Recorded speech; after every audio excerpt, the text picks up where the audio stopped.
All right, folks, welcome back. It is day 70 with Duolingo Chinese. 欢迎大家好. Welcome. We started with unit 18. We're still sticking with pinyin for now, for day 1. So we're gonna start our total recall session.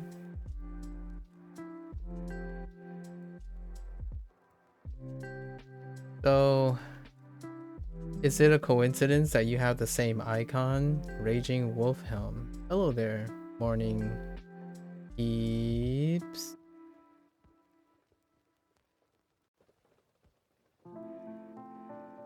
Interesting. Morning keeps. You have the same, like, where's that icon from?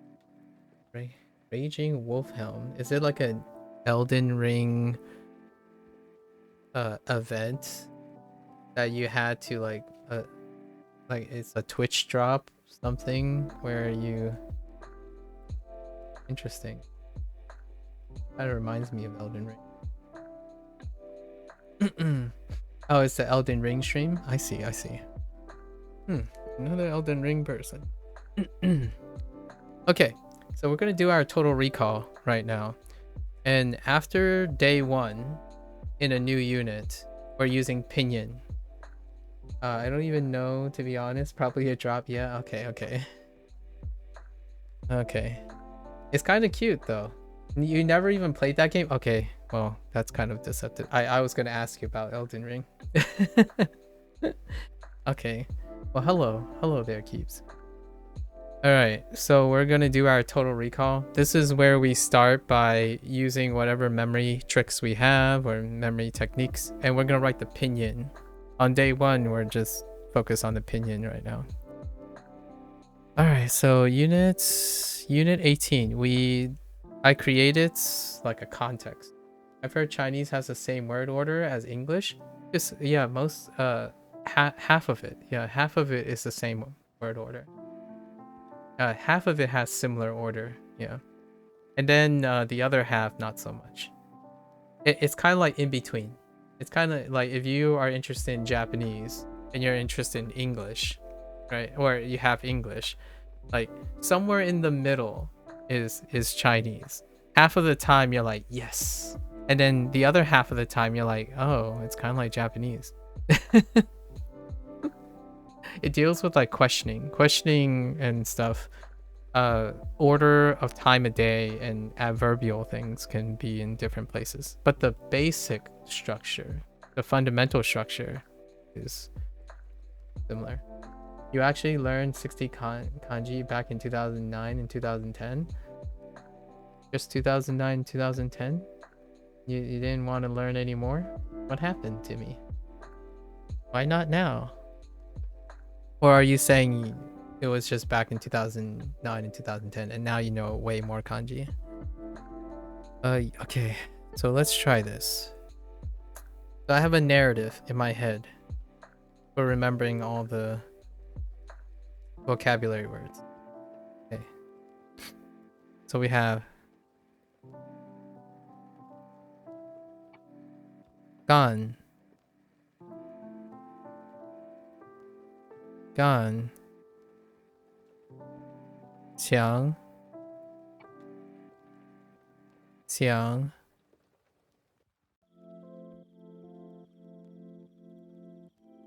zuo, and kan are our roots. And shema is fine.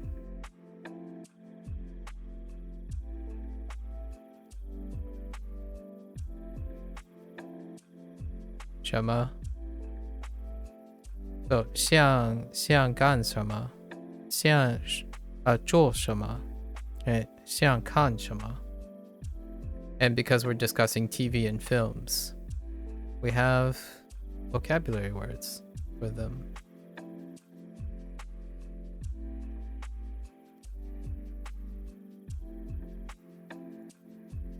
报纸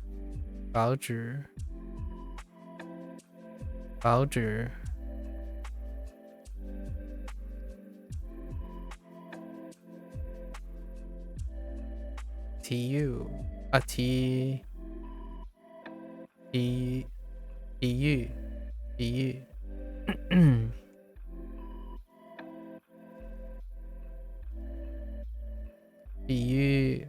体育 what do we have 体育新闻新闻新闻新闻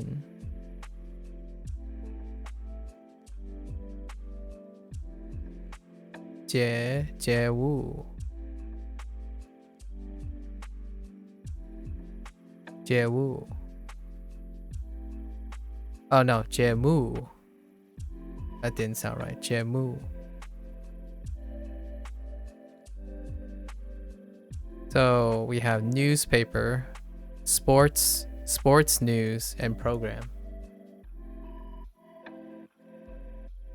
It was a spurt of languaging. I was able to commit more seriously a decade later. Nice. Well, welcome. I hope you're a decade later. So you've been studying pretty committally the last 4 years then. Nice. 体育新闻节目 so programs and then we have things that we can use programs for so like 向往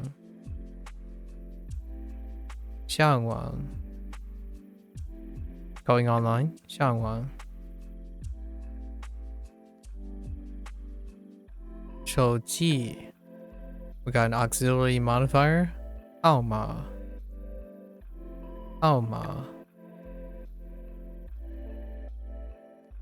and then 电视 and 电影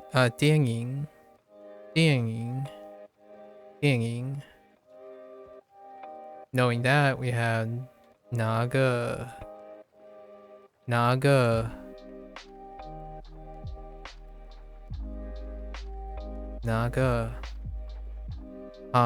韩国明星 I think that's all of them.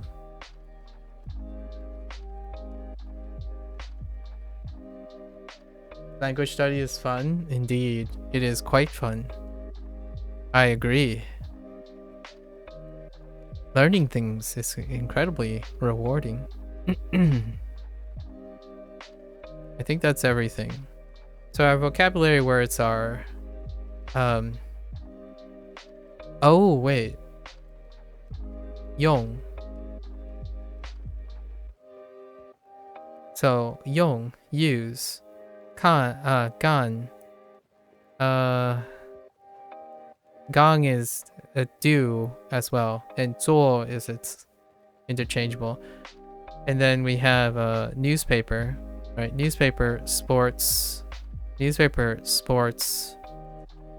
news program then what else is new here technically celebrity got not too many new things actually not as too many new things as I thought 电视经营 yeah lots of these are repeats okay so unit 17 now we go back to unit 17 what was unit 17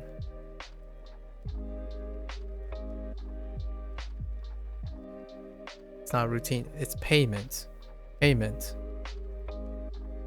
okay so payment we have a narrative for payment as well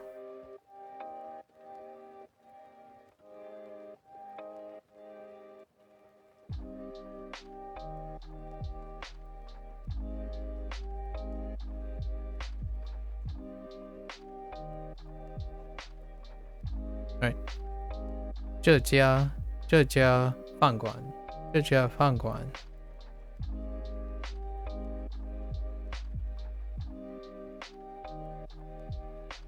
买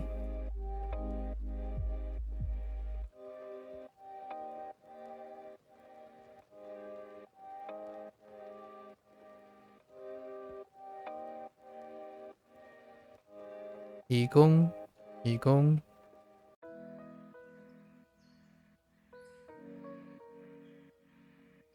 and we have the amount stuff. So let's go through the amounts.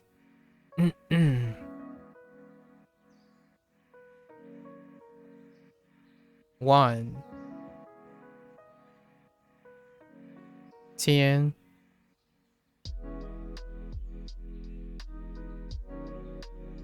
百十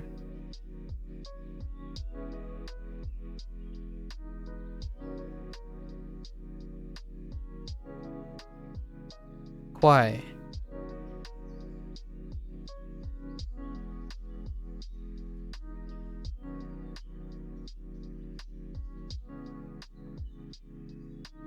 猫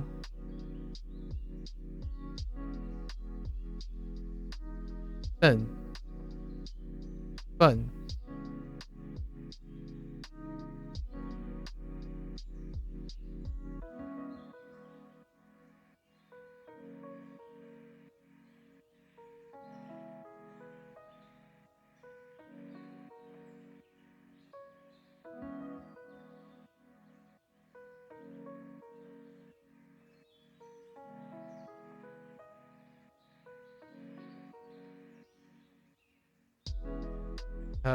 直直寿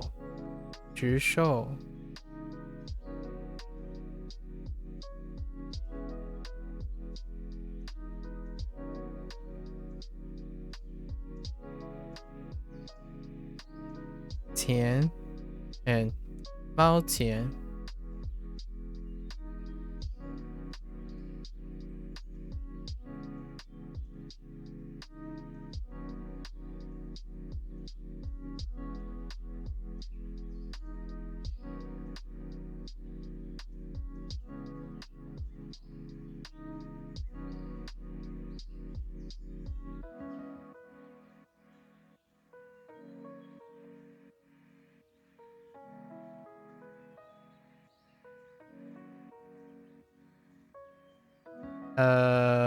yeah.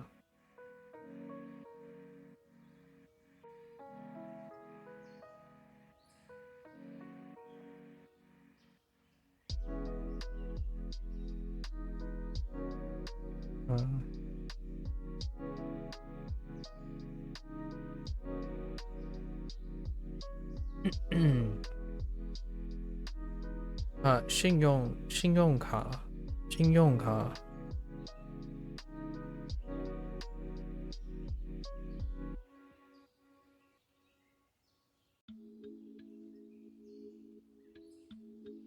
Uh-oh.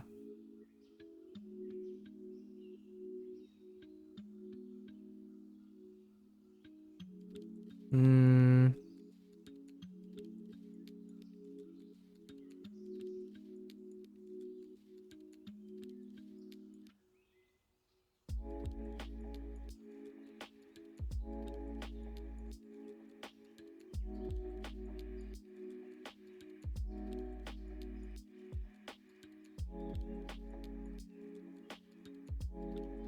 现金 Oh, there's station. Unit 10 done one day. Oh, nice play. Oh, there's station. 现金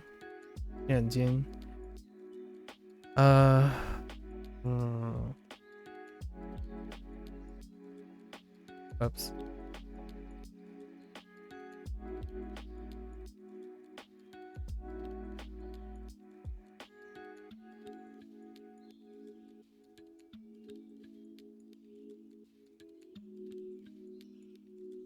太贵了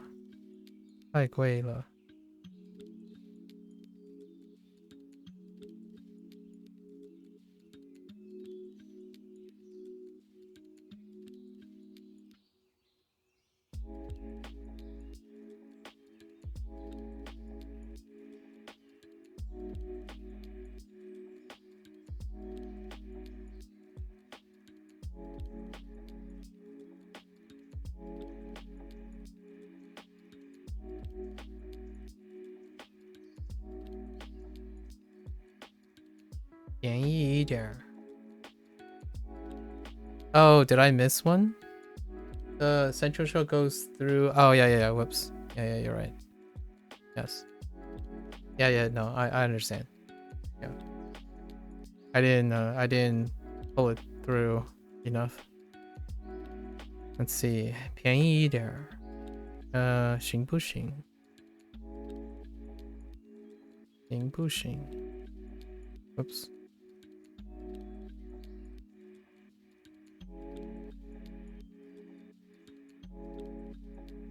I feel like I'm missing one thing somewhere.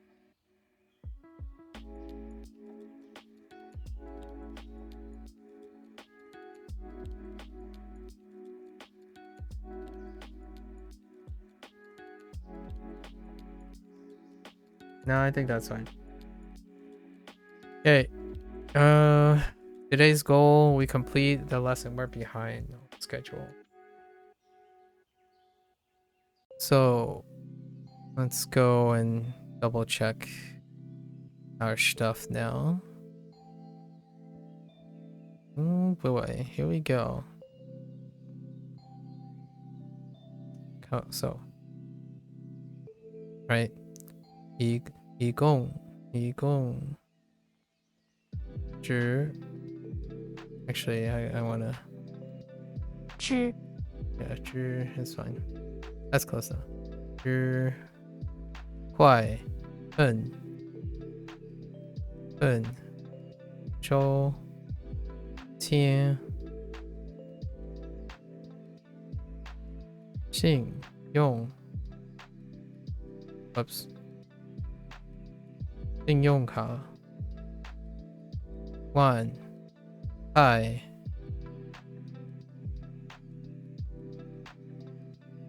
爱贵买钱毛钱五 五 and 百行不行便宜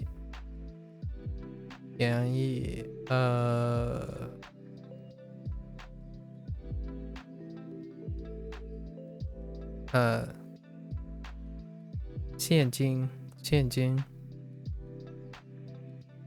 金这家 Okay. All right. Let's do this from yesterday, and now today we have to get all the characters. Right. We're gonna work on all the characters for this one. What we have is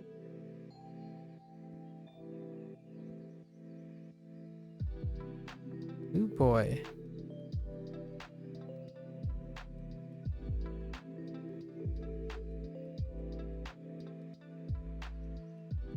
It's completely spaced on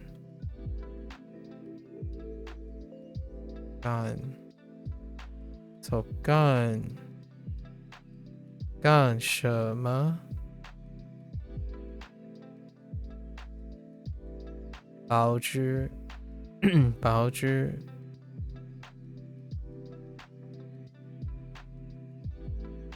810? That's great. Keep it up.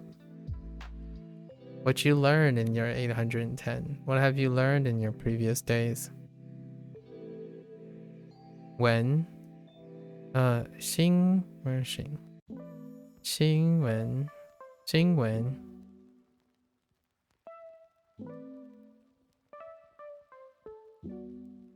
Where the heck is T?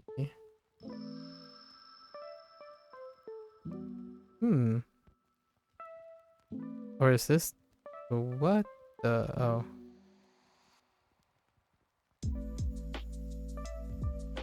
This is T EU.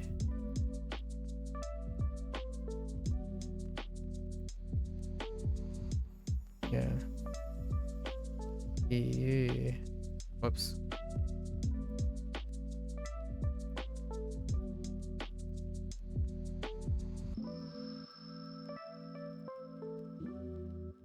Xing? Oh, Mu. Oh, yeah, that's right. We have 节目哪个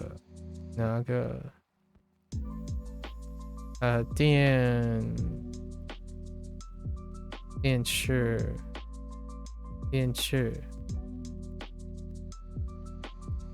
电影上网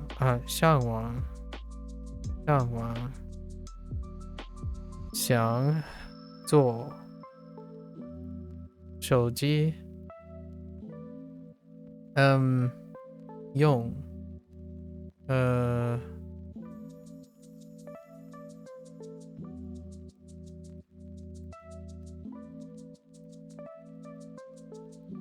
Is that not here?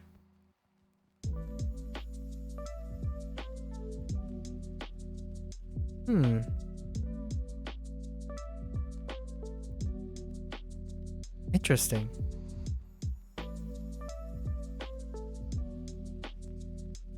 Yeah. Okay. Oh, it's because Yong. I'm thinking of the previous unit. Never mind. Yong. Right. 号码 for 手机。明星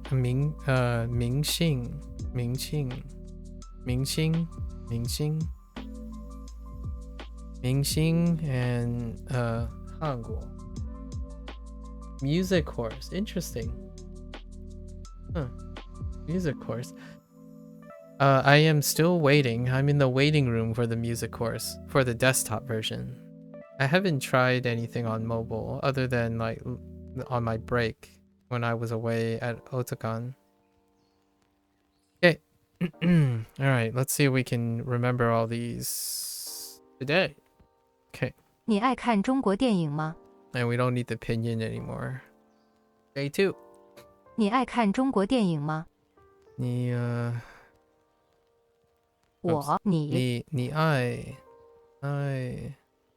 爱看中国电影吗？ I think that's what. 爱看中国电影吗？你爱看中国电影吗？ Yeah, 你爱看中国电影吗？我喜欢上网看电影。我喜欢 Oh, this one was a little weird, and I still think it's weird in English. 我喜欢上网看电影。How did it work? I was stuck on something yesterday. No, maybe it's not this one. 我喜欢上网看电影。No, it's not this one.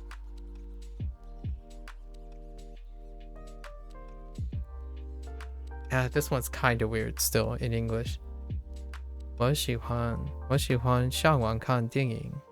你喜欢上网做什么？你喜欢上网做什么？ Or 干什么？ I think. Oh no, 做什么？ That's fine. 喜欢你喜欢上网做什么？今天下午你们想干什么？今天下午你们干什么？你们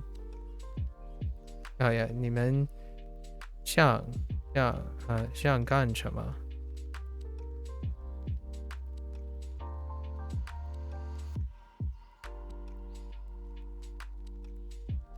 今天下午 What do y'all? I demand a y'all. It's so appropriate. You know, it's so appropriate. What do y'all want to do this weekend? What do y'all want to do this weekend? 你们 Okay. 今天下午你们想干什么？我想上网听音乐。Wait, what did I flip something there? I wasn't paying attention. Oh, whoops. I missed something. No, I know. It's gone. 我想上网听音乐。我想我上网听上网音乐。Wait, 听? They went with 听. Okay. 上网听听音乐。音乐。我想上网听音乐。想，我们都想看电视。7-hour stream? That's pretty typical. Pretty typical. Yeah, it's a pretty typical length. The marathon has started over 5 years ago. 我们都 yes, 我们都想看电视。Wait, 我们都想看电视。 interesting. That do okay. Alright, sure. 我们都想看电视。We all want to watch TV. Yeah. 我们都想看电视。网 Ooh, that's interesting looking. Okay. Finding out what words take sentence priority in Japanese is killing you? Oh, yeah. Understandable. You love watching Chinese movies. 你爱看中文电影吗？中国 中国 sorry, I said 中文 中国 but honestly okay 你爱看中国 that's an English problem. This is an English problem, not a Chinese problem. It's my bad. This is an English problem. Still that old apartment I live in. By priority, do you mean ordering? Yeah. Still that old apartment I lived in. Yeah. I still live in that old apartment. Totally get it. Yeah, that's what if it's in English, the word. Yeah, you would do still. Yeah. Still, and then that old apartment I live. Yep. That's reading the Japanese with English. 你爱看中国电影吗？电影吗？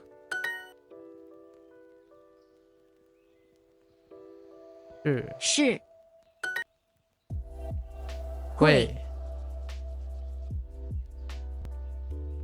是快网想你喜欢看电视吗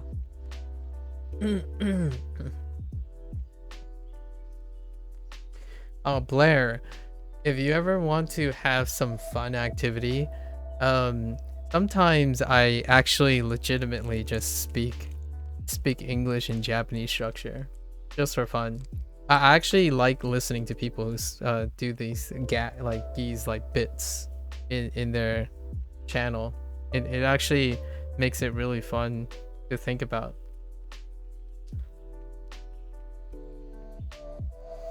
Yeah, I most of the time I am reading this. It's actually making this a little bit harder, but I usually read this in the order it's coming. So it's English is being displayed in my head the way this is ordered, not the way I need to restructure in English. It's been there since. Which enjoy interesting this is. Yeah. Yeah, exactly. It's actually really fun.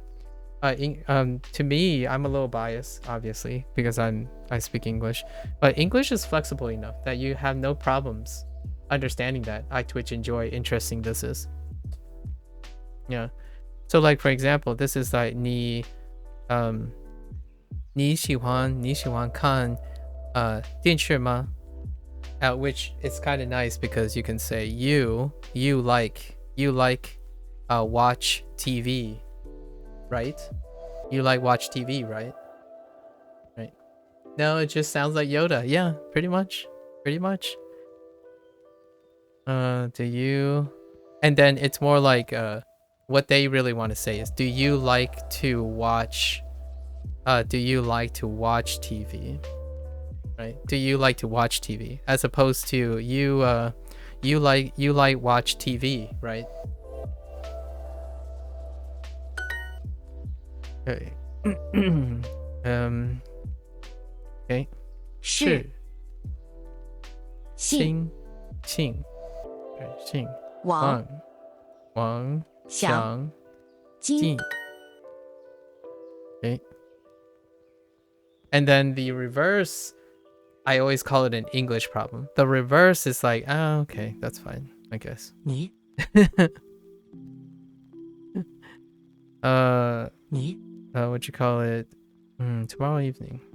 So,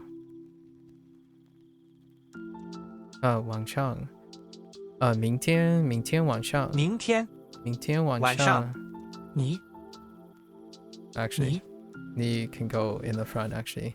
你明天晚上 want to do 晚上明天晚上用 oops 用想干什么？想干什么？你明天晚上想干什么？ So it's like you tomorrow evening like or want do something. That's would be how I would read this, as opposed to what do you want to do tomorrow evening. And it doesn't really matter if it says that, it's already understood. If you say you tomorrow evening like do something, it expresses the same thing to me as saying what do you want to do tomorrow evening. Sorry, Sahoshi, I cannot read that, but I'm gonna say hello because it kind of looks like hello. Hello there. How flexible is word order in Chinese? That's a good question. I talk like a pep, so when I'm talking Fujonese, it's flexible as heck. In fact, sometimes I actually talk to my parents using English structure a lot of times, and my parents would be used to it, but that's probably because they're doing the same thing. So I think it without sounding like a cop-out, when you're in like a space where people speak multiple languages or they say multiple languages, it's not as weird to mess up your word order. Like it's I don't know how often this happens to other people, but often if I start my sentence in English and I'm substituting words, the words are going to end up in the English structure, and then vice versa and whatnot. So I'm a little bit biased and say like, yes, Chinese word order is kind of flexible in a way. Probably not as flexible as English because there's so many different types of English users. 游戏 Like for example, I might not know the correct structure for Chinese. It doesn't stop me from understanding what my parents say. And then I might be saying a different structure, like a different order every once in a while. However, it doesn't affect the way I understand my parents' word order. So, I don't know. Japanese, I've been told, could Like, so I don't know enough Japanese, or I don't live around, Japanese to know how flexible it is. Chinese seems to be okay. I feel like if you had adverbs and all that stuff, it's still pretty laxed. I am making a note of all the grammar though, as I'm doing these exercises. 游戏、游戏、电视、电视、午饭、午饭。Whoops. I've got the tone shift. 歌、喜喜欢。Although I do have to admit, I'm plugging this all the time. It actually feels like a wonderful puzzle game. If you know Japanese, Chinese is a really fun puzzle game. If you know Chinese, Japanese is a really fun puzzle game. So I do feel that if you're ever interested and you have like a background in Japanese, Chinese is a really fun thing to go into, and then the vice versa. I actually disagree with a lot of people who say that going into similar, like that's the whole efficiency talk again. Going into similar or overlapping languages is like not as conducive. Sometimes you can get things confused. I actually think it's very enriching. So this is why I have Chinese and Japanese going at this. There seems to be an inverse correlation between word order flexibility and the extent to which words change based on their place in the sentence. Yeah, that sounds like a very reasonable correlation, actually. Yeah, flexibility. Like, in Chinese, one thing I had to say that feels a bit different on the surface level than Japanese is that the phrases themselves carry the grammatical meaning a lot of times. And in the reverse, in Japanese, a lot of the elements have to come together to form the word order. So like Japanese have like a dependency, in my opinion, in my novice opinion, that the word order has a bit of, it introduces meaning in that word order. Meanwhile, in Chinese, a lot of the phrases are self-contained. Like the grammar itself, it's carried with the phrases. So meanwhile, you have like a extensive particle system and whatnot in Japanese, and that's kind of where I'm alluding to in my early days. This opinion might change over time with more like Japanese and Chinese study, but overall I do feel Japanese is a great example where the word order greatly have nuances, where I don't feel Chinese and English may substantially have that. Then you have 4 kanji compounds. Yeah, there are long kanji compounds for sure. That in itself may create meaning on its own, and I feel like that's more a Chinese thing. Like 干什么, right? 干什么? 干什么?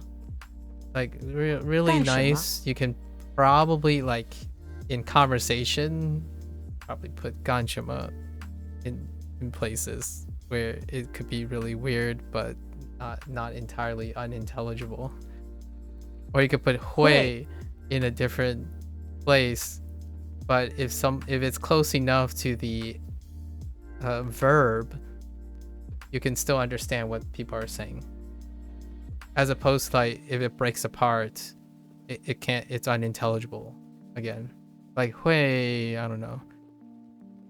会去, 会去. If you accidentally put like a word in between 会 and 去, it's not so bad. Like 会, I don't know. 会家去. It's still kind of okay. Like you still kind of say, oh, 会去家. Okay, fair enough. These expressions can get imported outright due to characters existing as a common element. Yeah, it's quite fascinating. 会. Yeah, so honestly, I've been plugging this quite a bit. I've been enjoying it a lot, just seeing the interactions. And And if you're talking about like the whole Japanese intersection with Chinese in terms of characters, right? Let's see. What are we going to do this weekend, right? 今天下午周末这个周末 Oh, actually, this is a good example. So 这个周末, right?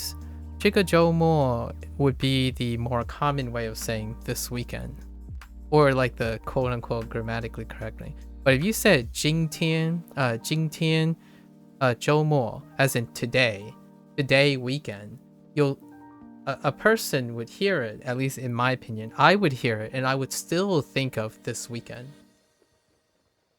So I don't know if I know enough Japanese to really say a good example.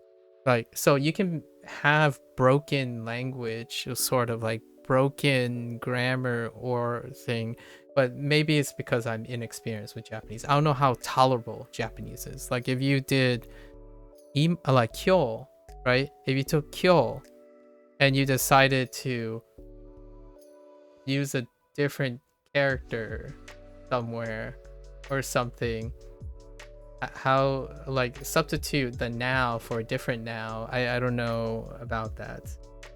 I'm too inexperienced. But sometimes I would say like 今天周末, and I'd be literally saying today weekend, as opposed to this weekend, 这个 as in this weekend, like demonstrative this. I don't know. I'll come back in like maybe in another year or two. I would have a more refined examples. My brain itself reads these in a Japanese way. I guess I'm on par with Japanese people in that sense. Yeah. So you can probably pick up most of these. All the other people that I know so far are interested in Japanese, right? And they're very well studied in Japanese, and it's really fun talking to them, like what they think about. And I learned quite a lot of Japanese from doing this because other people talk about how it's related to Japanese, and I've picked up a lot of things in that way. And in Chinese, it's just as interesting. So I've kind of unintentionally convinced some people to try Chinese out. That's kind of what language learning is about, right? Very enthusiastically. 这个周末 what are we going to do? Okay. 我们会干什么？我们会干什么？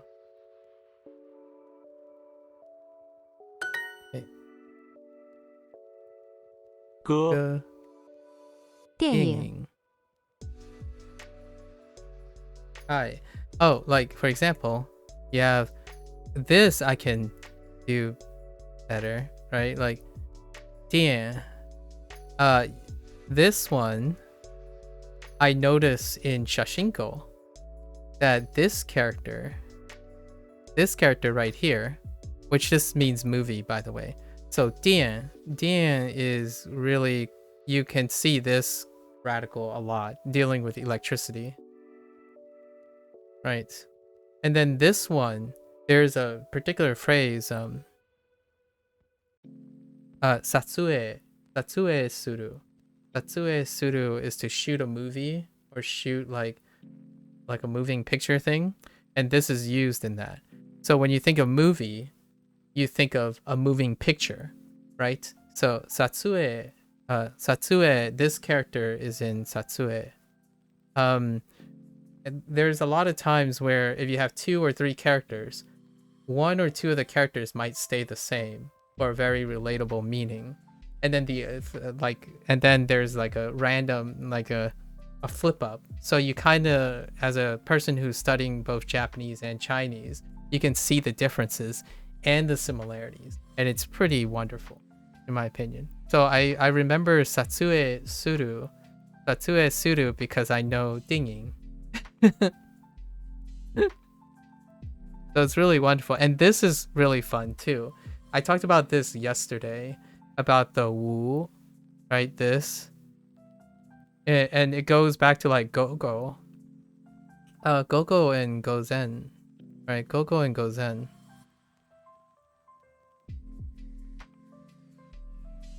Right. And oops. Stroke order. Everyone ignore that. So you have like go-go right before, and before noon and afternoon, right? So go-go would be PM and gozen would be AM before the noon period. So the reason why I'm interpreting this as noon is because this is how this is interpreted. Like the sun at its highest peak, noon. So when you see this, which by the way, this thing right here is the simplified this. So if you combine them, this is Gohan.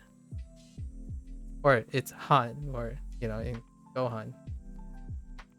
So then you have noon, food. So it's lunch. And what they do is they swap up this phrase. Obviously in Japanese you have asa gohan, asa gohan, hiru gohan, and ban gohan, which it's this kind of same structure too. Only they the use is rise for breakfast, and ban gohan uses the same character. So ban gohan, this is the evening, so after. So wan fan, this plus this is dinner, and it's still ban gohan. Fascinating. Kanji radicals are hidden puzzle pieces, aren't they? Yeah, they are. They really are. And I have to also highlight that in Duolingo, you can also pick out to some extent which ones are simplified, because this is simplified Chinese, so it's not traditional Chinese. And oftentimes Japanese more often a lot of times use the traditional characters, so you can make contrast between them quite often. And just knowing like some of them, like this character, right? This character is the simplified this character radical. So whenever you see something like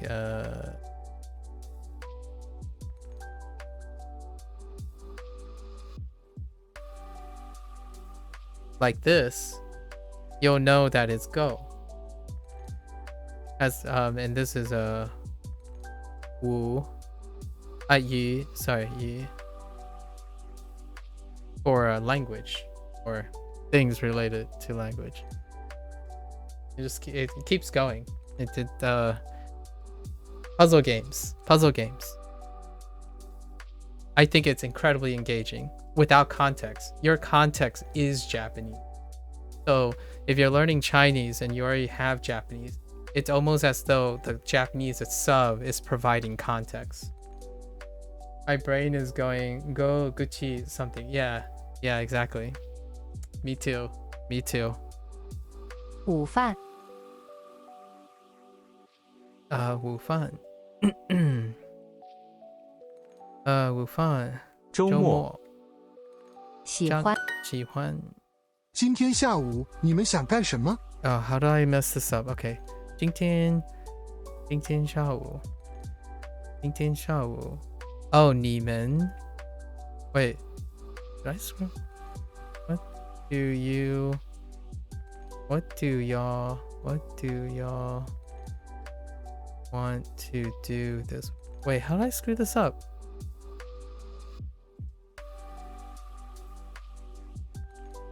What are you doing? What no, that doesn't make any sense. Wait, how did I screw this up? Wait, what do you want to do this weekend?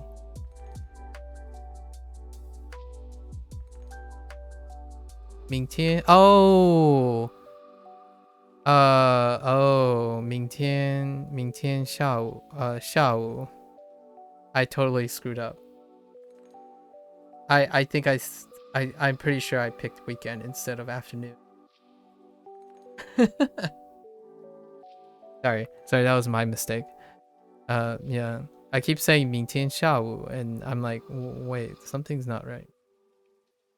In general, Chinese characters are carrying meaning markers that make them incredibly easy if you have good enough intuition. Yes, indeed. And if you're an advanced learner, Jimmy, I'm sure someone has brought this up. It's brought up every single time that I've met an advanced Japanese learner. Have you seen the video where someone, it's an influencer, asked Chinese people to try to deduce what the Japanese sentences mean?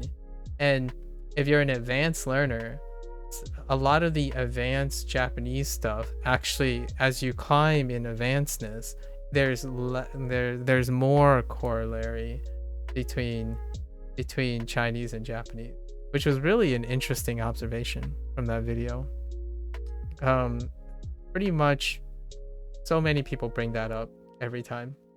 Yeah, so if that's enough to get you interested in Chinese, I think the thing that most people hyper focus on when it comes to Chinese is not the word order. Japanese gets the word order crown. However, in Chinese, it's always like the tonal thing, right? The tonal language thing, which I'm sure if you ever get interested in Chinese, the first thing someone's going to say is, in my opinion, you already do all the tones. You already do all the tones if you're an English speaker. Now, the daunting task is to be consistent, consistent, because the tones have function now. However, with that said,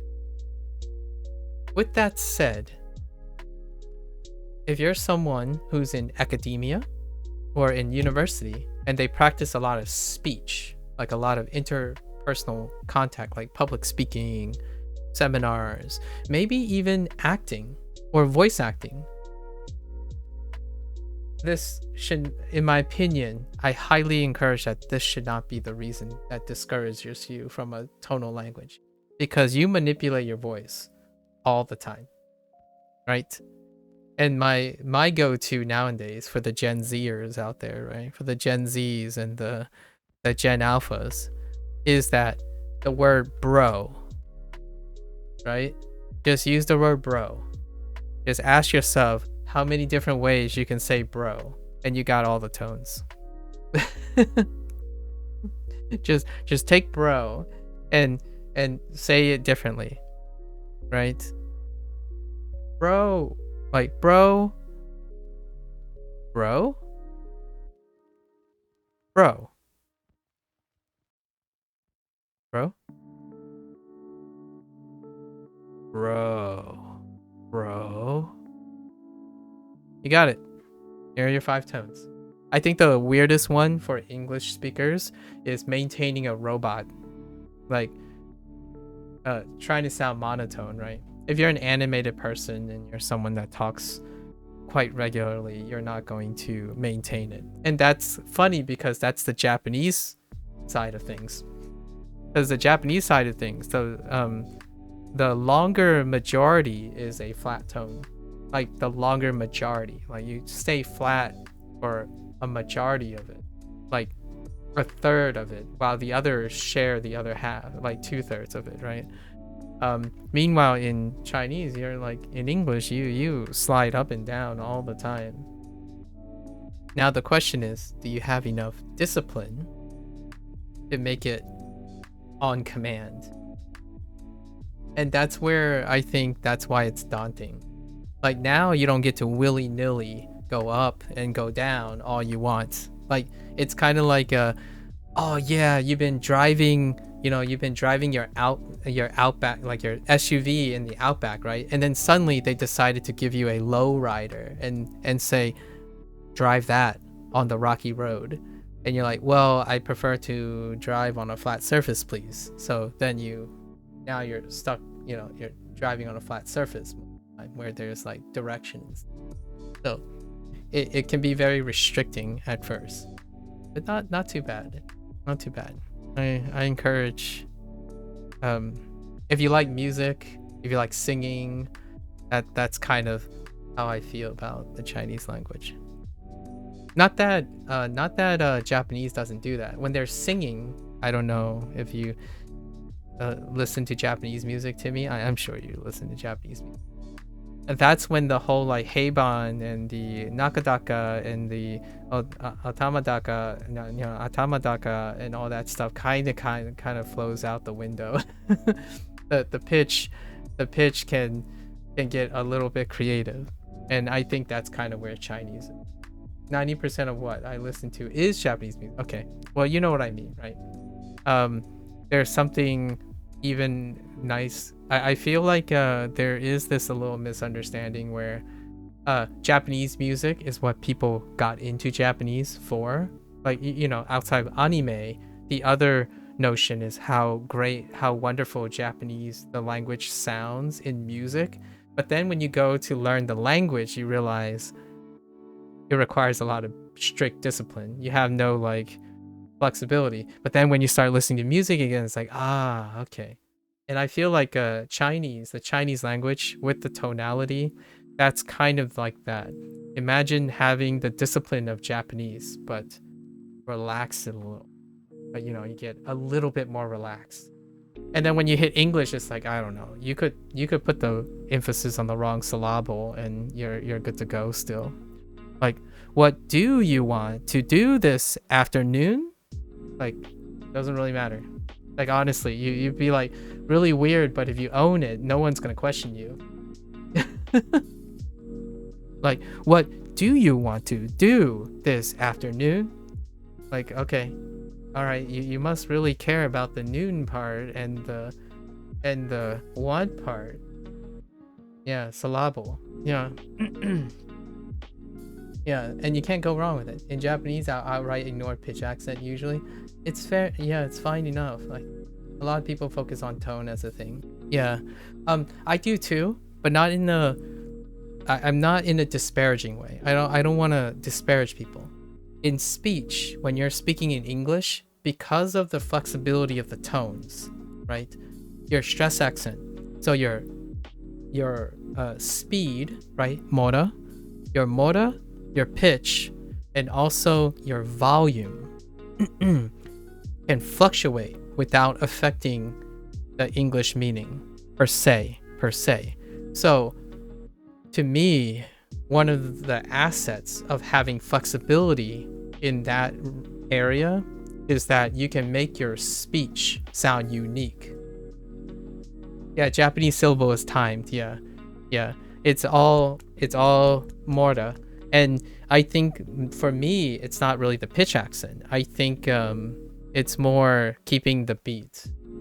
Sometimes I go a little too long. Sometimes I go a little too short, and whatnot. Which English is kind of pitch timed, kind of.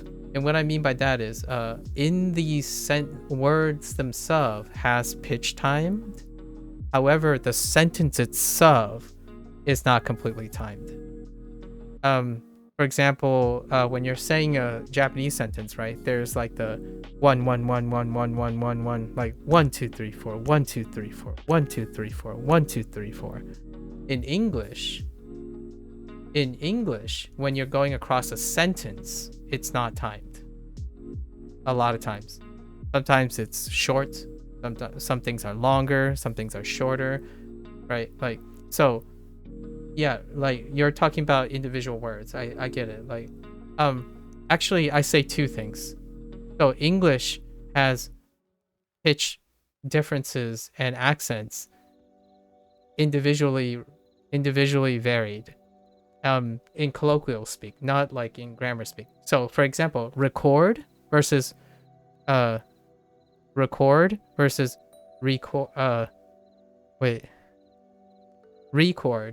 Record and record, right? Or record and record or record those are good examples, like record, record, right?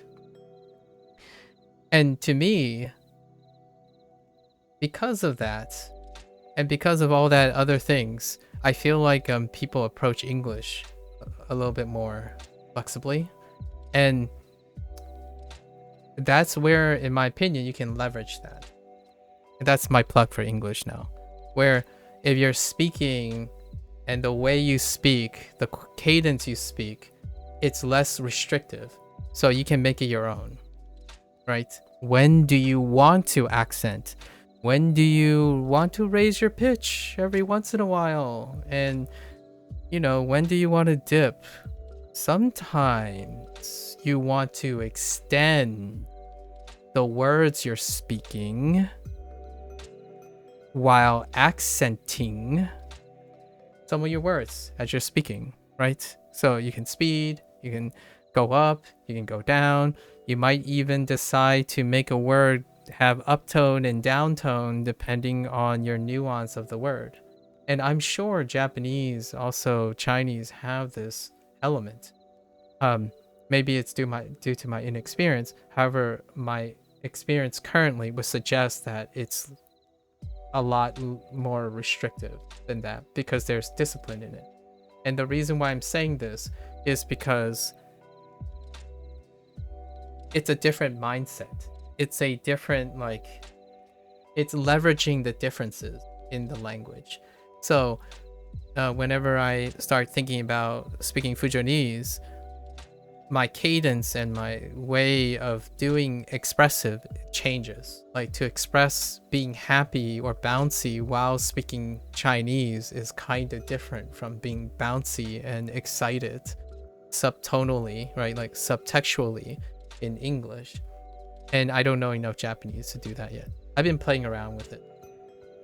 I've been listening to like what people think is a very happy Japanese person, or like very peppy speaking Japanese person, and then versus like someone who's like very suave or something, like seeing where the flexibility is in terms of how you develop your own personality through speaking. In Chinese, a ton of words will be written the same that way, so it's not as viable. Yeah, of course, Chinese speakers are used to that. Yeah, I like it. Hearing newscasts in Japanese is amazing. Oh yes, oh yes. Newscasters in Japanese is pretty amazing. And have you watched any game shows, Blair? Oh my gosh, watching game show hosts, like, you know, those like trivia things, man, that is something else too. It's like, it varies quite a lot still. Ma is my go-to example. Yeah. Horse. Ma, and ma. Ma is mother. Ma is horse. Or is it ma? I actually don't know. Well, let me make sure. I think it's ma.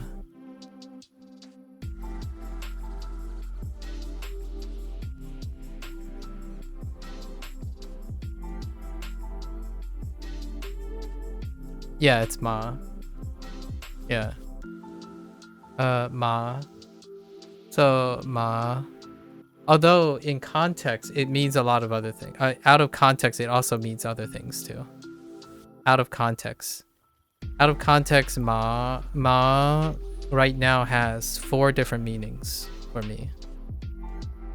Because it's not written, as in like it's this is not Hanzi. So without Hanzi, you don't know which ma you're referring to, right? Yeah, so pinyin does not have the complexity of Hanzi. However, ma is horse. One of the possible things is horse. And then ma or ma. I usually go with ma, but ma. It's both actually. Mama.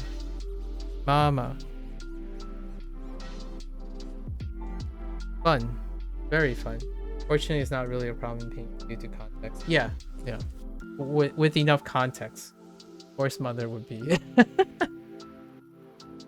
Yeah, horse mother would be. Indeed. Mama. Mama is what we would go with. Or what I would go with.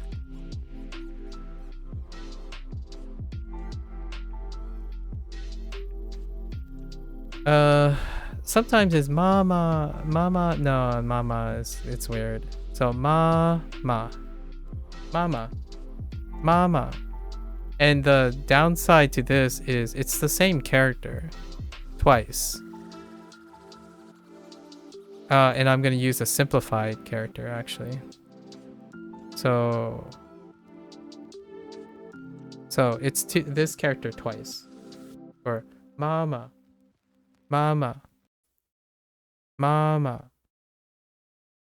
Neutral is more like a shortening a lot of times. I call it like the ku effect. Probably is a good idea. It's not the greatest. But what I would say is like if you had like my name, right? MAKU. You can say MAKU, right? So mama, as opposed to mama. Yeah, no, it's not mama. That's weird. Mama. So a lot of times when you have like double words, the second one is shortened. Ma. Yeah, ma.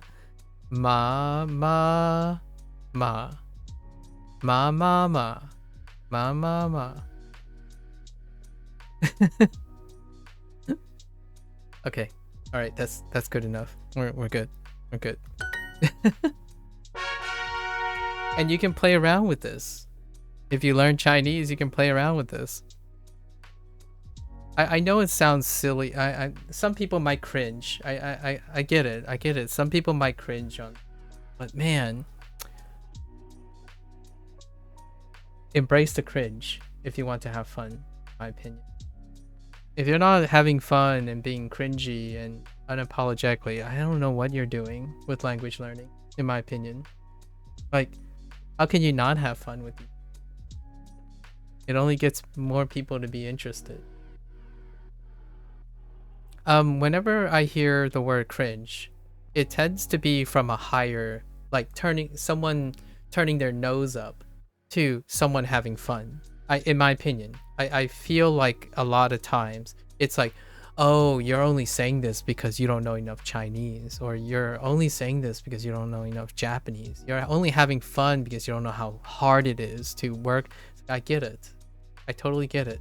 You spent years and years mastering, and then you have these like quote unquote weebs, like novice people having fun and smiling and having, and I can definitely relate to that to some extent, to my specialized skills over time.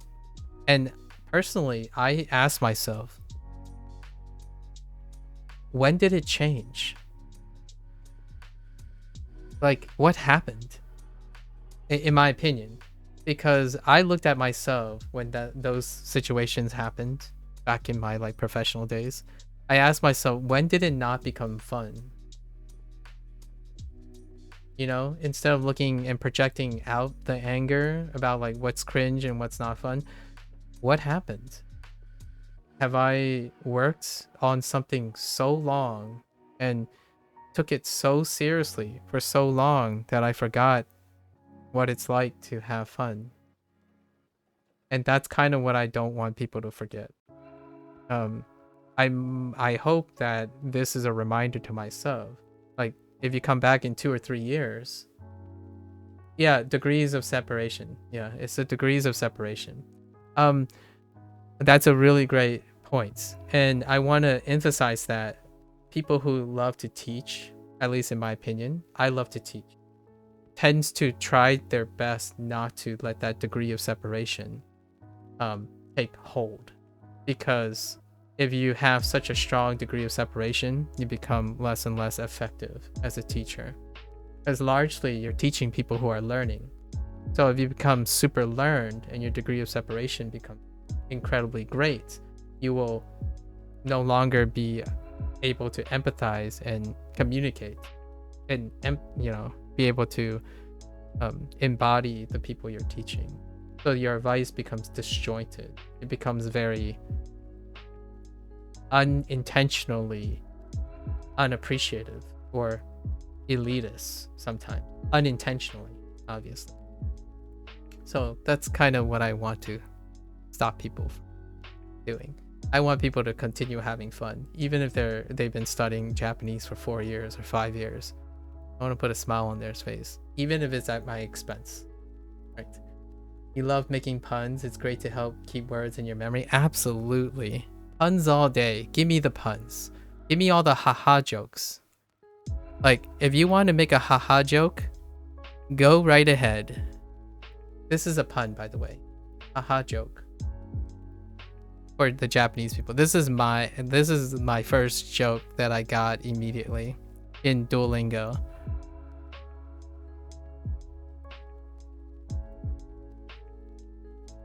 A haha joke.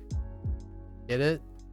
Sorry, I explain this all the time because it's my favorite one. So it was within the first 2 weeks, I think. First 2 weeks. The haha joke.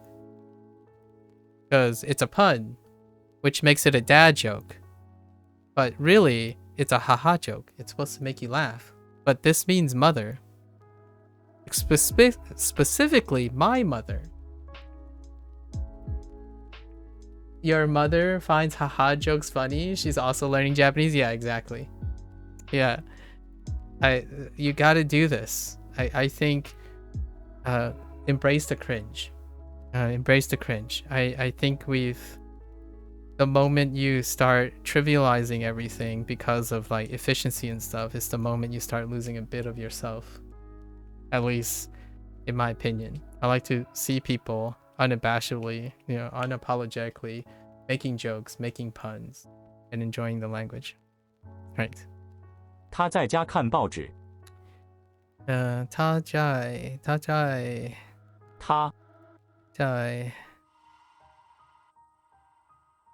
家看报纸。他在家看报纸。你看了今天的报纸吗？ How can it be a dad joke if it's also a haha joke? I know, right? I guess it can. You'll have a child soon. You'll have a child soon. That's a good way. Yeah. Someone explained to me the WW thing too. I think Indy explained the WW thing to me about laughing. I'm used to seeing that now, which is really funny in its own way. And I keep doing this with my hands every time someone WWs. I don't know what that means, but every time I'm like doing this, I'm imagining the W's, like, if you put up hands, but they explained it was supposed to be grass, the sound that grass makes. But if you do this, right, if you do spirit fingers, it's basically WWing. So I've been like internalizing it. So every time when I hear it, it makes my hand do this. Being on Japanese internet spaces, I joke that I'm assimilating. Yeah. If you love your company and you love being around something, you pick up all the things. It's almost as though one would say, if you like being around something, you just magically learn it, right? Obviously, that's a little oversimplification, but it's still part of the picture.你看了今天的报纸吗？你看了今天的报纸吗？ Did you read today's newspaper? 我每天看报纸。 Yeah, kind of. It hits a truth. Yeah, exactly. I don't want to oversimplify things. Like, you're not going to get the thing from me where oh yeah, just do that and it'll work. But most of the time we talk about bits and pieces of all the truth, like little bits and pieces of the bigger picture, and then make ourselves fully aware and conscious that there's a bigger picture. However, we can still appreciate the parts of the bigger picture, and immersion is definitely one of them. Immersion is definitely one of them. SRS is definitely one of them. And, you know, grammar is definitely one of them. Culturalism and stuff. It's always nice to appreciate the pieces of the whole and also appreciate the whole. The big whole. That sounded a little bit lewd out of context. Just a wee bit. 我每天看报纸。我我每每天天看看报纸。报纸。报纸。报纸。我们用手机看新闻。我们用手机看 something。我们用手机看新闻。新闻。我们用手机用手机看新闻。新闻。对。报。我想用手机玩游戏。Oh, here's a thing, Timmy, that might sell you on something. That's a very noticeable, significant amount of Chinese is only one read. So, on the one hand, yes, it's kind of like having kana multiplied by all the characters. On the other hand, when you like commit to like learning, like how you do like wani kani or something, like you're learning the kanji, you don't juggle multiple reads. It's fairly rare. And a lot of times there's enough context where you can fill out the read because the read stays the same. So what I mean is there are occasional things that do have multiple reads. However, because they're going to be in a word context, it narrows down between those two reads because most of the things around it will only have one read too. Yes, it's that type of thing, you know, the onyomi and kunyomi stuff is replaced by tonal. So you still, the tones are creating that extra layer, right? The tones are creating that extra layer that you would have to juggle. But that, in my opinion, is so gratifying. Basically, to me, when I first learned the kana in Japanese, it was so much fun just reading kana. It didn't even matter, like, it didn't matter what the words meant. It's just the idea that you can say something by reading it. In Chinese, it's all the time. It's all the time. Like, once you acquire more characters, you're like, and then you read something. Oh, and also, the characters themselves, Japanese to some extent has this, but in Chinese, the characters are modified of the characters.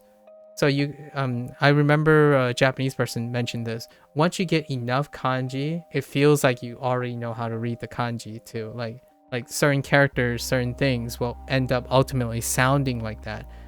And in Chinese, it happens earlier because there's no investment in a kana system. So like a phonetic system. You ultimately, when you see that character, it's like, wait, this character kind of looks like this character. So that means it's got to sound like this or something close to this. And then with enough time, you just wiggle the sound and you get the word. You get the word. At least that's how it feels in Chinese. Less so in Japanese because of onyomi and kunyomi. But if you know if you know a significant amount of onyomi and kunyomi, you still get the double stack layer. It is double the amount of permutations, but it gets to the point where, yeah, that's probably, you know, sawa. That's probably, you know, I don't know, wa or ha or something, right? nai, something like that. I think it happens far more in Chinese, though, which is both depending, there's always that it depends, but the things start to sound samey as well. Is a character that easily stands out to you? Oh, you're gonna have to tell me what that character is, because I actually don't know what that character is in Japanese. It is it's in Chinese, and it's a very important character in Chinese. Like this is a very important character. So it's probably the first most common character you'll encounter. Oh, Teki. Oh, that Teki. Oh no, I do know the character Teki. In Shashinko, I lied. In Shashinko, sorry, I was thinking in Duolingo. In Shashinko, it's a state of something. It always feels like it's a state of something. So it's in like appealing, for example, appealing, or inspiring. Like it always deals with like an element of a state, like changing a state. Like so teki is always at the end, like kando teki, right? Kando teki, midyoku teki.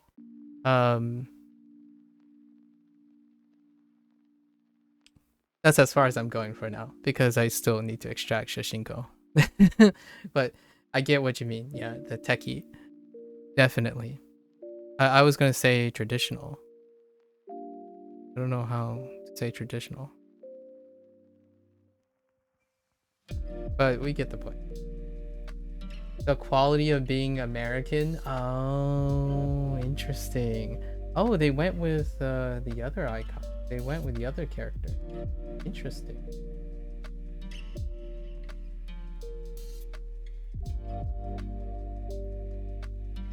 Huh. That raises a interesting point. So, 美国. Okay. I get it. Sorry, I'm like connecting the dots. This character, this Starburst character, right? This Starburst character is weirdly in between Chinese and Japanese. This star character ended up swapping a lot with meaning. It's one of those meaning ones. I almost never use America in katakana. Almost always. Oh, interesting. Beigoku. I ended up using America because of Duolingo. Like recently I said, 私はアメリカ人. Only because I still don't know how to express that. What does oh, and in Chinese they just went with the usual instead of saying America. They go with 美国, which is similar to 米国, like the using a different thing qualification, as opposed to going straight for a cognate or a sound alike. It's not to say that Chinese doesn't do that. Chinese does do that. Only they don't have a katakana system, which is something that I like about Japanese. I really do enjoy the katakana system, where there's like a separate writing system. In Chinese, be careful. Like one of those things, like it's funny. It's actually quite funny. Like e.e, for example. E.e, like if you try to interpret what it means off its radical, it's not. So Chinese, what they do is they just find the closest sounding character, and the words like chokoli does not have any particular meaning to it. Meanwhile, they use ataji for US states. Ateji? What does that mean? Oh, like, is that states? Does ateji mean state?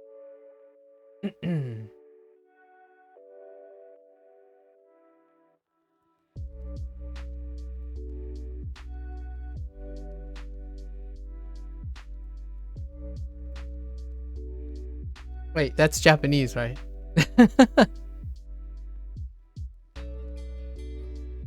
Ateji is characters used for sounds. Oh, is that? Oh, okay. I see. Oh.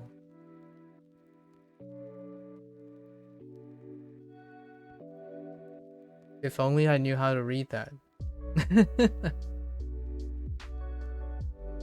The characters I show. Oh, that's what you mean. Okay, so those are supposed to be Chinese. So we have Yajo. Okay, Yajo. Yeah.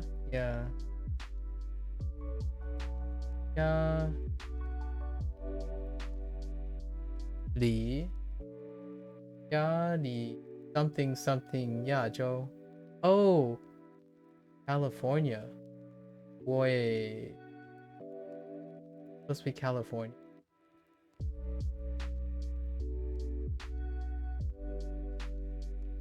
Kari. That's okay. Kari. Oh. Sorry. Foru. Oh, foru. Nia. Oh, that's Nia? Oh, interesting. That must be a different read. Yeah, the Yajo, this one, the last two, I have no alternative reads yet. I only know as Yajo. Oh, okay. Nia. Do I have a ni? Ni?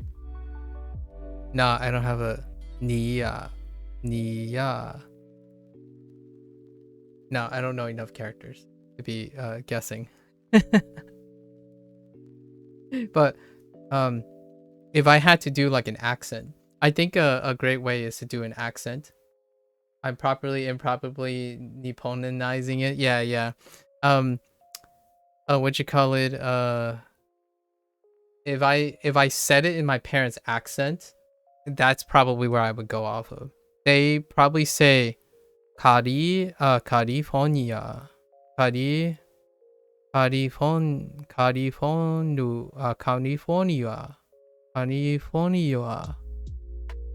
Actually, I don't know how they would get the Nia. When they say Pennsylvania, they say like Pennsylvania. But they do have different words for Pennsylvania and California.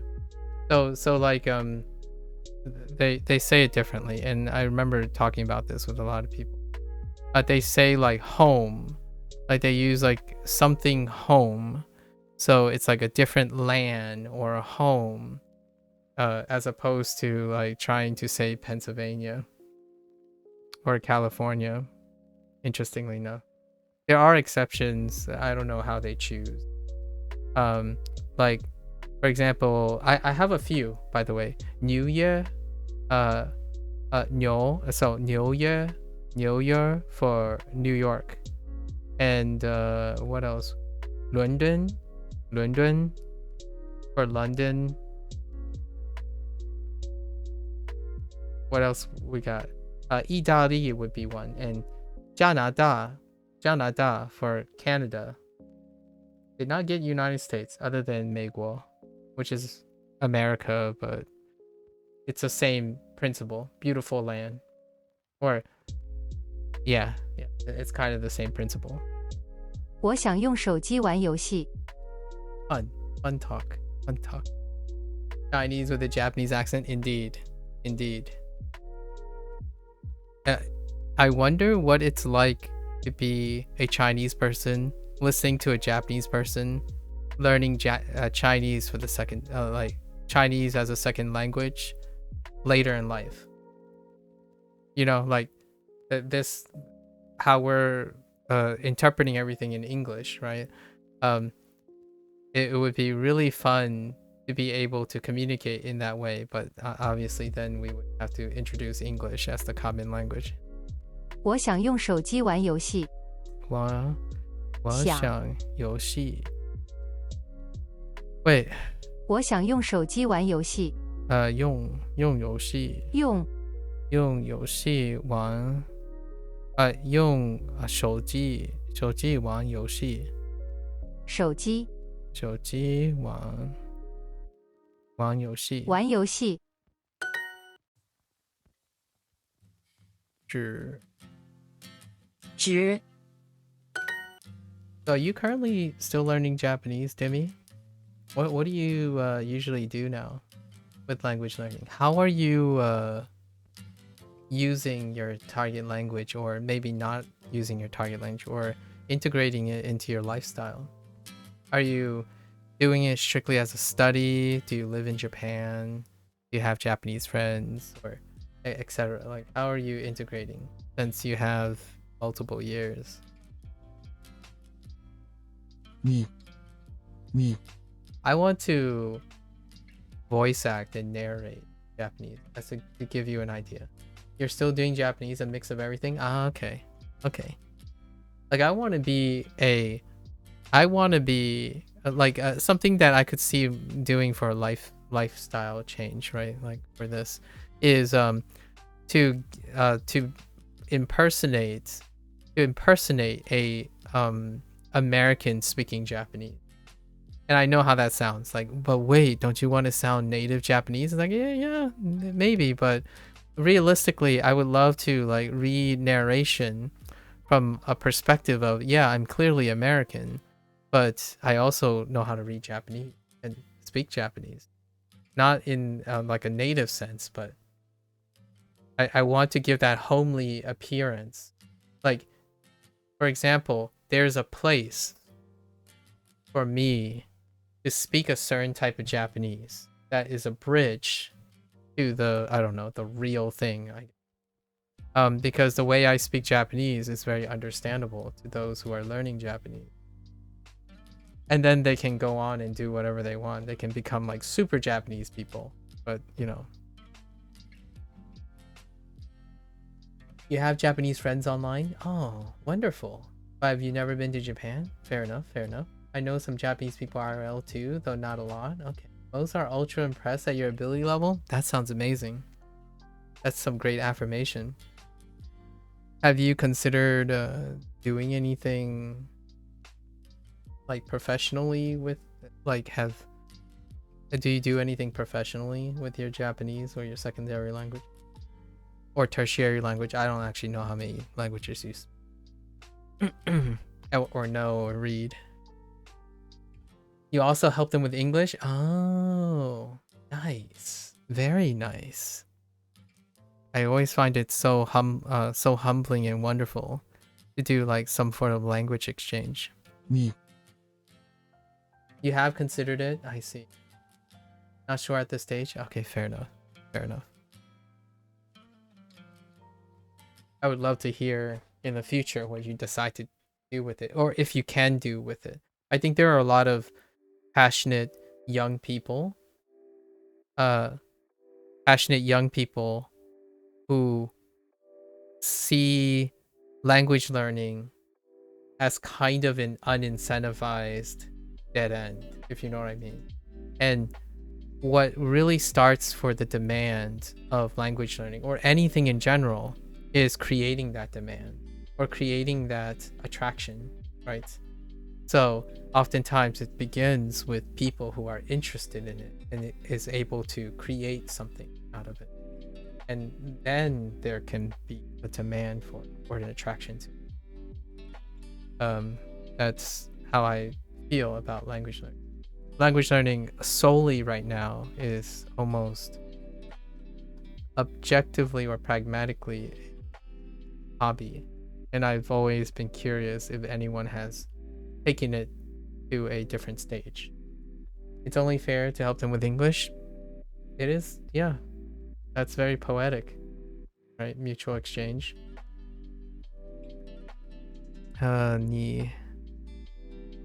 你手机号码是什么？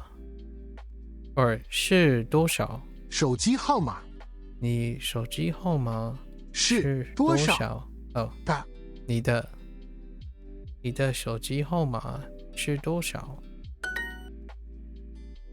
You work in creative things and then you use your Japanese skills in your projects. That's lovely. That's what I like to hear. That sounds amazing. I've been slowly and surely integrating most of the Japanese stuff into future projects that I plan to do. Like, there's just so many. You can practically do everything in your secondary language to create to enrich your whatever common language or primary language. It adds another dimension to so many things. I wonder if it'll ever result in major monetary rewards. I see. Do you currently do anything professionally for your financial security? You don't have to be detailed if it's too personal.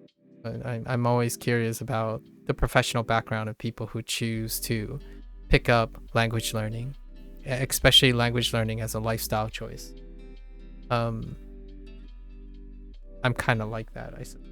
Like, what I mean is I'm kind of all up in people's professional business. I'm so curious often about people's professional backgrounds. On and off self-employment in writing. Oh, okay. So like a freelance writer, perhaps? I don't know if that's a stigma or if it's a downgrade, but I kind of like the sound of freelance writer.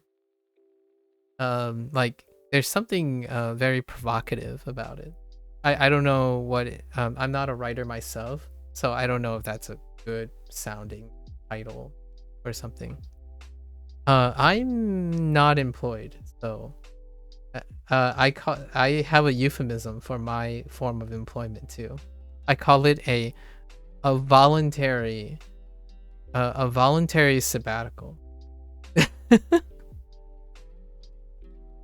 Or like no, just I have time. 鸡 G 报高是是想想鸡直直 Yeah, I don't work professionally. It's been a while since I worked professionally. However, if duty calls or if the opportunity presents itself, I would totally take up doing something professionally again.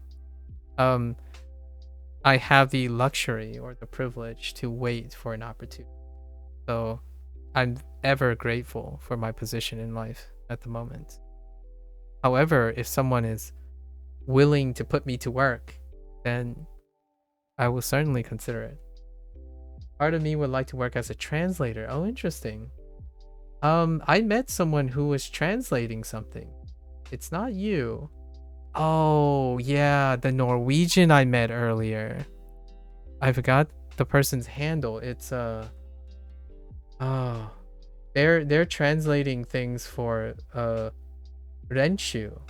Oh, Munchy Munch. I met someone who's translating Renshu for Norwegians because they're interested in Japanese and they going to university and they're majoring in pedagogics.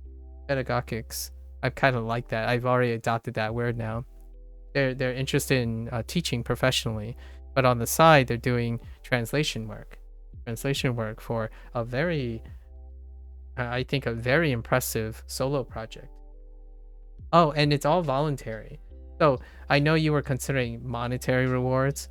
This person is obviously doing it voluntarily, but you know, you can build a portfolio to work as a translator. I think translators are incredibly excellent translators, or like translators with a high portfolio can work really well in the gaming industry. or novelization, or even narration for that matter. Yeah, in terms of translating work, at least I can see it because of digital consumption, right? The digital consumption and demands. Definitely transcribing and translating is a great way to apply that. Not that it might result in great monetary gains, but it is a source of monetary monetary resource, like a source of monetary gain. But I'm not at the level I feel comfortable calling myself able to serve professionally at. Okay, fair enough. Personally, I've never actually went to college, so my options are fairly limited, I feel. Okay. Do you live in a place that has some sort of... I know this might sound personal, but do you live in a place that selectively have a bias towards people with college degrees? I've never stopped studying over a decade ago, but no college diploma. Self-study. Experience and project portfolios has become more of a trend than academic qualifications, in my opinion. It's not as heavily influenced depending on where you are. So that's why I'm asking. If you're referring to the United States, I feel like it's a much lessened than it once was when it comes to professional work. Usually it's portfolio and experiences and references. Highly nepotistic sometimes too, as a compromise. Networking. I'm certainly not qualified. You're American? Okay. I just wanted to emphasize that. It nowadays, if you work up a portfolio, like if you wanted to like be a translator, for example, a portfolio speaks far more volume, especially in the day of digital age, like digital medium. It's almost kind of not as great when you're highly educated but have no like ongoing projects or self-motivated projects and whatnot. So effectively acquiring a portfolio of projects like voluntarily goes a long way for employment. You're not going to college was at least partially a personal choice. I didn't want student loan debts. Yeah, that's understandable. Yeah, there's a huge gap. Sorry, I'm going into like a vast digression here. So there's a huge gap between like a line where you make it and student loans are not a thing, right? I actually literally talked about this earlier with a person from Norway. Norway is a different story. Norway, college is free. I've had so many Norwegians that talk to me about this. But like, college is free. Now the thing is, in the United States, when you make it past a line, then you don't worry about student loans, right? That's a privileged situation. However, you also get a lot of funding and privileges. So it's kind of like this gap as opposed to like a Norwegian perspective. We recently talked about this, the Norwegian perspective, where the baseline is college education is offered. And I totally understand. I have personal friends who might still have student loan debt now, as we speak. I was not one of them. I was not one of them. I was very lucky in life, and at a time where it's still really largely based on meritocracy. So excelling in something enough to make the cut, right? Make the funding cut allowed me an education from a place where I couldn't possibly imagine. So there was a time when funding pointed towards people. Ultimately, hiring process don't seem very transparent either. I don't know if I would have much success through that. Yeah, transparency is kind of tough. Especially if you're relying on digital, right? There's a lot of murky waters. I've been involved in looking and participating in the hiring process by friends that I've met along the way now.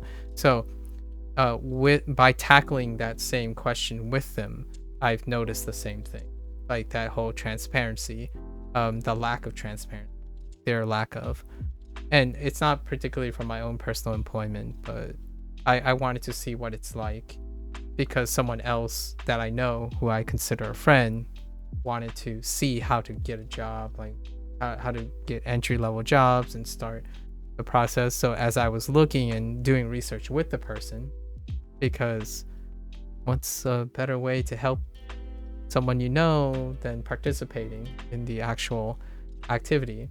And I would definitely say from the last couple months, I get the same impression as well. It does not, transparency is incredibly clouded, like incredibly shrouded in almost deceptively sometimes as opportunistic things. How do you turn self-study into employability? I don't think, if possible, I like to succeed through more freelance. How do you turn self-study into employability? That's a good question. I personally think measuring up a way to categorically accumulate product production through self-study is incredibly attractive right now. So for example, if I were to try to make a case for my productivity during a time of unemployment, I would demonstrate how I spent my time producing a desired quality or product that demonstrates the skill necessary for the position, right? In order to try to offset perhaps a lack of academic background. So for me, I would probably do whatever I'm doing, make sure I categorically journal all those things, demonstrate that I have proper time management and all skills that are necessary to acquire new skills. I think employability is very strong when you're starting off, demonstrating that you're capable of acquiring new skills. In fact, that's my opinion about what it means to have a college degree. A college degree is a stamp that demonstrates that you have successfully acquired some form of knowledge or skill through problem solving and critical thinking. So if you take that as a mindset, this is not professional advice, by the way. I'm not like a career advisor or anything professionally in any way. However, what I can see is that is what you're trying to demonstrate. So if you don't have a college degree, you have to demonstrate that you've acquired a skill through self-study and be able to explain and disseminate the product that you have acquired using that skill. So if one wants to become a translator, one must take gigs and voluntarily do projects, have and insist that you get credibility for those projects. Like for example, in a translator thing, you can flash the credits, right? If you did translation work, your desire is to make sure that whoever you're voluntarily doing work or maybe even paid work have your desired credit.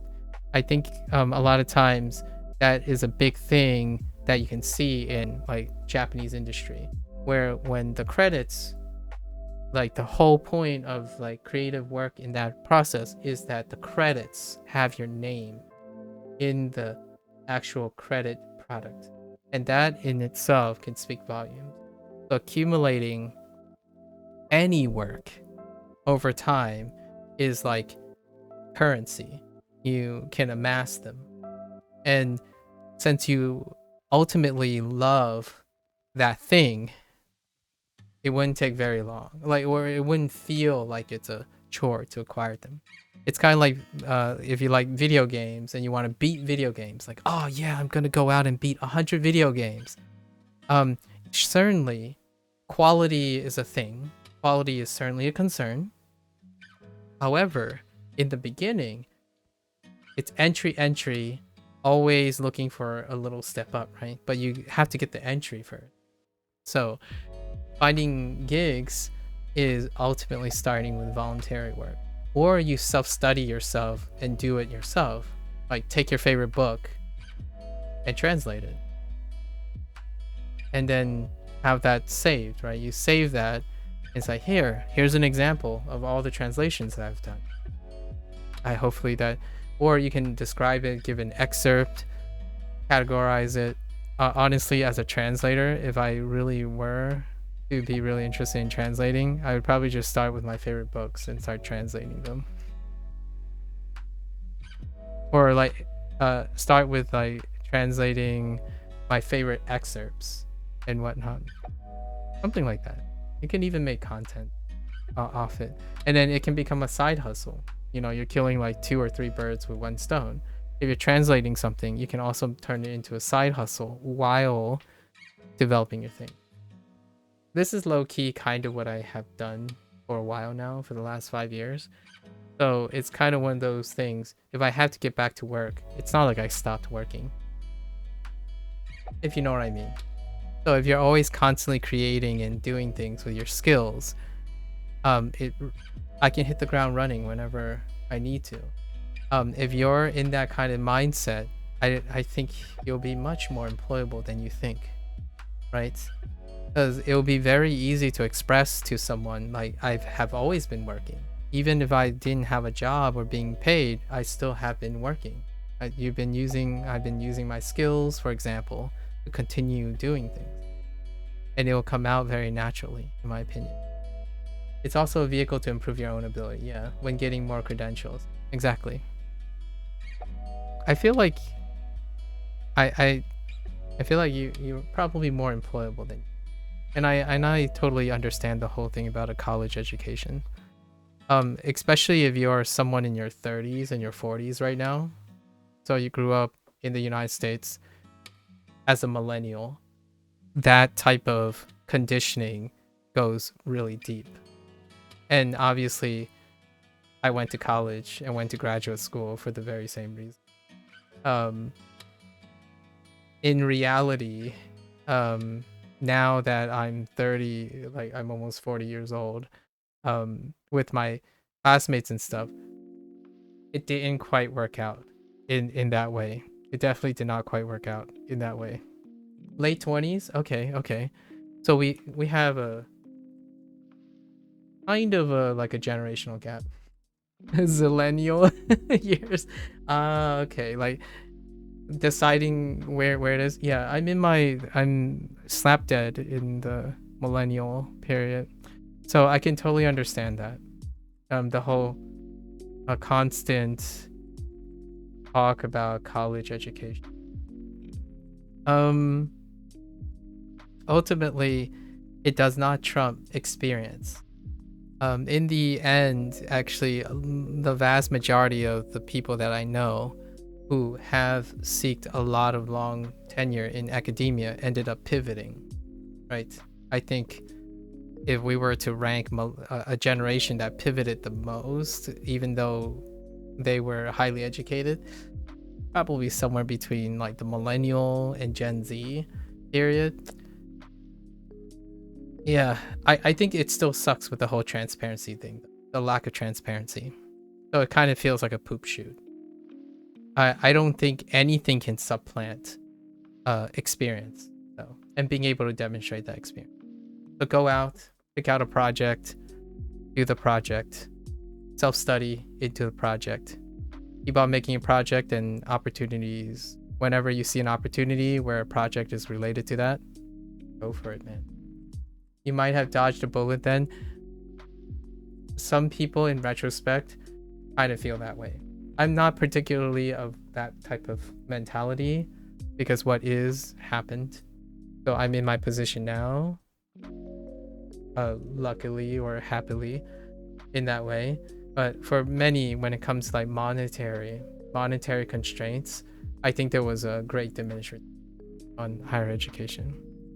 I'm saying that from a place of fondness for those people who didn't have higher education or access to higher education.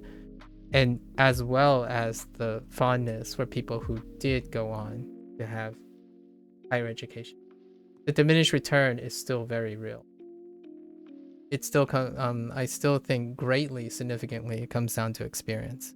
And getting your foot through the door is the most daunting task. It comes with that whole idea of, am I qualified enough, and how the heck do I even know what I'm applying to? Not that I'm trying to scare you away. I think you're perfectly, I do believe someone who is able to still acquire a new skill, right? Learn a new language, that's incredibly impressive. I would spin being able to learn a new language as an asset. I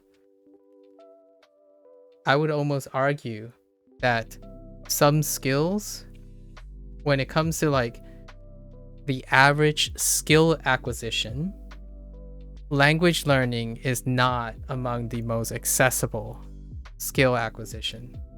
So that is a big selling point. Ultimately, college degree or not, experience is most important. Yes.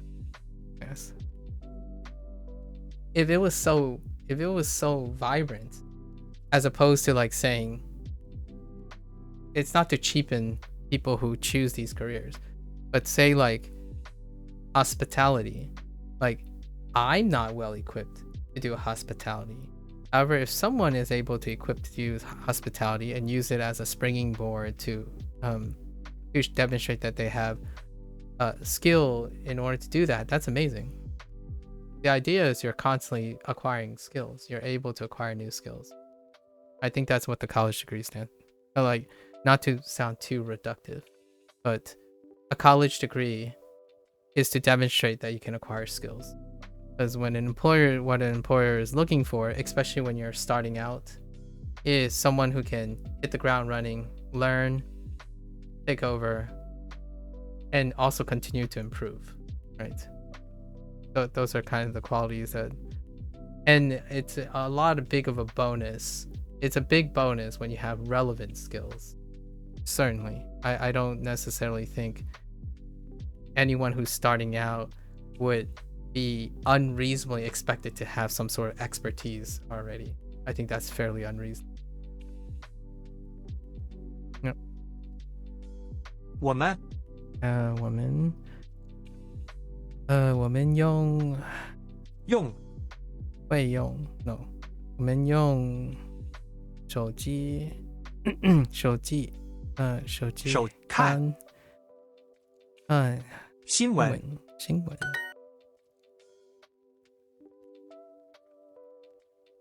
鸡是报报响直新闻晚饭晚饭书玩学校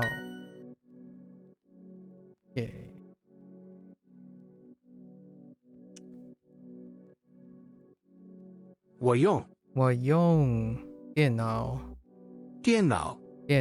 看新闻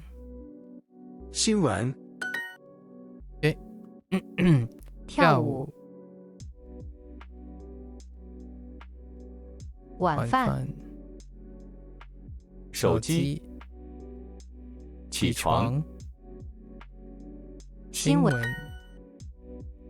Yeah, a lot to think about. A little at a time, right?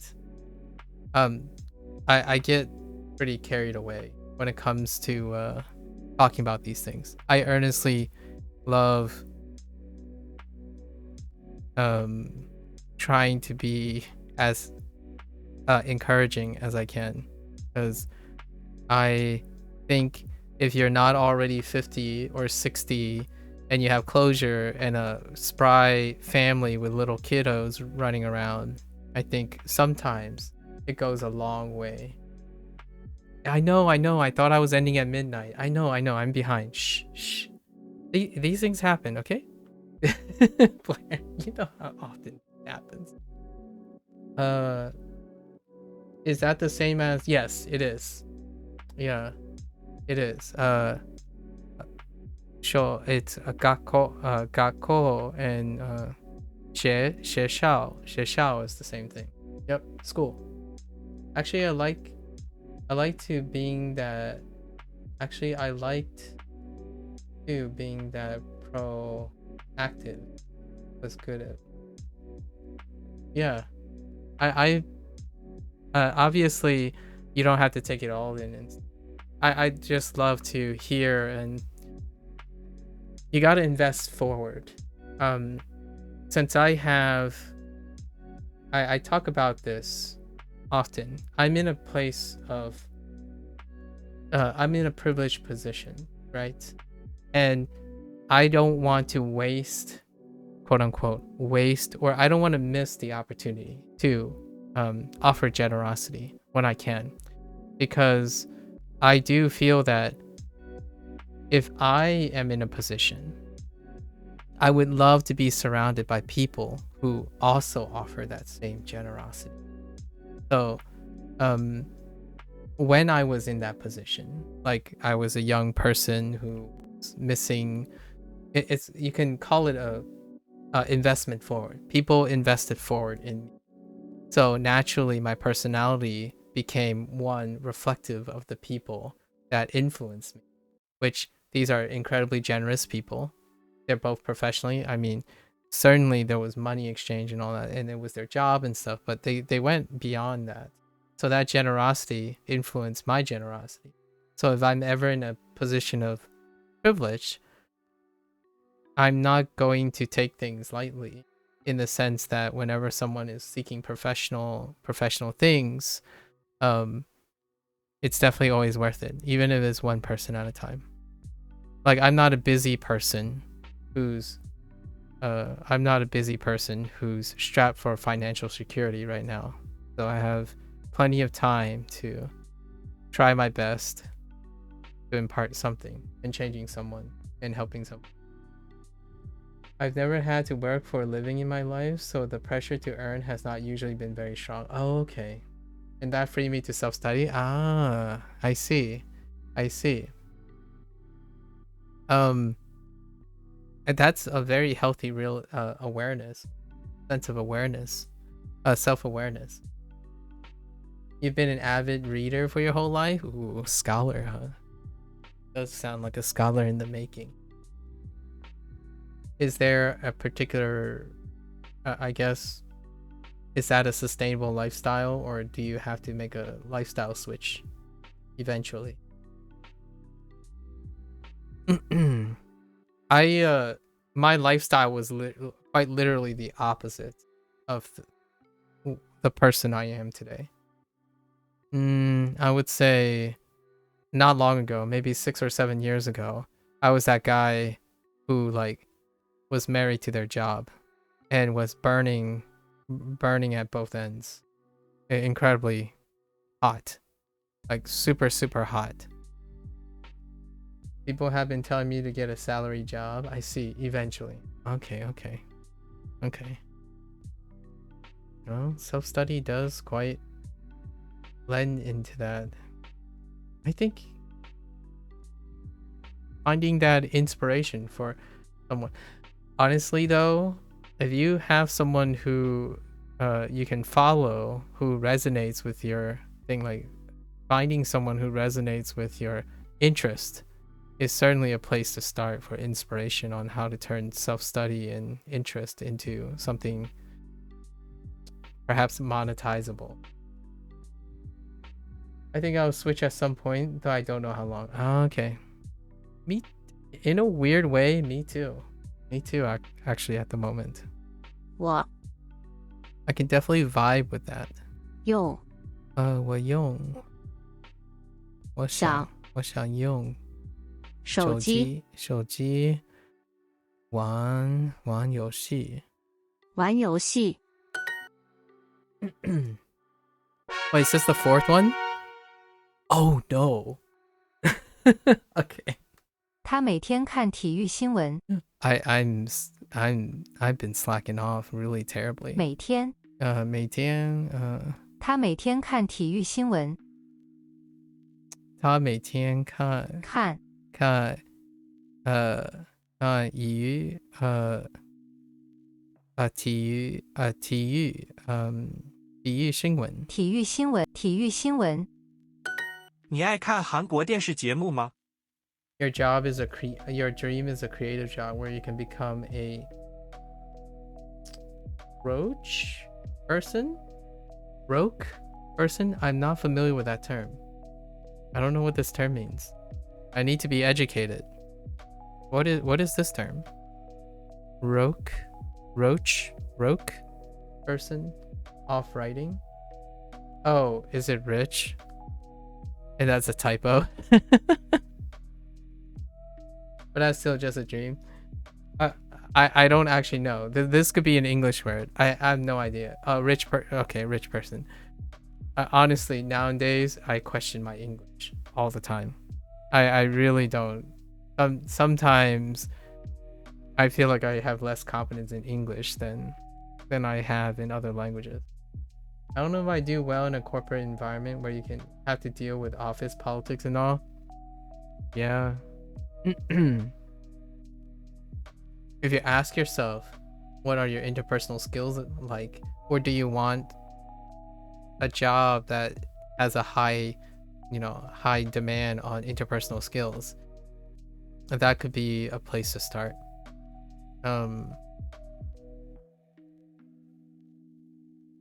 I always think of this fun thought experiment, right?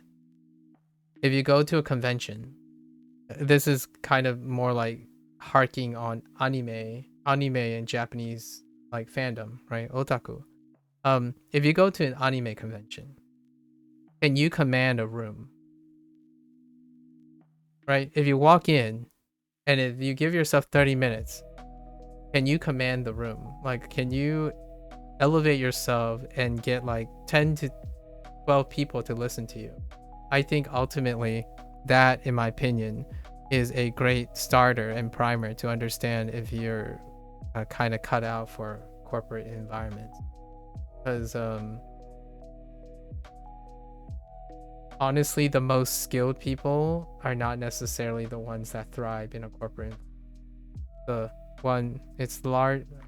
I'm not gonna try to reduce it too much. It makes a significant impact if you're able to do that. The interpersonal skills necessary to enter a room and leave an impression on several people, maybe even lead them in some way. Yeah, corporate environments incredibly dependent.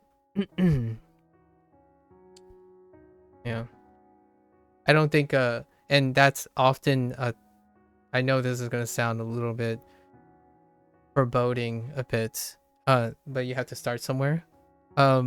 Self-study is pretty much the antithesis of. Rarely does self-study, people who are very strong in self-study, have a welcoming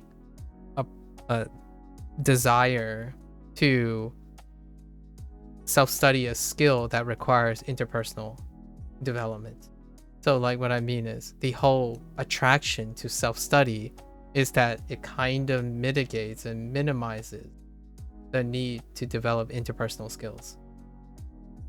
But language is a great one in which you can leverage and say that you've self-studied and you can demonstrate interpersonal skills. So, in my opinion, language is a very subtly exception to the rule. I think oftentimes though, people who self-study generally is trying to avoid developing interpersonal skills. Like they don't want to, it's too stressful, like constantly having to talk to people and networking and stuff. And even in language learning, you can feel that. The biggest obstacle to communicating in your target language is literally the communication part. Like literally talking to someone. And I can see that largely because I feel that's the most fun part. Literally talking to people while learning a language it's my first step. It's not my last step, because in my opinion, my skill set involves interpersonal skills. So I leverage the strongest skill I have. My strongest skill is most definitely not like book studying, being well read. I am very not that great at being well read. Like if you put me in a room and you're trying to ask me to learn by myself, it's like that's not as engaging.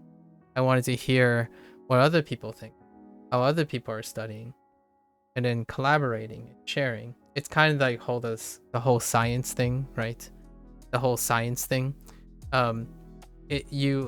Your science and your research is impeccably elevated when you're aware of your peers, like peer review, always getting advice, always banking ideas off of a collective, even within a small group.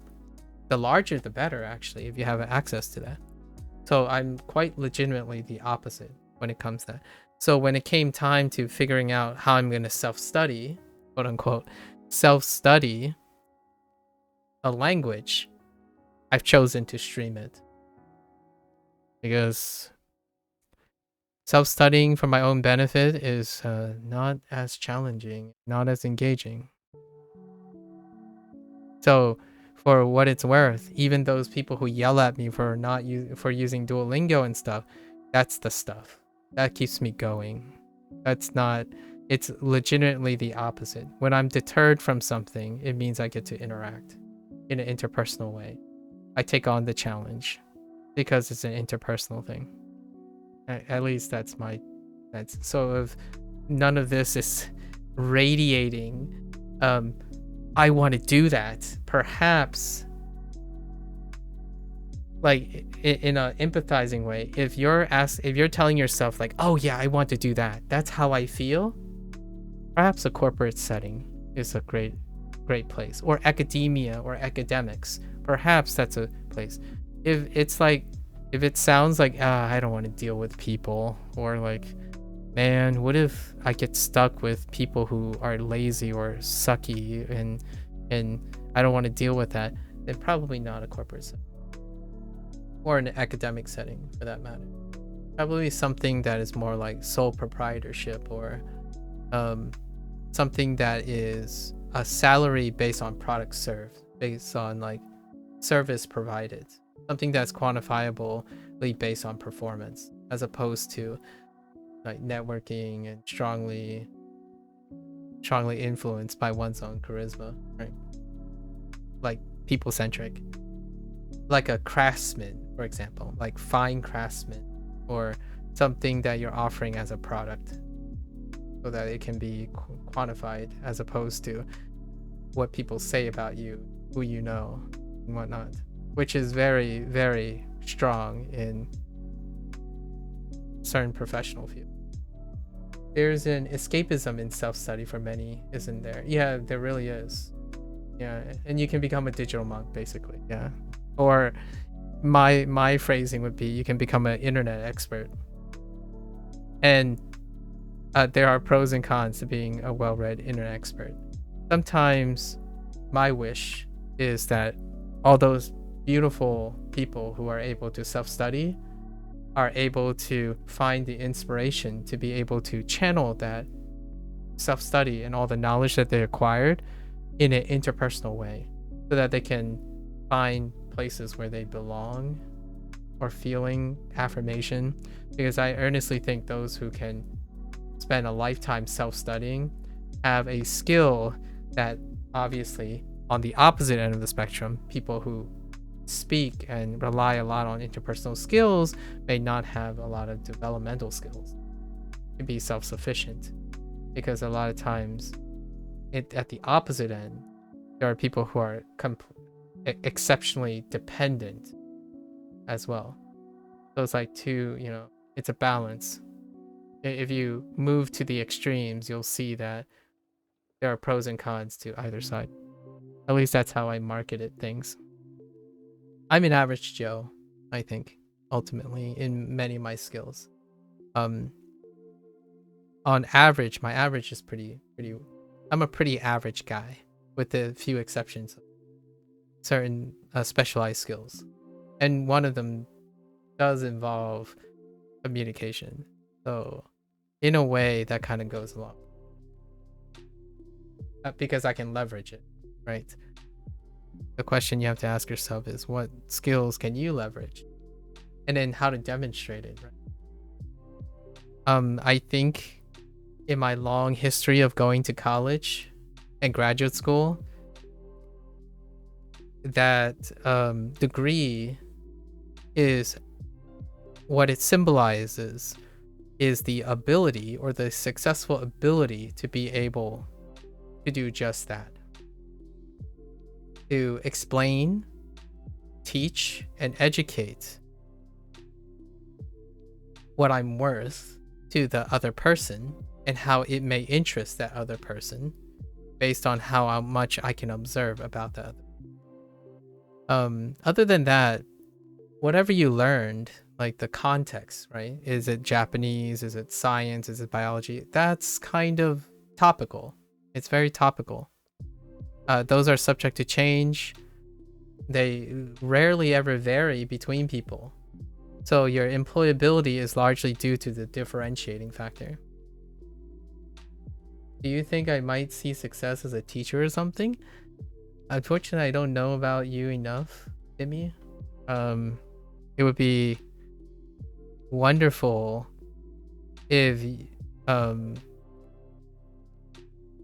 you can show yourself that you're able to even go into a room and disseminate some information, right? And then ask the person, how do they feel about how you explain things? And I think that will give you your, like, you can collect that information based on your own experience. Obviously, I personally can't tell at all. Like, if I had to weigh my professional credentials or something about teaching and stuff, it would mean like spending years with a person, or like observing the person for at least a year or something to ascertain anything remotely advisable. But I think you can probably find that out on your own.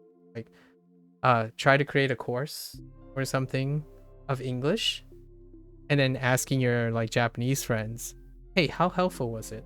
You know, like, how helpful was it? Did you like, what parts do you like? What parts didn't you like? And then the parts that they don't like, how approachable is it that you can change those things? If you can approachably do that, I think you would be an excellent teacher, right? But it really ultimately ends up on your perspective. The idea is, as a teacher, you have to be able to disseminate information, and then there has to be enough positive core foundations of that education.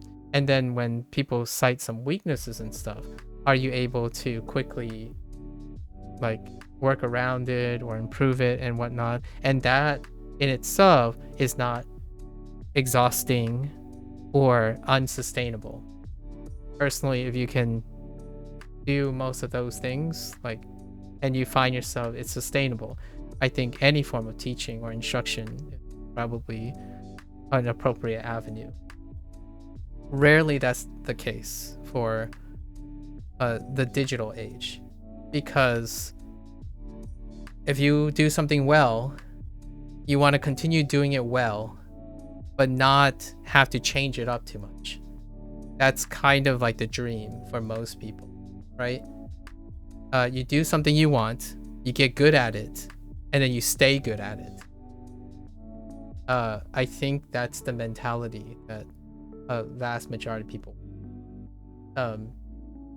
A teacher, in my opinion, is quite legitimately the opposite. Like, maybe not like literally the opposite, like in every way, but one of the core foundations about being a teacher is that you're gonna inevitably always be learning something, because you're like, the people you teach are gonna inevitably constantly change, and the content that you're gonna teach is gonna inevitably constantly change to fit that. So if you're not a person who asks yourself, like, someone gives you a critique and you're not excited about engaging in that critique, and then also constantly having to readjust readjust from year to year, that's probably, in my opinion, one of the core foundations of needing to be that as a teacher. You're not the best at anything. That's just the natural way of it. So if nowadays, in my opinion, younger people, they want to be the best at something.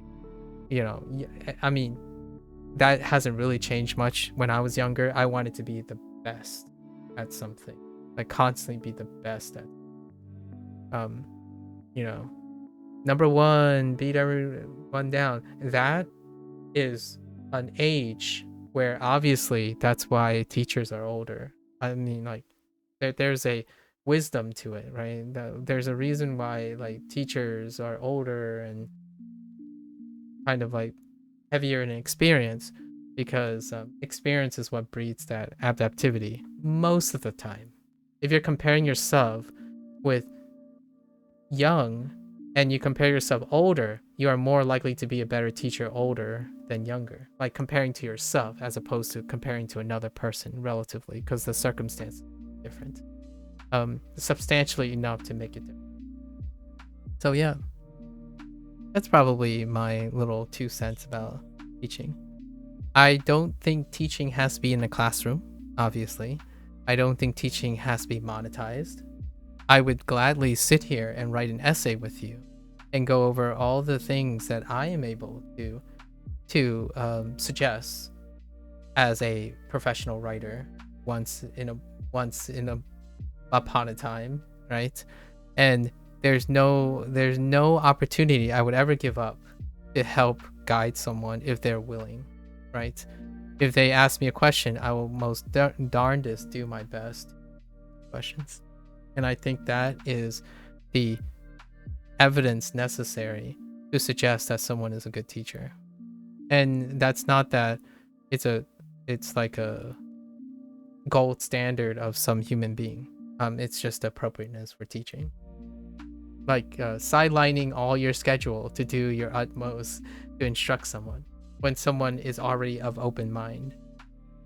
Every time I meet someone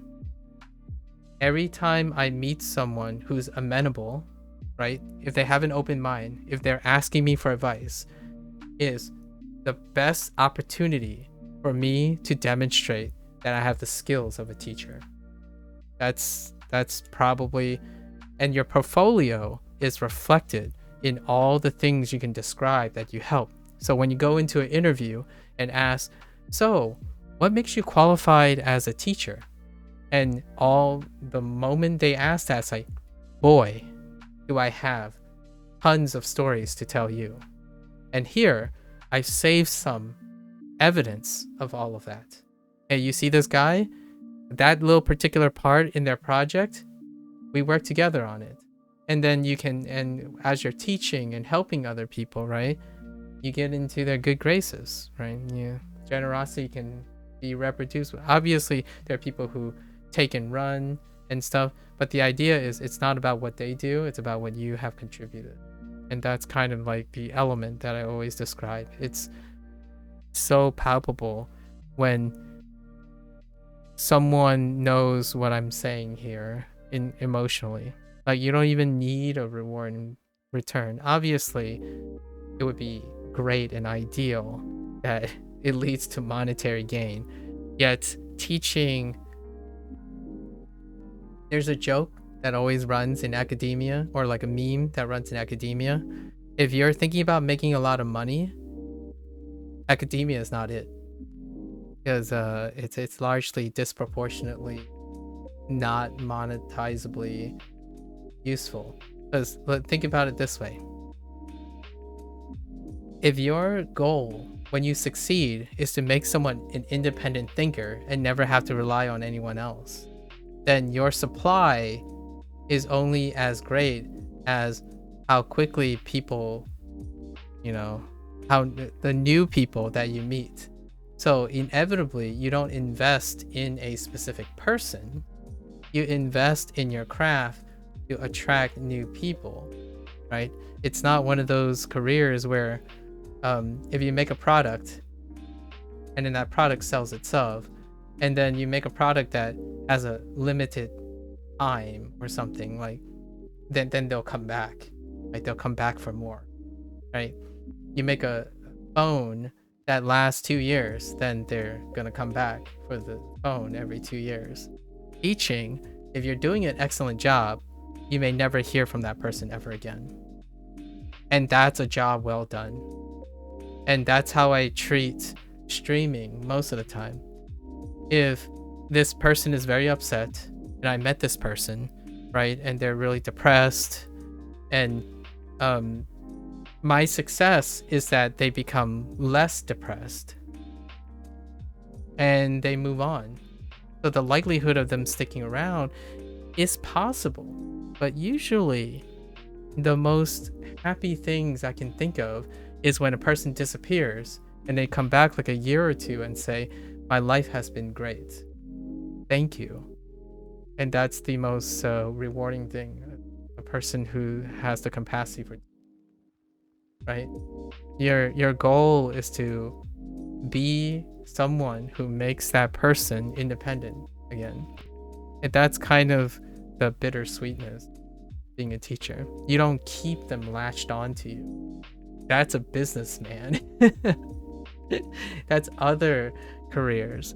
A teacher wants to see all the people that they teach go on to make great things, whether they remember you or not. I am trying to find out how to teach the basic principles of tying a knot. I don't know how to tie a knot.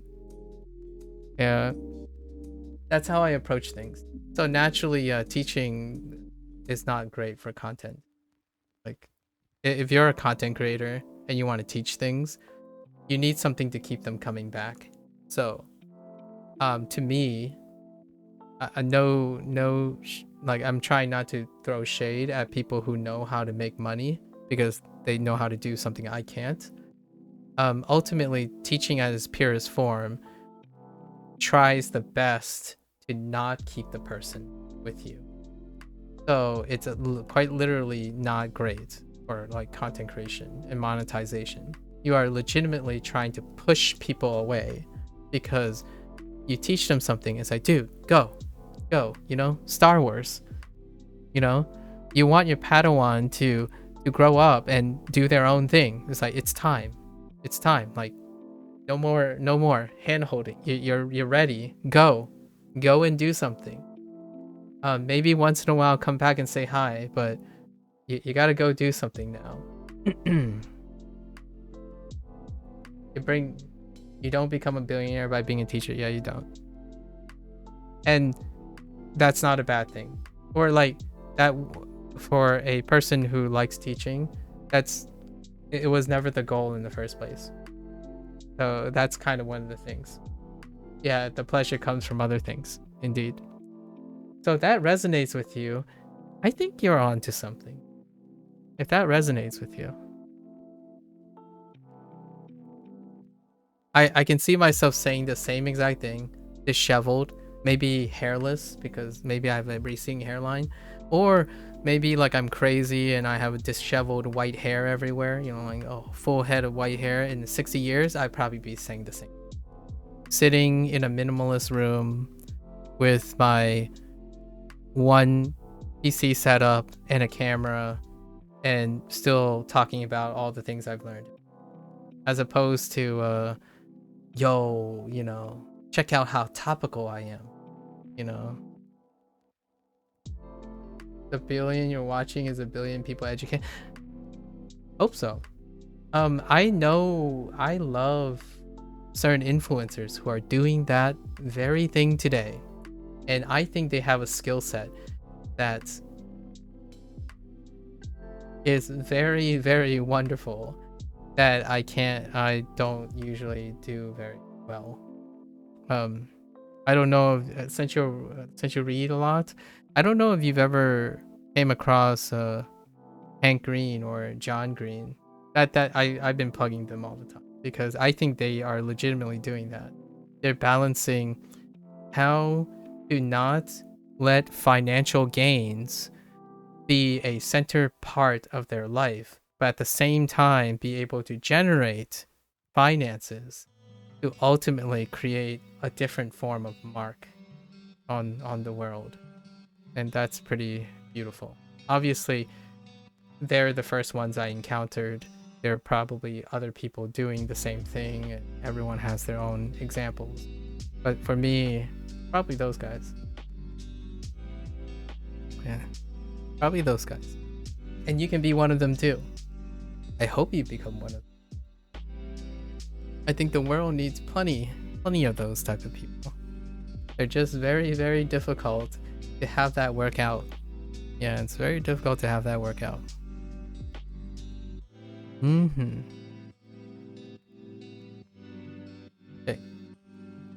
你爱看韩国电视节目吗？节目 Okay. Do you love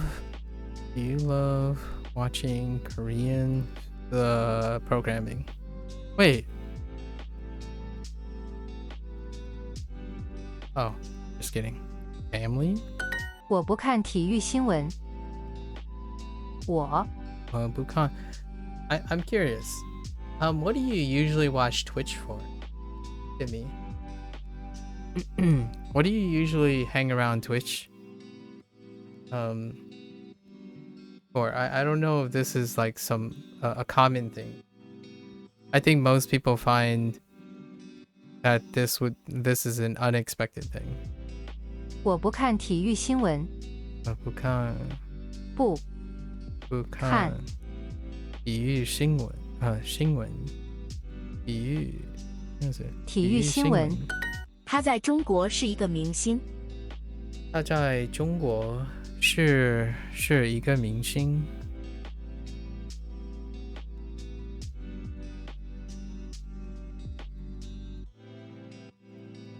我喜欢看体育节目。我喜欢是是。你好，你好， Stop. 喜欢，我喜欢看体育节目。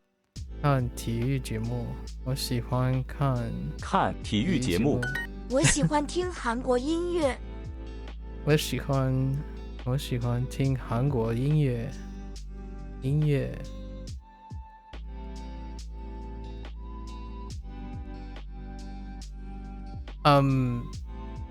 One thing I have to say, in the day of the digital age, I think words have become very cheap,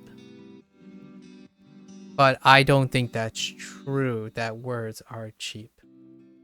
And the conversations that I have online, because of my life story and the things that happened in my life, I think words are incredibly powerful. I think they have been cheapened, but not like they're not cheap inherently. So oftentimes I think even if it falls on deaf ears, it is always worth mentioning something to someone, because words can change people's lives. And that's probably why, like, if someone asked me what is the main reason of streaming at all, really, if you can all do this and be profitable, it's largely because words aren't cheap, or I don't want my words to be cheap. So oftentimes it's not about friendship. Like, you don't have to be personal with anyone. You try to treat someone with respect, because you can truly change their lives, even if they don't like see it yet. One interaction can change the outlook of someone. That's usually how I go about it. Someone have come talk to me who truly believe that you don't have to talk the talk if you can walk the walk. And I made a comment way back when I was playing Yakuza 5. I still remember this. There was a dialogue in Yakuza 5 about like this hostess that said that she doesn't like people who walk the walk but can't talk the talk. And I made this comment before. In the age we live in, talking the talk is very much synonymous with walking the walk. if you don't mean what you say, you might as well not bother doing the thing anyways, because oftentimes that's where it starts. Because in the digital age, you might not be able to do that little like proverbial walk the walk. So I try my best to make my words feel or be useful to people. I used Twitch partially as means of language acquisition. Okay, but I built strong online friendships. Yeah, that's great. So now it's wind. So now it's wind to some degree. Oh, so it's like, okay, so you've like tuned it, like it's not as prominent anymore. Yeah, interesting. I wonder how successful was that, the Twitch acquisition, like language acquisition. I haven't really used it myself as much because Twitch is rarely a platform for educational content, you know what I mean? So it's more like vicariousness, like it's more like immersion, a source of immersion, as opposed to instructional material or constructional material. Of course, in Japanese, Twitch is largely reflective of Japan proper. Oh, okay. Oh, interesting. It was probably my single biggest way of immersion chatting. Ah, I see. Still is? Okay. Interesting.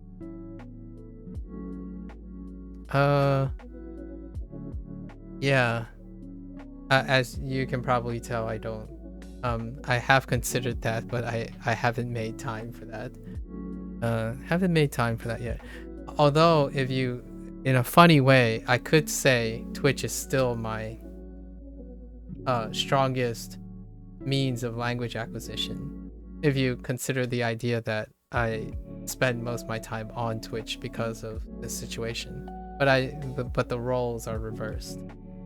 I welcome the people.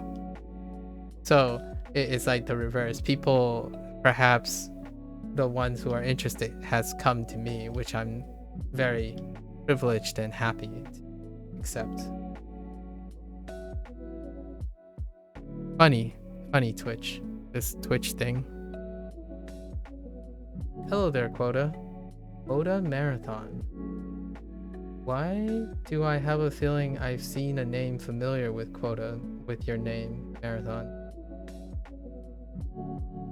Yeah, basically you immersed yourself so heavily. Oh, I see. And how did that turn out? I remember you a Kana game before. Oh yeah, it's probably the Kana mini game in Wagotabi, Quota Marathon. Wagotabi is on the back burner right now. I'm waiting for the next update, and hopefully soon, so we can go revisit that.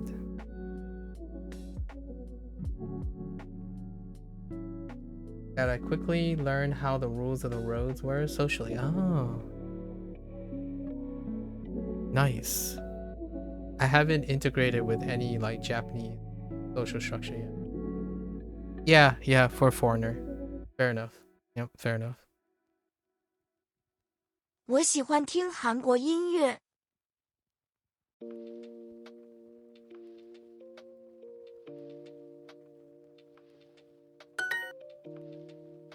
You're a gaijin, so lots of leeway. Indeed. Yep, indeed. 我 If I just don't open my mouth, maybe I can pass for a Japanese person. No, I just kidding. Just kidding. Over time, people can lose patience. I've seen the result of that. Yep. Understandable.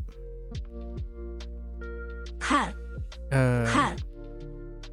我喜欢看体育节目体育节目。体育节目。我最喜欢那个明星。我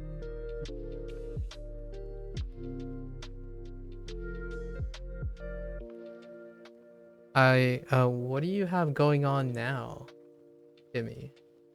Like, what do you, is there something you look forward to? Something you do?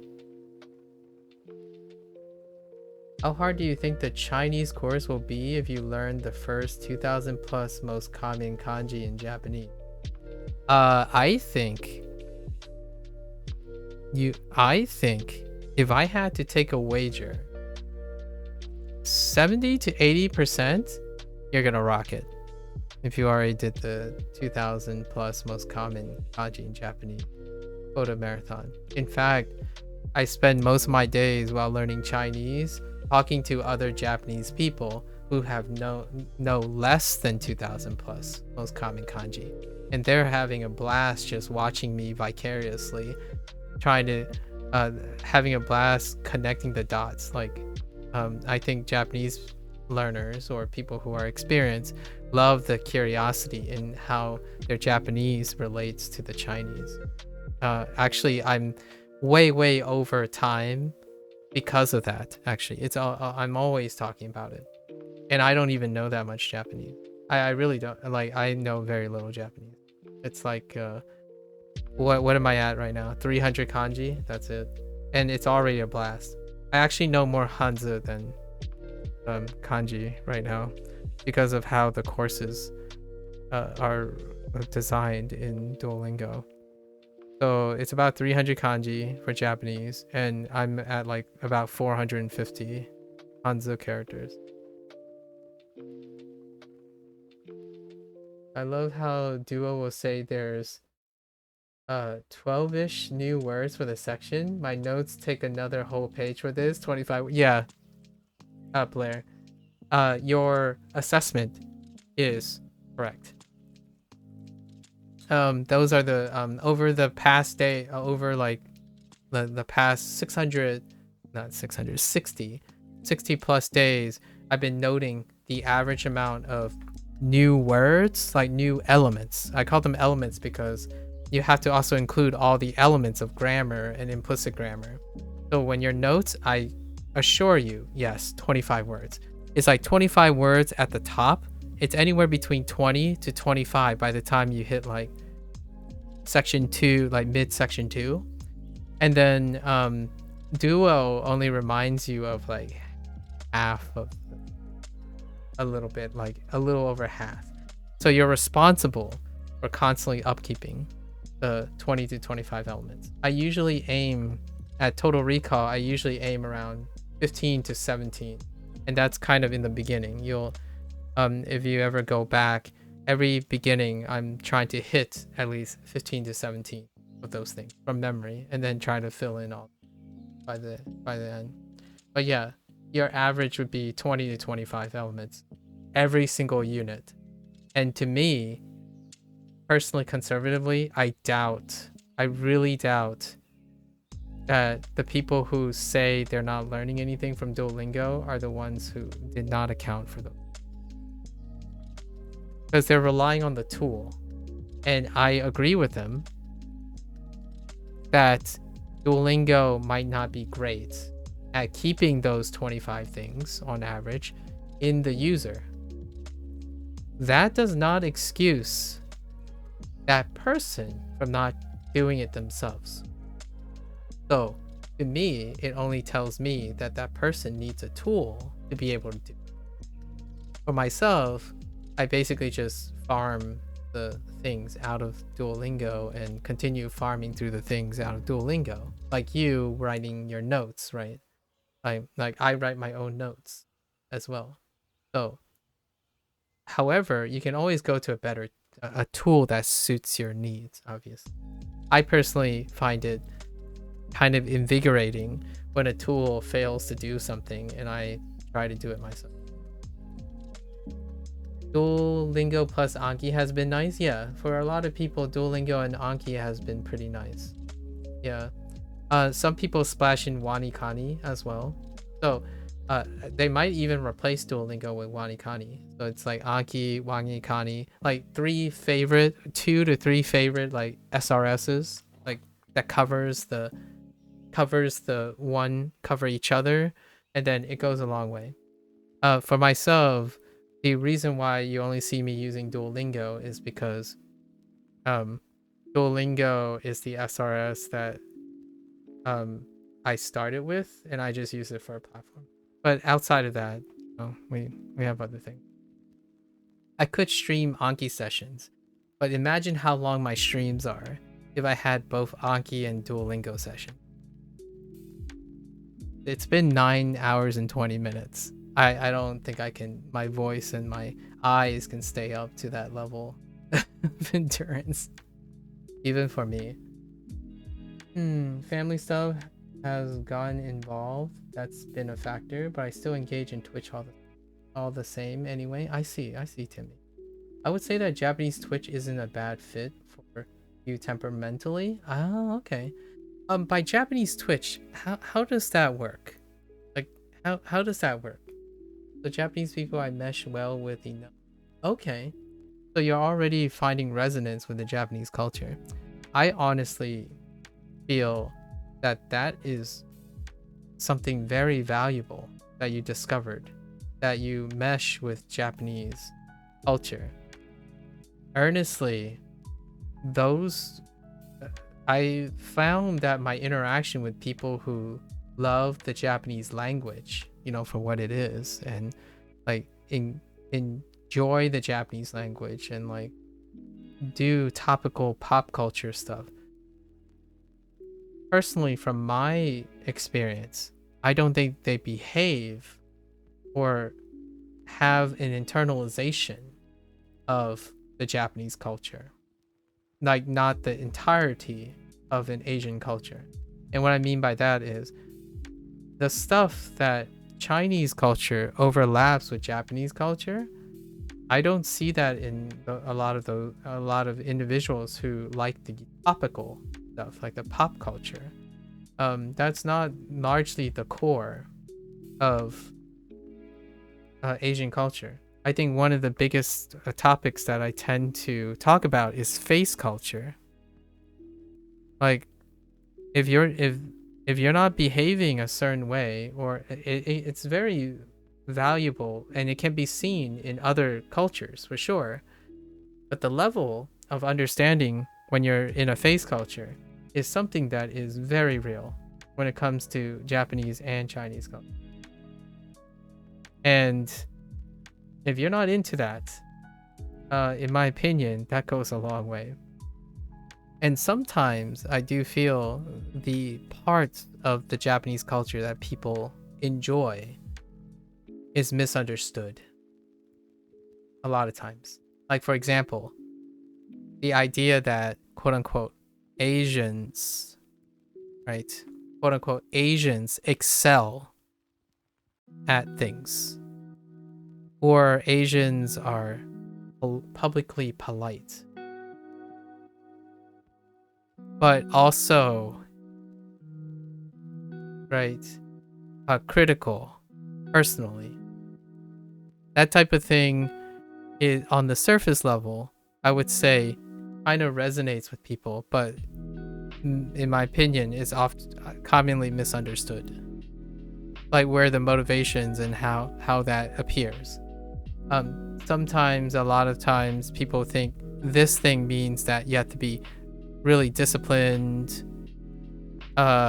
you work really hard because you like it, because you love it, and like you love things a lot, that's why you do them well, that kind of thing. And then also, like, they're very hardcore because of passion. I think that's a really big misunderstanding. It's something that is very difficult to communicate, and it's also incredibly difficult to bridge. So coincidentally, you can be a person that vibes with that and belongs. But I think a substantial majority of individuals who choose to want to assimilate into a culture later in life tend to fall out of love with that culture. It's not to say that you can be successful or you can't be successful. It's very common. And it's very apparent to me. At least that part of things. Like if you're a person who wants to really show off how much Japanese you know by telling people how they should learn Japanese, that's probably one of the first red flags about what I'm talking about. If you have a sudden urge to always butt in and tell people how to do things, then you're probably going to have a tough time in a face culture. Because you're going to get polite passive aggressiveness back at your face. Like, oh, yes, thank you. That's very interesting. I'll keep that in mind. What that actually subtextually is saying is you're being rude and I didn't ask for help. But I'm okay. And you know, meanwhile, the other person would be like, well, I'm being kind, right? It's okay as long as I'm being kind. It's like, no, you're not. That's usually not the case. It's very hard to understand. I understand it personally because I'm American. When you have the kindness of intent, that's what could go wrong, right? But generally speaking, it is a very different form of miscommunication. Like when someone says, oh yeah, well, thank you, I really appreciate it. And then meanwhile, the person's like, they're being polite. Like, you're being kind of rude. Like, you're being intrusive. You're interloping. I'm not saying everyone, right? There's always going to be exceptions to the rule, but generally speaking, the significant body of people in a face culture does not jive well with an individualistic culture that prides on one's understanding. It's too prideful.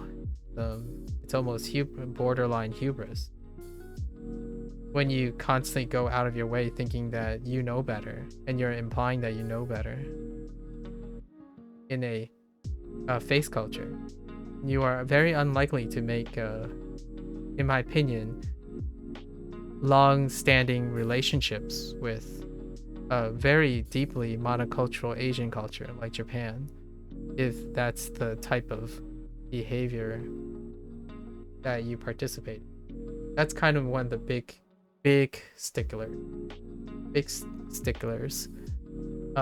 for Japanese culture and Chinese culture that I can say tangentially from an American perspective, because I'm also American. At least well enough. Yeah, okay. Polite really can mean passive aggressive in private if they don't like you.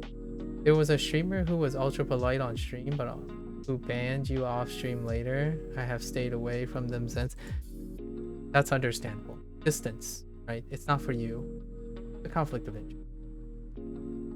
I understand that ban as them saying they don't want me around in their... Yeah, that's kind of what you have to take.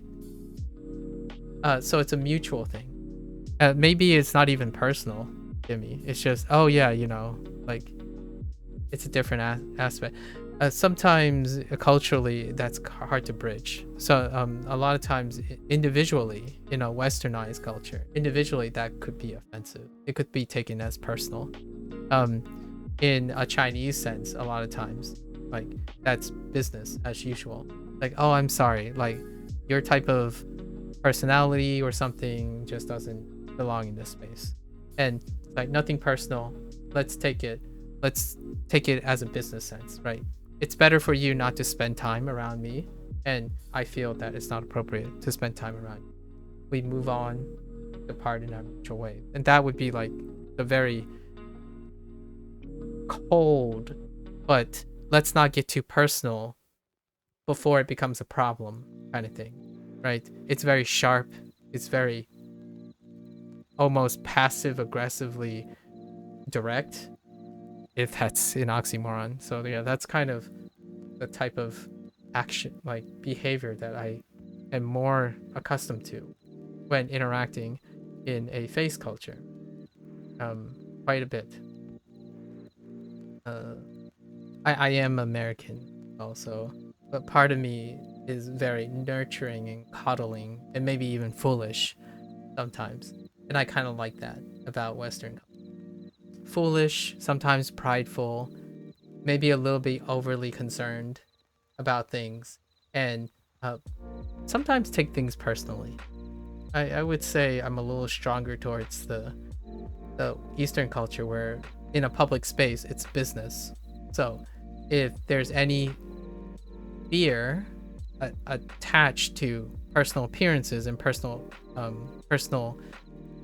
workspace, you cut it right at the roots. Like, you nip it in the bud right away. It's nothing personal, it's business, right? If you're a personal friend, you wouldn't need that public space to interact in the first place. It sounds really cold, but that's kind of what I'm trying to illustrate here about interacting with potentially people who are like natively in a face culture. I had a guest say, "Oh, I don't know if you've ever been told, but you really are." I just looked at him and told him, "Yes, my husband tells me that." He laughs it off, but I wanted to hit him with the empty sugar dish. Yeah, exactly.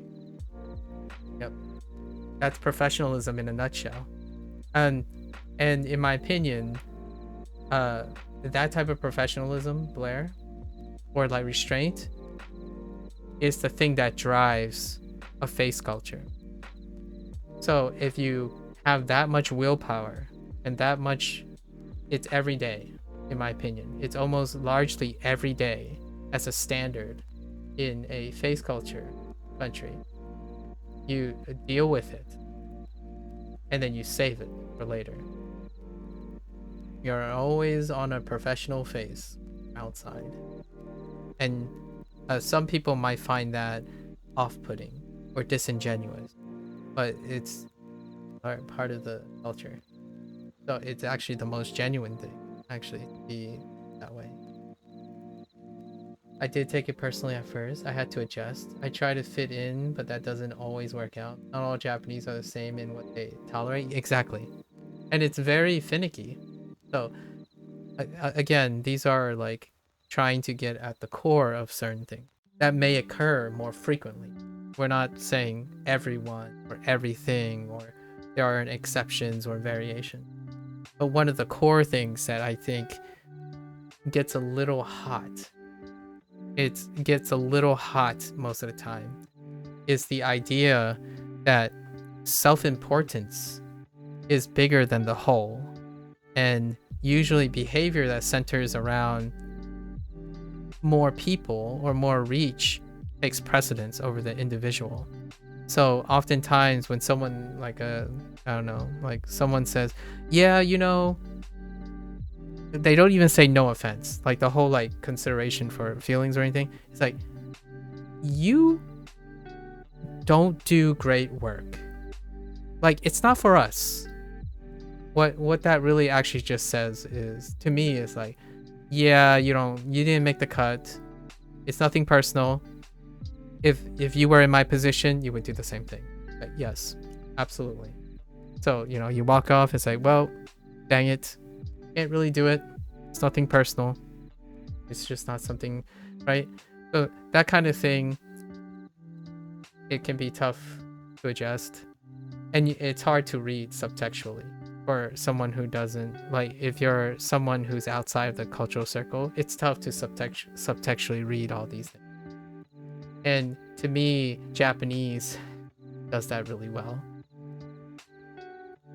Yeah, it's very indirect language. Japan has lots of social performance. Exactly. And this is a little bit lessened with Chinese. I honestly, it's to a lesser degree on Chinese. It's still pretty noticeable. But you have to get really used to that. Rule number 1 is that if 95% of Japanese people are doing something, then it's also okay to do it. Generally speaking, in a strict monocultural face culture like Japan, absolutely. It's unlike, the Western world, right? It's like, oh yeah, but I don't want to do that. Let's change it up. It's like, okay, you can probably get away with that. Not so much in Japan, in my opinion. So like freedom of expression and all that stuff, you gotta understand, if you're assimilating, you're gonna assimilate. Certainly you can try to express yourself every once in a while, here and there, but generally speaking, the freedoms I'm not saying like it's a crime or anything, but the fitting in thing, you're fitting in. You're not creating an environment around you. You're fitting in. Right? Drawing the line professionally without being outright rude is difficult for you. The South expects a certain amount of politeness, but stop trying to flatter me. That's fair. That's fair. People watching in Japan sounds thrilling, honestly. People watch. I could see that. I would love to people watch one day. Controlling your tongue is pretty important. There are times I say nothing to avoid awkwardness. You've got it. You've got it. Yep.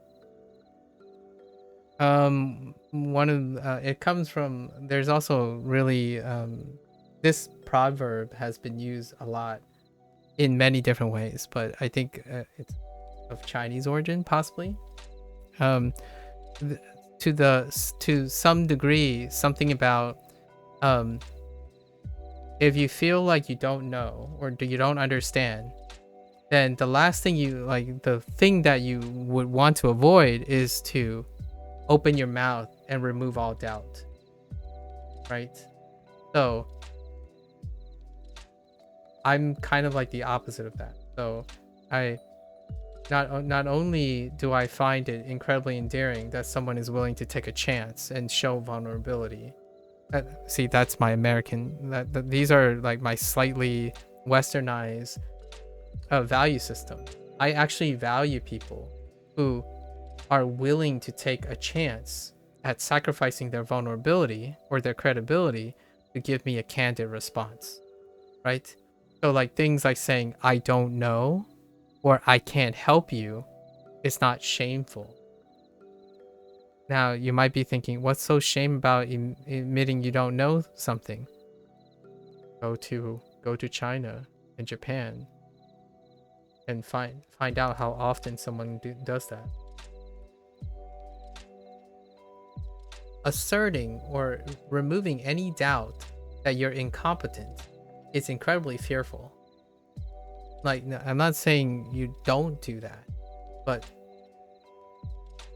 it is something that you try to avoid. It is very difficult to admit you are wrong or you have a chance of being wrong.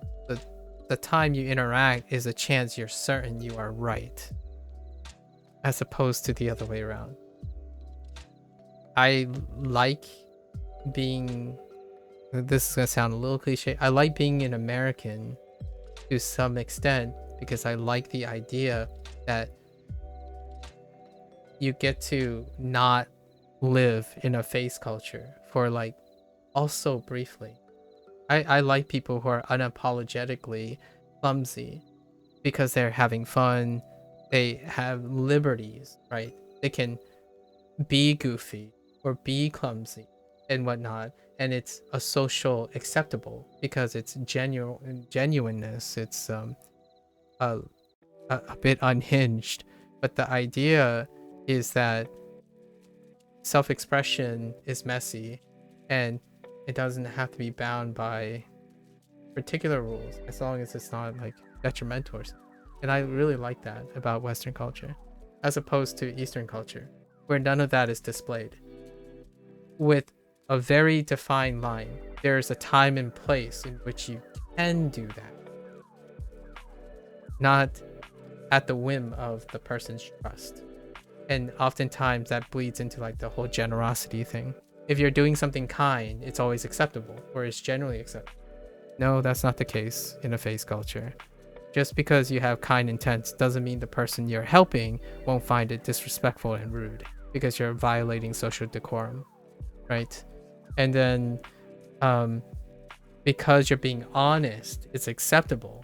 No, that's not also the case. Like if you go up to someone and say you're fat because you think you're fat, I'm just being honest. There's quite a lot of lack of merit behind that.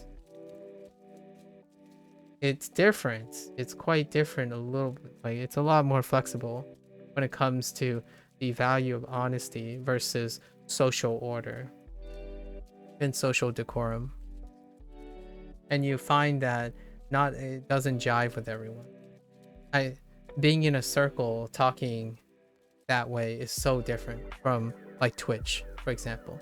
I know you said Japanese Twitch, that's why I'm very curious, because obviously it's going to be different from English Twitch, right? Or American Twitch, because American Twitch, ooh-wee, words, the way communication works is very different. I've been living between these two types of worlds for quite some time, like going back and forth. Going back and forth pretty much all my life. So it's an ever-present. It's fun. I think it's fun. However, I don't think it's fun for everyone. Going back and forth. If you don't know, don't open your mouth and prove it. Yeah. It was something like to remove all doubt. That's how it like translated. Like, if you fear being incompetent or being seen as incompetent, the last thing you want to do is open your mouth and remove all doubt from the people in the room. I forgot what the actual attempt to translate that proverb was, but I'm pretty sure it was of Chinese origin. It might have been like a Confucius thing, a Confucius or a Taoist thing. It's around that age. I might be just talking out of my butt. See, you wouldn't be able to do this, in my opinion. This is something that I wouldn't do if I'm trying to like be incredibly a lack of vulnerability, right? If I'm speaking to like a Japanese, like if I'm speaking to an Asian person, I wouldn't necessarily bank on the idea that making myself vulnerable makes me sound more charismatic, for example. If you appear like you're incompetent or you're unsure and stuff, that might not come off as being endearing or honest or genuine. On the other hand, if I'm speaking to someone who's westernized, saying like, oh, you know what? Let me just take a stab at this. I'm not very confident in this, but hear me out here. That is often construed as something charismatic because you're willing to put yourself in a compromised state to share a candid response or a candid negotiation. I would think that would come off more as embarrassment or potential embarrassment. And that fear of potential embarrassment is something that you avoid as strongly as possible in a face culture. You avoid that like the plague. You do not make yourself appear like you have any vulnerabilities in your knowledge. You know, that kind of thing. And that fear is what drives the excellency in terms of public opinion. I make puns and jokes and such, and not everyone likes them. Exactly. That's probably one thing. Trying to fit in while also showing off my gaijin ass too much unintentionally. Not everyone likes that though. Most still think of me as a result of said status. That's probably very reasonable comment. Meanwhile, there are funny moments too, like someone asking me if I killed bugs using shotguns. Whoa. It's a level of authenticity to me that I like that. Yeah. I agree. I think the thing you described about like randomly testing humor and whatnot can end up being trying over time in like in a cold way.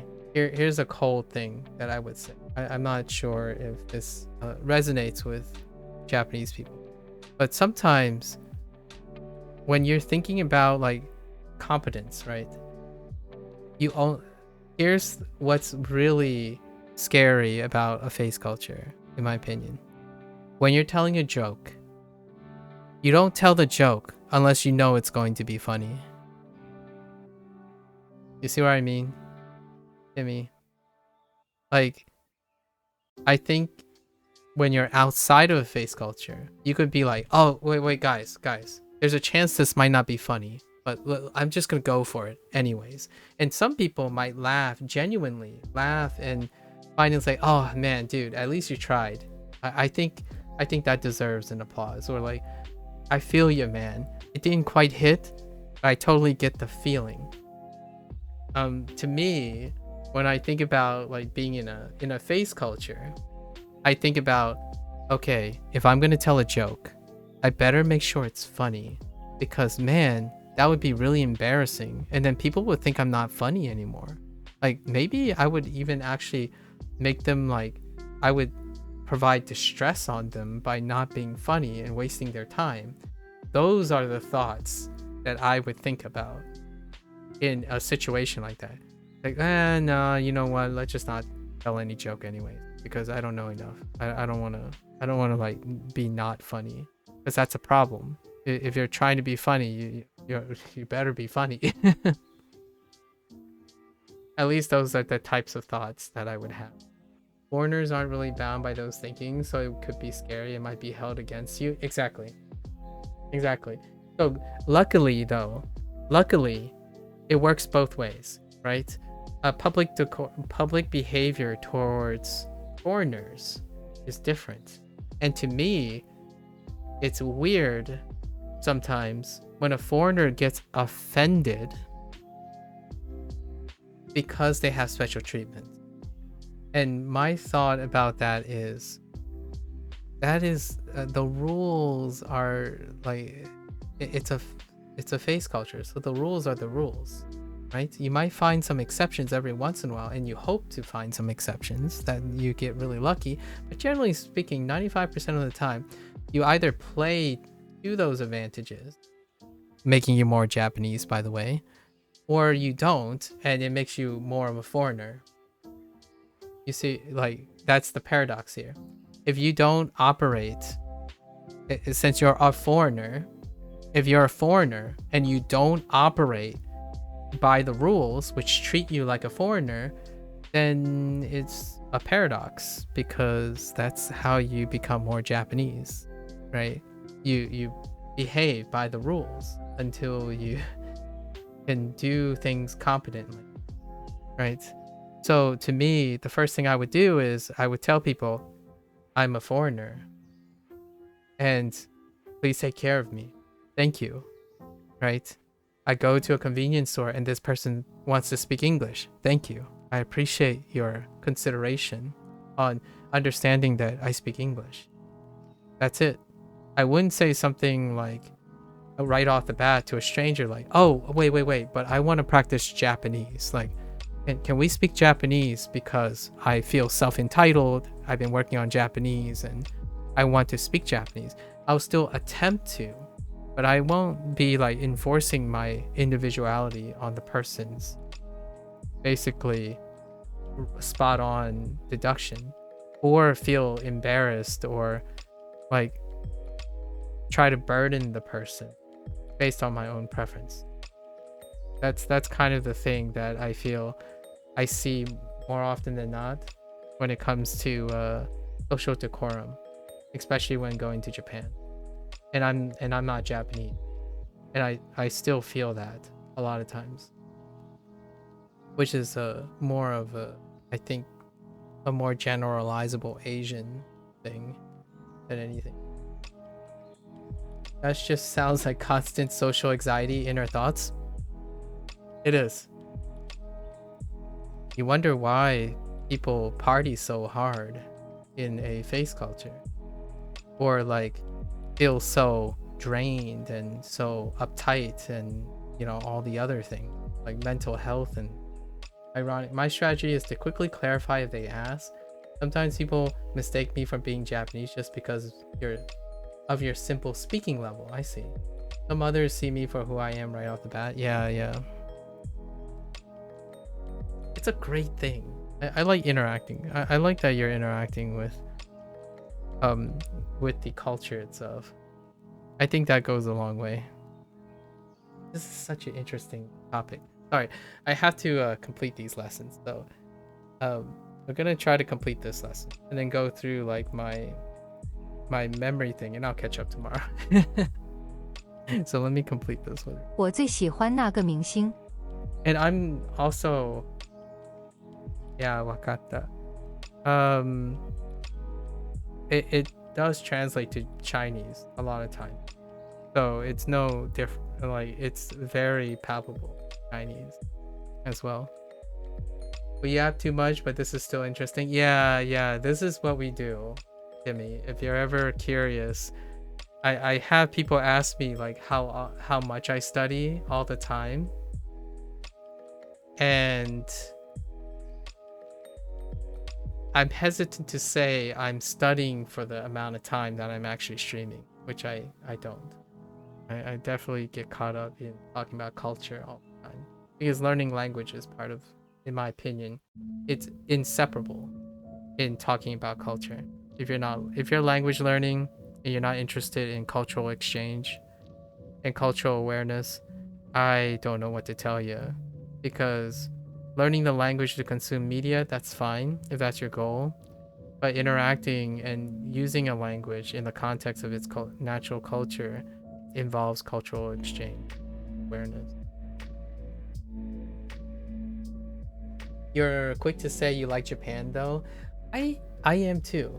I think I like Japan. Probably not for the entirety of Japan.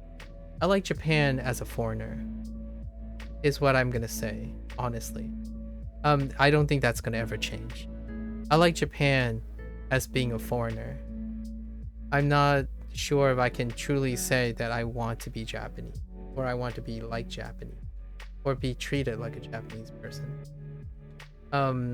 Because I'm not a Japanese. I might try to be here and there, but the Chinese side of me says that you can't be something you're not. I know the American side or the Western side would say, well, if I behave and I speak and I do everything like Japanese people, like near native and stuff, I can be considered a Japanese. And even when I'm not Japanese, I can't even say that about being Chinese either. Understanding that, in my opinion, is nearly the paradox that you would have to consider in order to be really appreciative of the culture you're thinking you're going into. Right. So like, being able to be okay with that and still striving to behave by the rules and whatnot is in my opinion, a lifelong thing. A lifelong thing. So if someone is not comfortable and feel constantly negative about always being treated like not Japanese or not Chinese, that's probably a thing that will break the person eventually in assimilating into a Asian culture. You want to celebrate all the rules and benefits that you get, all the leeways that you get, and pragmatically integrate all the things that you can do without stepping on as many rules, in my opinion. It's kind of like the Asian thing to do, quote unquote Asian thing. Not go around saying you're almost native Japanese like when you're a foreigner, for example. I don't think that's a behavior that it might be commendable on the surface and it might be like great, but I don't necessarily think someone of the Asian persuasion would find that the most redeeming quality in someone that they consider a friend. Like, oh, you're proud, you're very, very proud, and almost not even being conservative and exercise humility in what you know. You go around telling people how fluent you are in Japanese. Personally, I'm not Japanese, but I would say that is the type of friend that is very awkward to be around. Someone who goes around bragging and taking pride in a skill that they have. That is very unlike an Asian person in general. They don't go around bragging about what they do well. That is not a social norm. Like going around and say like, oh, I learned 2000 kanji in like 1 year's time and I became fluent in 6 months. That is someone that personally, if I had the values, strictly had the values of like my Chinese background, or maybe even Japanese by extension, I would be very uncomfortable around someone who keeps drawing attention to themselves and overselling and constantly highlighting their own accomplishments. That's kind of weird. It's a cultural dissonance. Meanwhile, my American side says, live it up, bro. Like, you do that. You deserve it, right? You worked hard. You get to do that. That's my other side. That's the other culture that I grew up in. You're fine with not being considered Japanese? That's fantastic. People like friendly foreigners, which is enough for you. That is so good. Yeah. Humility, yes. Humility is very paramount. Boasting about your Japanese isn't really good. Yeah. In fact, I have a very Japanese-esque self-doubt. Yeah, self-doubt. For better or for worse, self-doubt drives perfection in a I keep saying, I know I sound like a broken record, but that's what the base culture is about. Self-doubt, that deterrence, that constant fear, in my opinion, is what drives adherence and compliance. There's a constant fear of messing up. There's a constant fear of not doing the right thing. And that is the normal feeling. And the desire for self-improvement, You can always do better. You can always do better. It creates a vicious cycle, maybe even an unhealthy one that's not sustainable. I always feel so disheartened when I hear, the declining emotional and mental health of, without a lack of a better word, Japan and China and Korea, right? So the question is, would I want to live there or something? It's like mutually respectful. I would love to stay as a foreigner there, right? Like, think about it this way. If a Japanese person see me emotionally expressing something on the street, and then they say, oh, that's a foreigner, they're very expressive and they can sometimes have mental breakdowns on the street, I'm okay with that. I'm okay with that. And then they might do things to help me, right? So to me, I don't see a life where I can not be that. I don't want people to bottle up their emotions.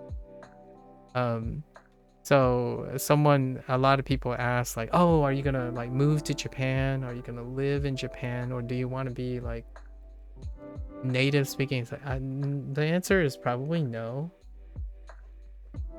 Is it better to be intoxicatingly confident or intoxicatingly doubting? Yikes.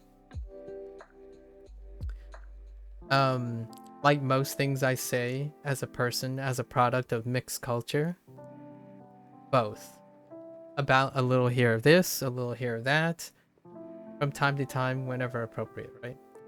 However you want to leverage whenever you can be intoxicatingly confident and intoxicatingly doubting. I want to say I go back and forth. Real talk. I actually go back and forth. Japanese people, when asked to rate things, oof. Wow, that's a deep cut. And I believe you when I believe your deep cut there that you just made. Avoid numbers 1 or 10. Yeah, do not hit that. And also know that it's skewed depending on how much they consider their public image is dependent. If it's something that's reflected on themselves, it would be slightly higher than average. If it's something that is not germane to them, it might just be average. But rarely are you going to get something that's abysmal. In fact, I wouldn't even say 1 in 10. I'd probably say 1 in 3. And if you're a foreigner, maybe like 1 in 5 are not on the chart. It's probably between 5 and 9. If you're a foreigner, if it's something you made and it's reflected on themselves, right?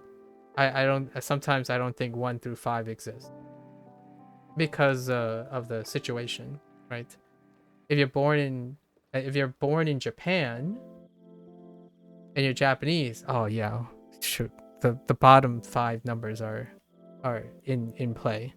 Like my folks would do things like, oh yeah, that's really great, like look at how impressive they are. And then if I did something right and it was bad, they would say like, get your act together. That's like utterly dissatisfying, and there's no excuses. You should be that embarrassing to us. So it's kind of like the incredible double standards. And the whole equality thing is a bit of a stickler too. Like the idea that double standards should not exist, that's kind of not, that's something you might want to get used to. Well, double standards exist all the time. When you're a foreigner, when you're someone who's like in out group, not if you're born into, like if you're amongst the peeps, there's no double standard. It's actually gruelingly no double standard. It's almost like literally the opposite, which is not that great as well. So for example, if everyone is getting hundreds and you get a 99, you are a failure. Why aren't you like everyone else? This is where I would joke about the Asian F in the United States. When people are compared with other people and you start treating people as the same. So for example, I'm born in the United States. So naturally, it doesn't stop my parents from comparing myself to every other American-born person, right? Including non-Chinese American. And that means that if there's someone better than me, then I'm compared to them. Why aren't you doing better? If someone can get 100, why can't you? Right? So that's, some part of me don't want that for people. I'm a romantic. I think I've long rejected that kind of mentality. I often think people are a work in progress, and it's also how I approach language learning most of the time. If you fail once, that doesn't mean you can't try again. But I honestly think when people want to be Japanese, they kind of act that way. Like, oh, you failed Japanese once, never again. Don't do it again. Like don't even bother. If you failed it once, that's your one chance. And that's kind of how I feel about how extreme the culture can be. Like my parents would question me if I'm like, wait, what do you mean you have to try again? Didn't you get it right the first time? Like, why do you need to try again? You get it, you do it right the first time. What does that sound like?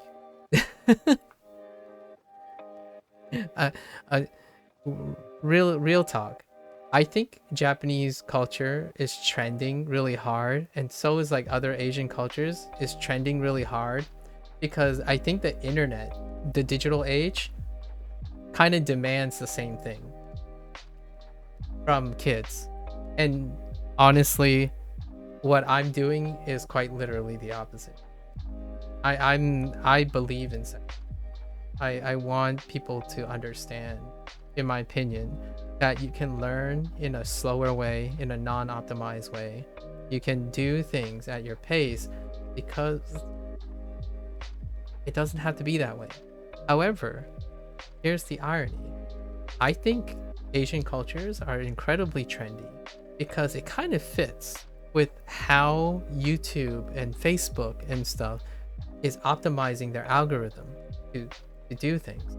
This is a little bit of a generalization, and take it with a grain of salt, but the idea that when you get on YouTube and you get blasted by what's the best way to do something, what is the best way, what is the only way you should do things, how do you do it right and wrong, that to me is so Asian, quote unquote Asian culture, that I am not surprised that when you look at Asian content, like that type of face culture and stuff, you get the same vibe.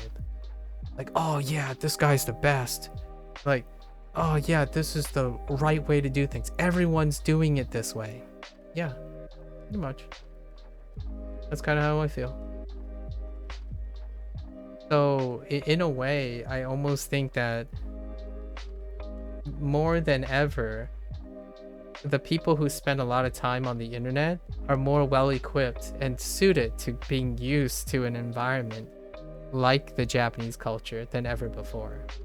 Now, when you place a person who's offline in the same room with a person who's like from Japan or something, then you have some cultural dissonance. And in a way, that cultural dissonance would probably result in a much friendlier interaction than something unexpected, like an online person who spent a lot of time trying to assimilate a culture that they might not be sure that they're used to, in my opinion. What does that? Right. Then there's Nobita Nobi. Who's that? Nobita Nobi. Why does that sound so familiar?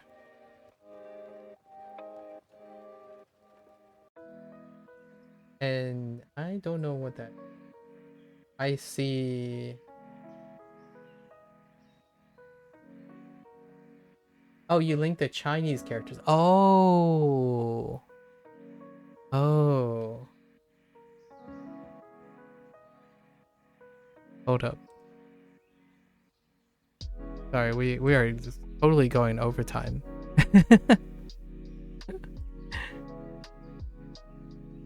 Oh, yes. Yeah.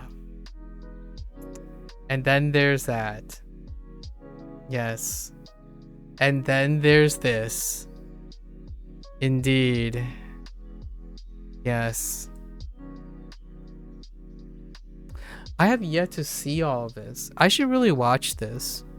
I have yet to see all of Doraemon. I guess Doraemon, right? Doraemon. No. Doraemon. How do you pronounce it? Doraemon? Doraemon? I always say Doraemon because of English, but yeah, Doraemon. Doraemon, right? Doraemon. If it's supposed to be pronounced that way. Yeah, Doraemon.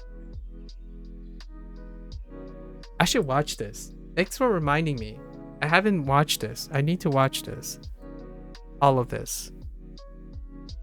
Yeah.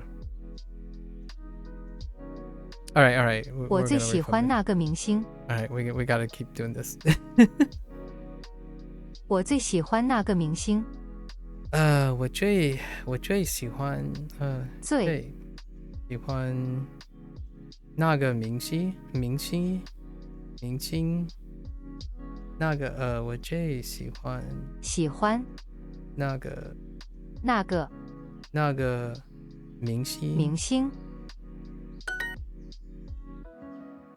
Yi. Yu. Do you love watching Korean TV shows? 你你爱看你爱看韩国韩国电视节目吗？爱看爱看韩国韩国电视节目吗？吗？对，体对，节目体育直 Not necessarily for you to reply to, but to confirm. The guy who made Doraemon made Nobita as a sort of person who was intelligent but didn't necessarily fit well in the school setting. That's fair. Actually, that's very provocative. That's almost sensational. I don't know if you ever played a game called Judgment. It's a darker tone thing, but it's really hits the home. Like a Dragon Studios, right? Ryuga Gotoku Studios made a spin-off series called Judgment and Lost Judgment, and the whole conformist thing is a big deal, right? Intelligent but didn't fit well in the school settings. The idea is like when the nail sticks up, you hammer it down, kind of thing. So in Lost Judgment, it dealt with the school environment, a high school environment, and it dealt with like bullying and people who stuck out. And some people may like do well, and they get slapped out. And it was a very, very mature topic, and that happens more often than one might think. And that's kind of the trade-off that you have. It's for better or for worse, right? You know, depending on which perspective that you have. I can see why that's the case, and I can see why that's not the case. Like, for example, if you are very intelligent in school, I kid you not, this is the stuff I think about. I had to learn in the United States sometimes that it's okay to put yourself out there instead of misleading people. So like, this is the really weird duality. If you do not show how much you know, and then later somebody finds out, it can end up being offensive and make you the point of being bullied. But at the same time, in a different environment, if you stick out too much, you get bullied. So oftentimes, in my opinion, there's an even incentive to not stick out. As in like, oh, if you're doing really well, you don't want to do too well to draw attention. So we're not talking about like grades per se, but saying like, oh, you're very good at sports or something. And if you're too good, like say you're the best, if you're too good the best, you make everyone else look bad. So that's the kind of thing that you always have to think about. Yeah, bullying is effectively a way for people to force into social norms. Yep. That's so in a way you can picture it from two different ways. And sure enough, I'm gonna tell you now, my life, I have no shortage of stories where bullying was used in both ways. Bullying was used in a way to enforce a social norm where it can't happen. And then bullying, we call that, well, a lot of times, I'm not going to beat around the bush, we call that discrimination. Other times, bullying happened because the social norm was something that was voluntarily done. So like, in both ways, it didn't quite work to my advantage in a lot of ways, right? I either stuck out because I appear different, or I try to excel as a way to fit in because being good at things is kind of neat. Unfortunately, that only exacerbated the problem because bullying involves social norms. So if you're trying to do one social norm only to conflict with another social norm, what happens is the negative social norm takes precedence. It's not a canceling effect. And then now now consider it in from a face culture perspective. Consider it from a face culture perspective. When you are seen as a foreigner, there are expectations. And if you attempt to violate those expectations, you might get some leeway. But if you do it in a different way in which you're saying you're in the right of way, then you get the cold shoulder. I'm gonna put it politely, cold shoulder, but it's probably far more than that. You get shunned, right? You get shunned, and being shunned is incredibly isolating and lonely. Unlike a different culture, which still has its trade-offs, but in the United States, sometimes there are things that happen that you eventually grow out of. So, I can't grow out of not appearing Chinese.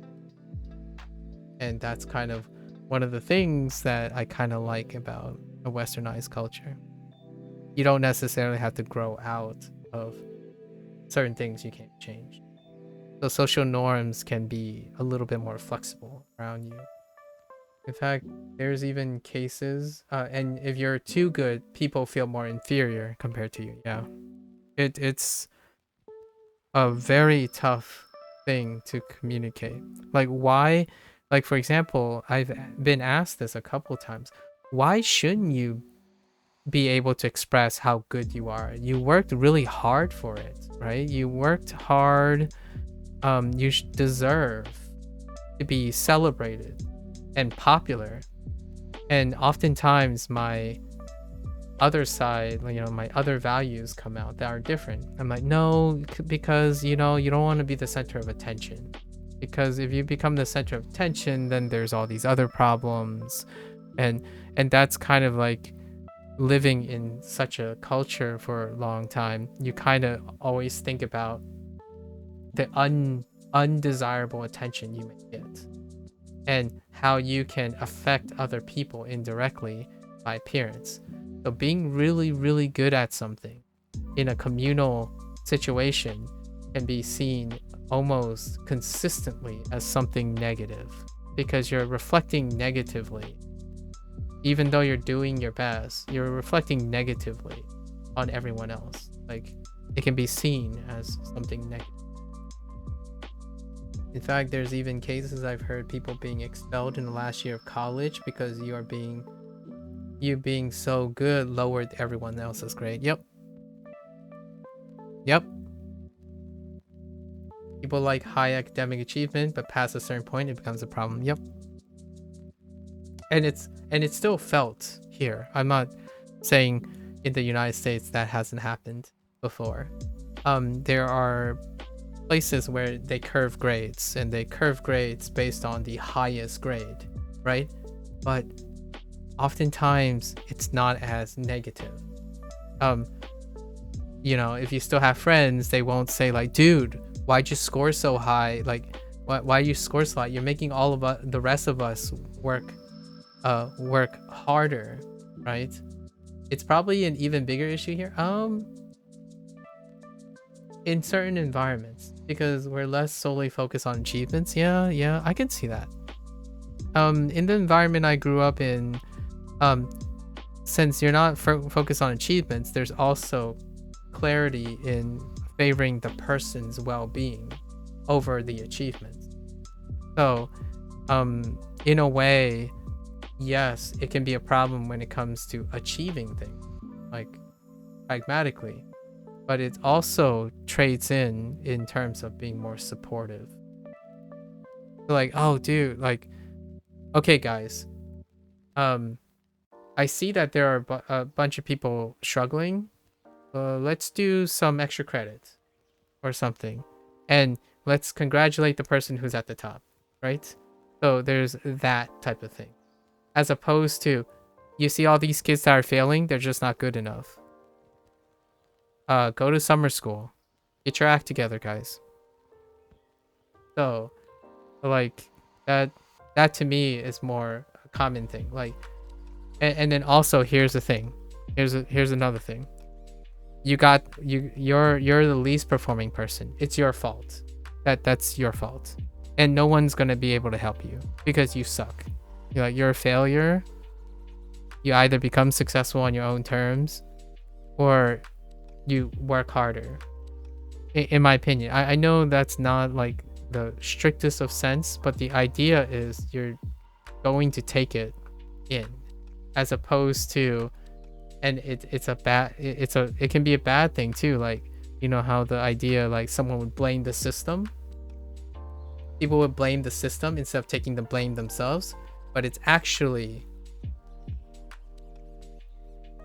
considerably, to some extent, yeah. So in the sense,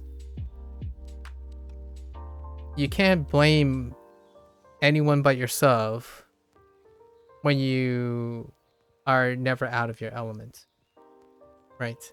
So, like, for example, there's this duality where if you're always taking the shots you know you can take, then you only have yourself to blame when you fail to take the shot, as opposed to you take a shot whenever you can, and if it doesn't land,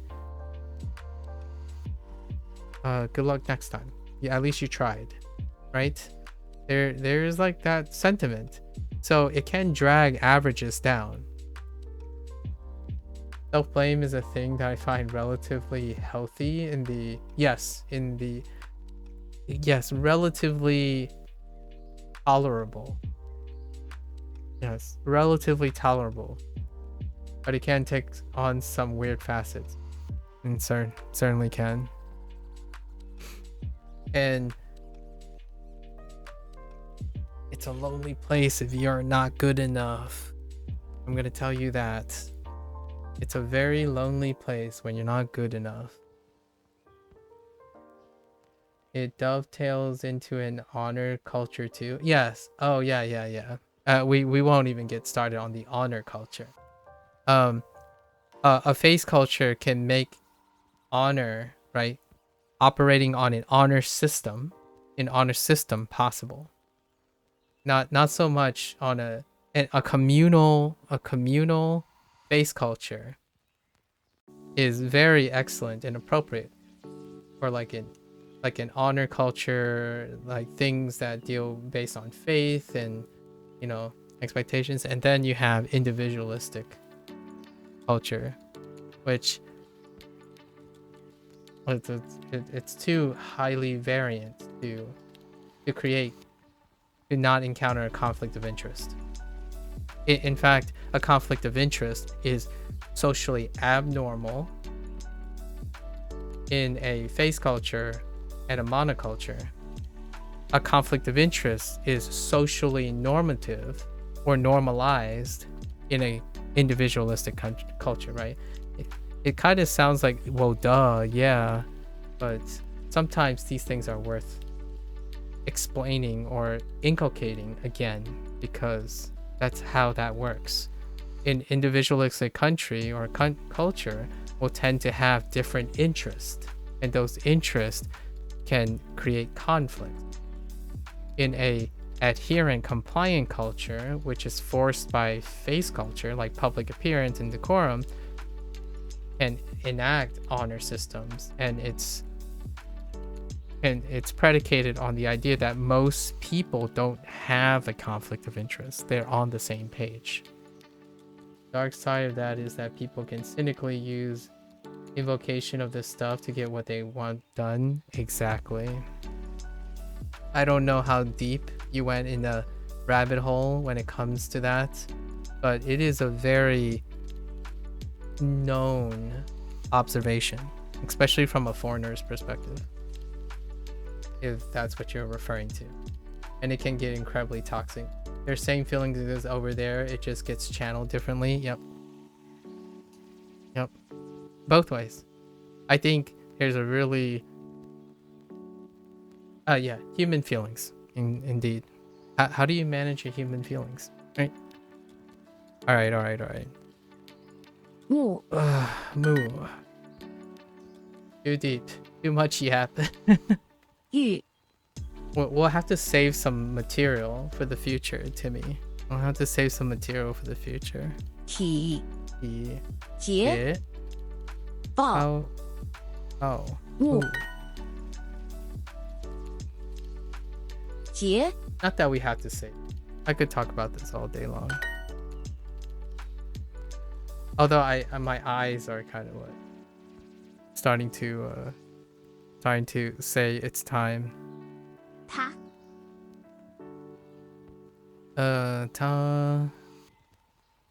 他是是一个他是一个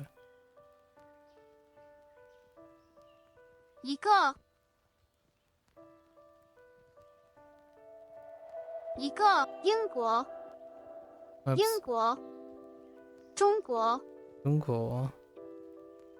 中国明星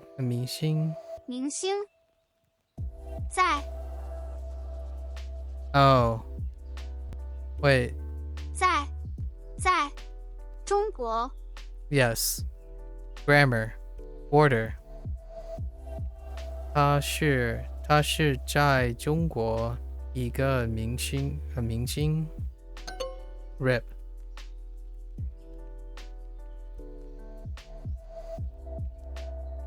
Oh, did I flip these?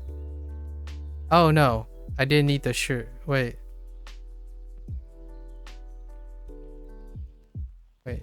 他在中国 Right, 他在中国 Oh, I mixed it up. Yeah, sure.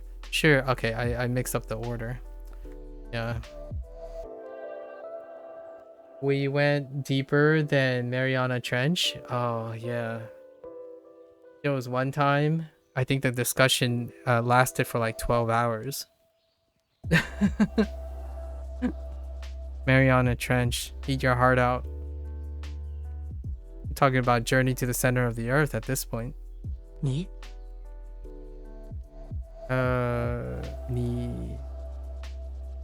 你喜欢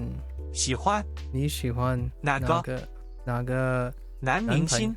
男明星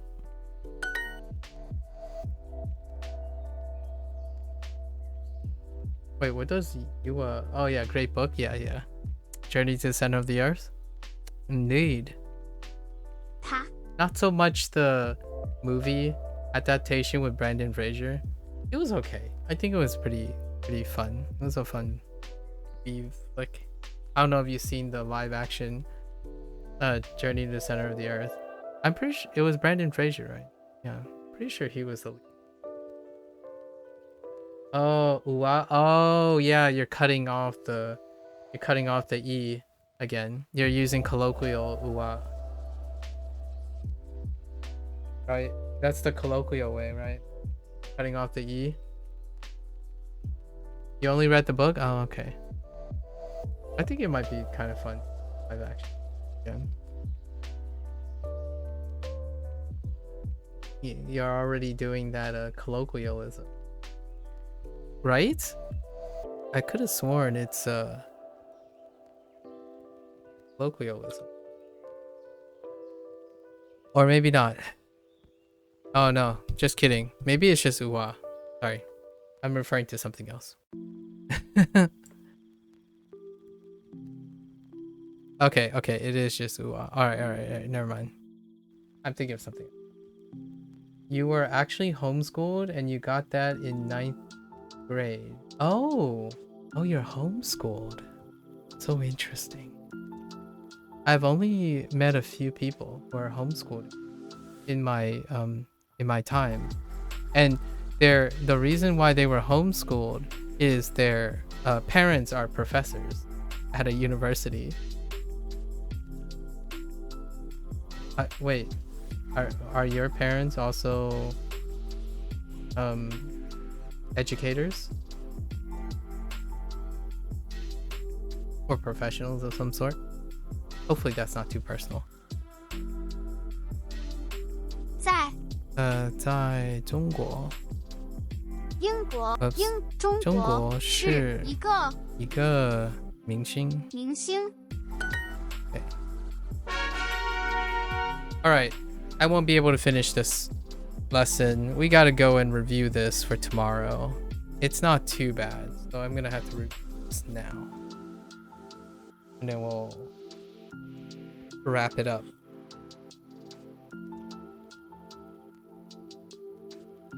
I love cultural discussion. One of them is professional. I see. Yeah, I am.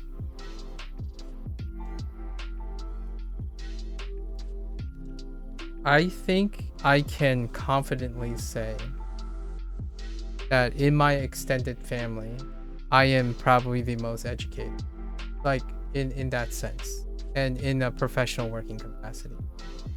With that said, though, that is not even close to saying that I am the most monetarily successful person in my family. In fact, I think my extended family would value monetary gains well over what I have. So that's something to consider. Mind you, I do have to one has to keep in mind that my extended family are Chinese. So monetary gains, family, maybe how many children you have, those are probably the most valuable assets. And that's the social norm. So you can only be as rich as how many family members, I suppose. So that's kind of a thing. I don't own a house as well. That's kind of a thing too. I was homeschooled because my parents had no confidence in the public schooling system. Oh, I can see that. Honestly, I'm rather concerned as well in terms of the state of formal education. They also did talk about sending you to Harvard, which I was when you were much younger. Harvard, huh? Yeah, that is something. That is something. My parents didn't know what college is, so there's that. Or like what American college is, or like how the American education system works. We got to play it by ear. When I was growing up, played it by ear. All right, let's start learning some Hanzi. We gotta solidify some Hanzi.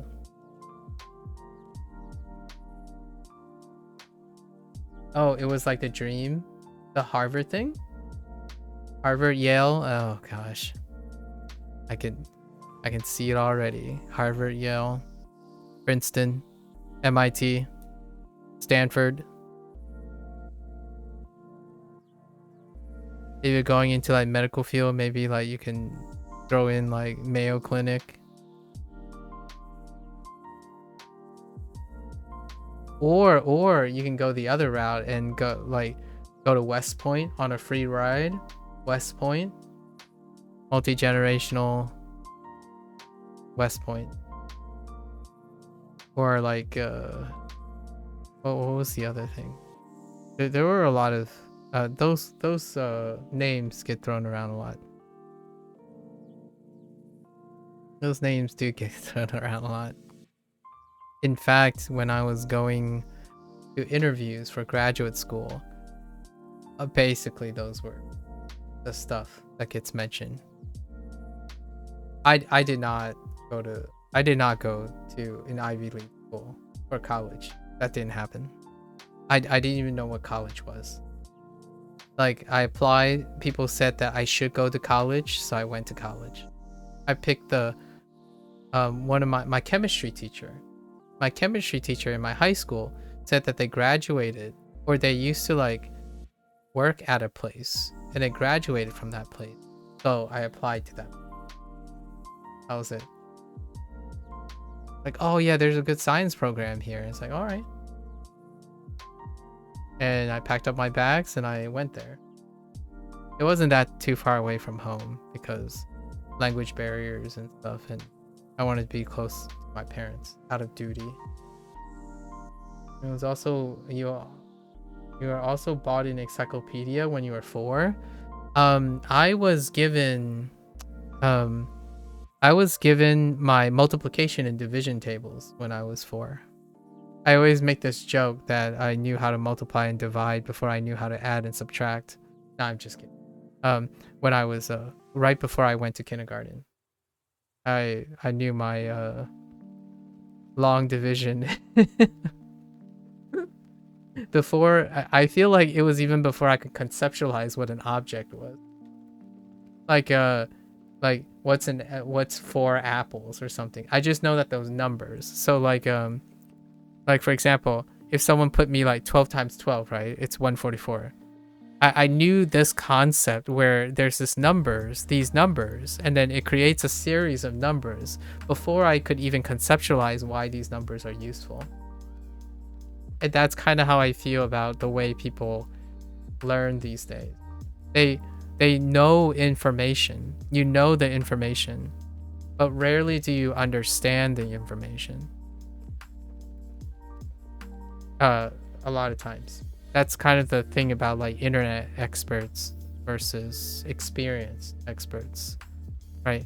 And I'm not saying it's a bad thing, good thing. I would love for these people to be given the opportunity to use their knowledge. And that's kind of how I feel when I was a kid. I know a lot of information, but I certainly didn't make use of all that information. And it became so impersonal.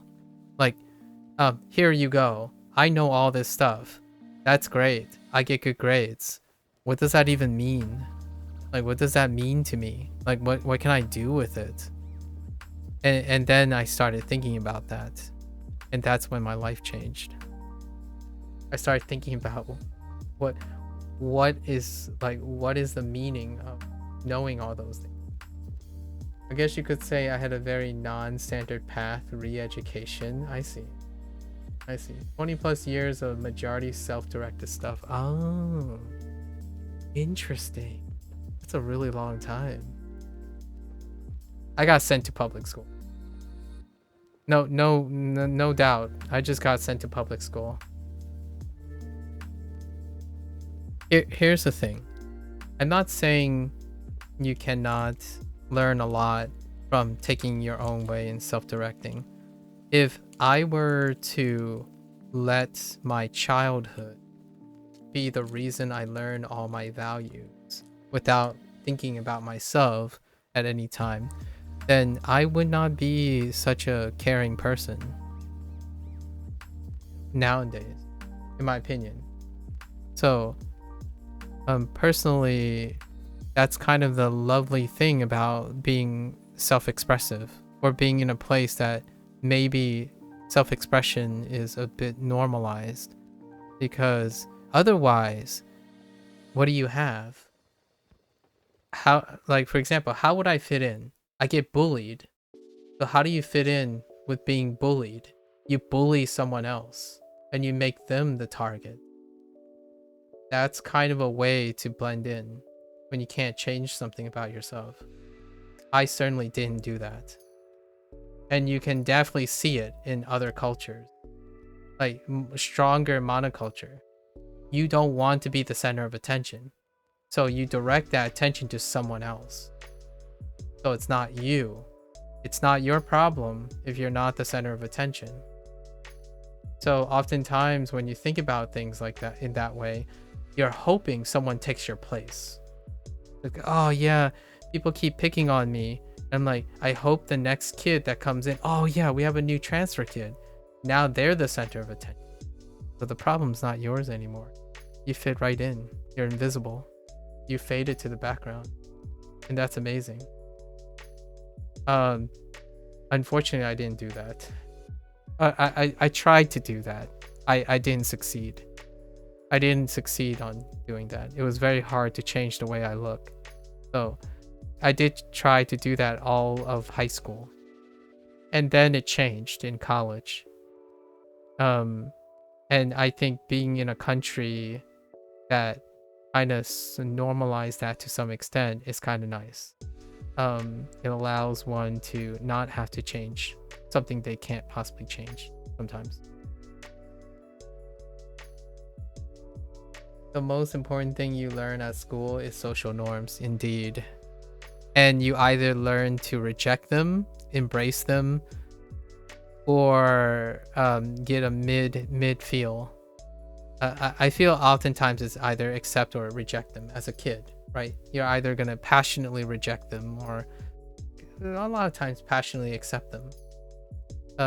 Nowadays. And those social norms is a one size fits all kind of situation. And I respect parents who thinks that they have a close enough attachment to their child to understand that maybe the social norms don't meet their need, if you know what I mean.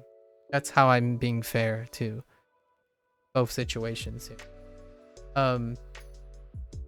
The whole homeschooling thing, I can see it if you're really close to your parents and they don't find that the social norms are appropriate, then yes, it's a win-win if you think about it, right? If your parents are very caring and they homeschool you properly, that means they care about you, they know about you, so they can provide those needs. If you send a child that you have very close connection to and understand really well and send them to a school that you know it's going to create conflict, it's a lose-lose situation.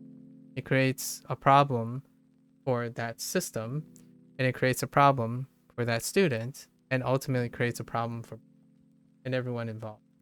So that is a very ideal case where it would be lovely if I say that is the reason, that is a normal expectation, right? Parents being very close and understanding what their kids need and whatnot, and the school system just doesn't offer. That's pretty nice. That's a very privileged place, and I would love that most people in the United States would have. Meanwhile, right, my parents, we got to go to public school. And as someone who is Chinese, I deal with it. I definitely deal with it. Homeschooling is far from everyone. Yeah. I wouldn't mind have been homeschooled, but my parents don't understand English at the time, right? It's less than ideal. And also they work every day. So 13 hours a day, every single day, since I was born, until for the first 18 years of my life. So it would be very unrealistic to be homeschooled. But for some, it's the right choice. It really depends on what they can reliably provide. Yep, exactly. And they think it's worth it. Indeed. I don't know what Japanese policy is for that. I think you either go to school or you don't. If you don't go to school, then you're just a failure. I think that's just how that works. And it's not anything personal. You do everything what other people do. If you don't go to school, then you don't get a chance to do other things. I actually truly don't think you can do that as a social norm. It's not a social norm. At least that's what my impressions. And China's even I'm not even sure which one's more extreme. But you have to prepare your entire life for that one exam when you become of age, and there's no exceptions. The social norms are strongly supportive of public education, you think? Maybe. It's hard for me to distinguish between supportive and prescriptive.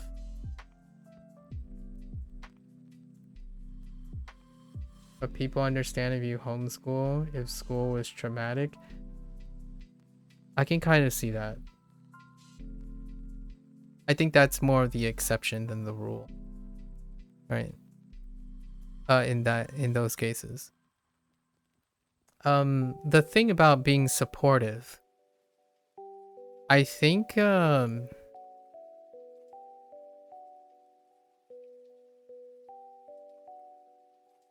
don't know. I have a different feeling about the word supportive, right? Supportive would insist that it's unequivocally helpful to everyone. But I think it's more like it's strongly opportunistic. As in, if you succeed, you get all the resources you need at a public education.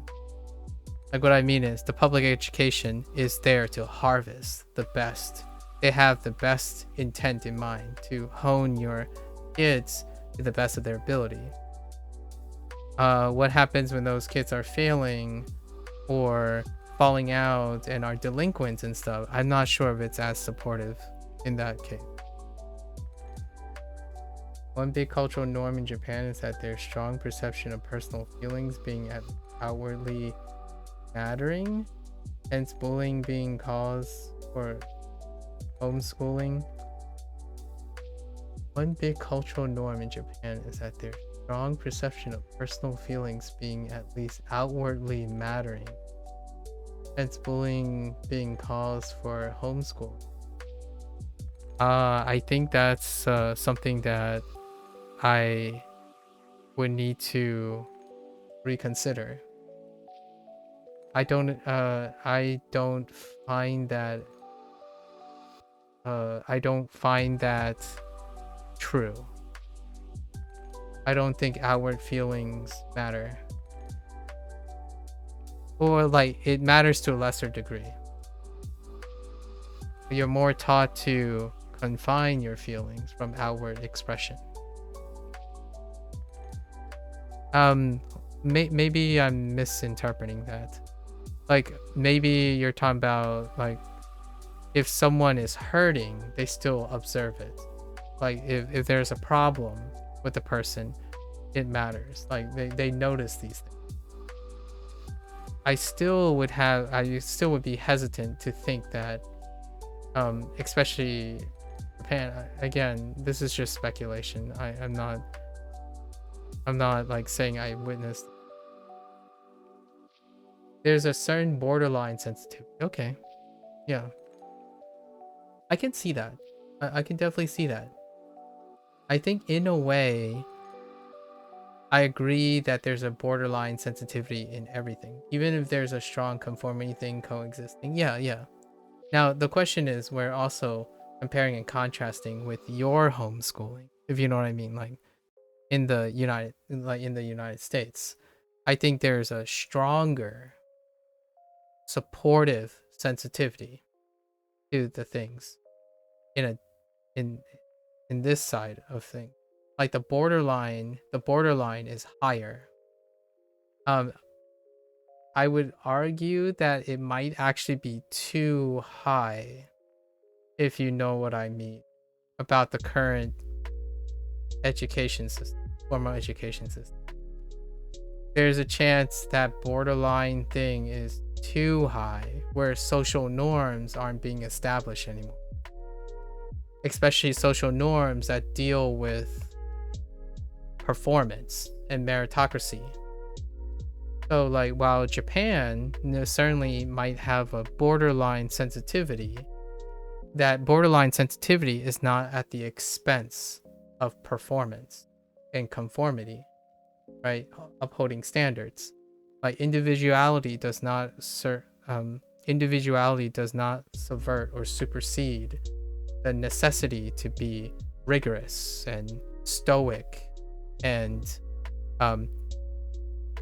composed and not outwardly expressive. Meanwhile, there's the opposite issue, where the establishment is so responsible for sensitivity that everything is permissive. And because that everything is permissive, there are no more social standards or social norms. Exactly. Permissibility is growing. Yeah, and we're trying to, you know, I don't want to like be too controversial this late in the evening, and I personally try to be as reasonable as I can because this is a public space.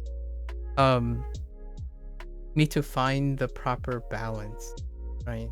That satisfies a majority, a proper balance between how permissible something is and what are the social norms, like normative standards. I think the Japanese system, the Japanese people have a standard that is much higher in terms of social norm adherence than it is for supportive permissibility.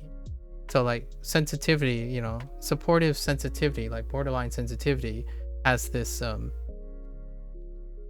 trade-off with being objectively standardized.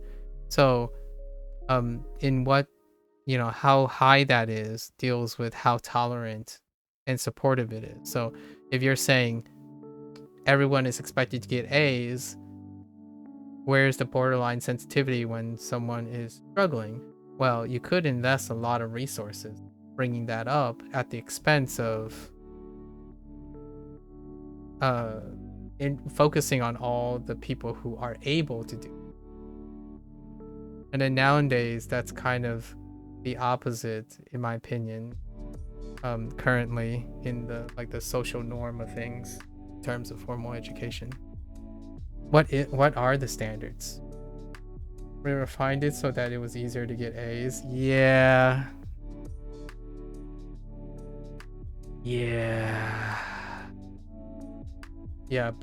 The borderline sensitivity is so high, right? That has elevated so high that in order to compensate, you make the system bend to the sensitivity. Yep. That's a very, very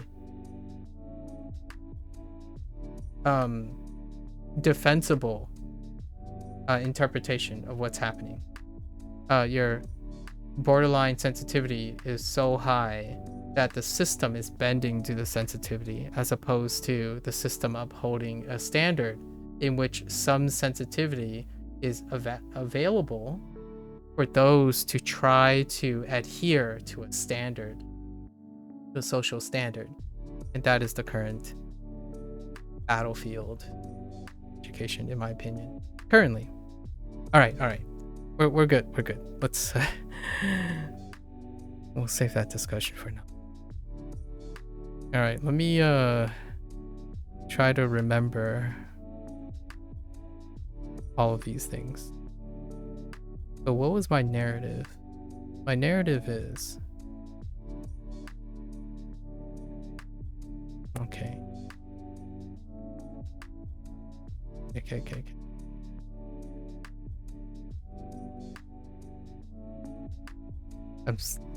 I'm so enthralled by, yeah, it's like the opposite of what Japan prioritizes. Yep, exactly.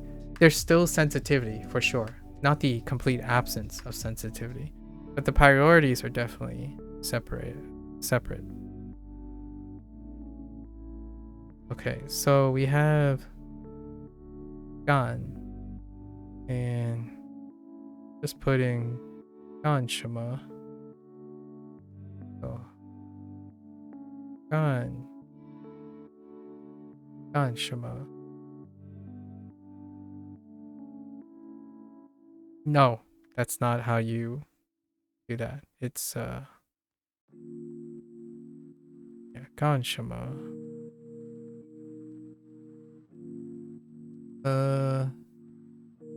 Gan Shima.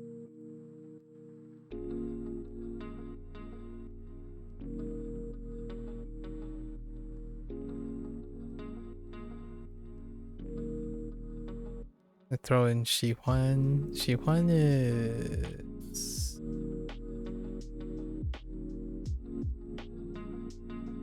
right? Yeah. 喜欢.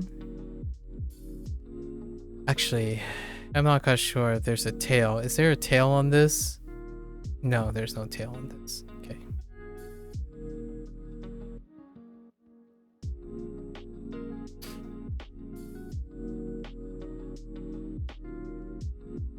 Good morning from Norway. Oh, hey, Munchy Munch. Can't believe you are still streaming. I literally just woke up and sitting down to study myself. Oh, yeah.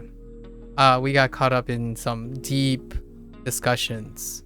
And it kind of tackled educational system again. So, yeah, I gotta wrap up. My eyes are kind of like asking me to stop. And my voice is kind of asking me to stop. So I gotta at least get this done. At least put it into my memory banks.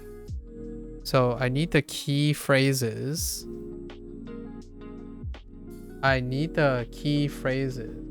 Never stop. Gotta study kanji. Well, here's a funny story. I'm actually studying Hanzi right now. But all these characters exist except for the simplified characters that exist. So this might look like a kanji page. Because there's nowhere you can actually tell that I'm not looking at kanji. Funny enough. Other than like probably looking at these phrases and you're like, well, I don't understand what this is saying. But you could guess at what this.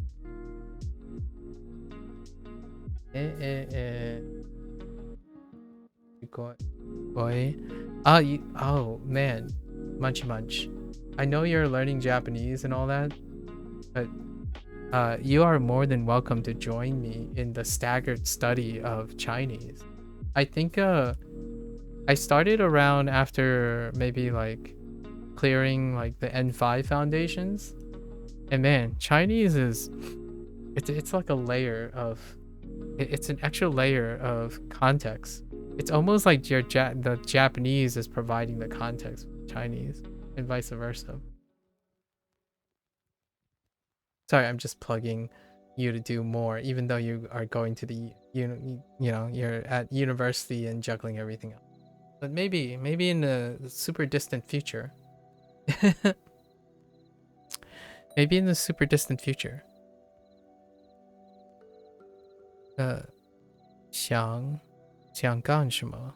I think we're just gonna stick with that. 想干什么?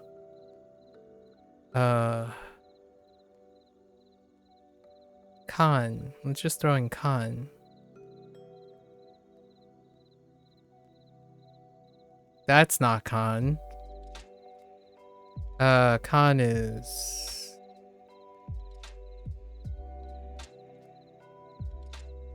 Oh no.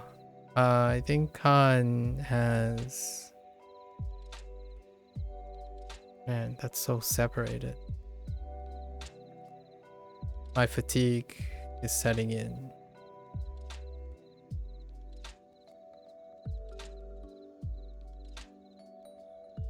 I think it's actually...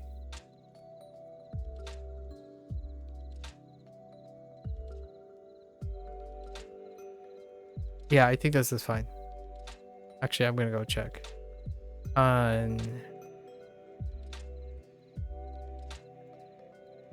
Where are you?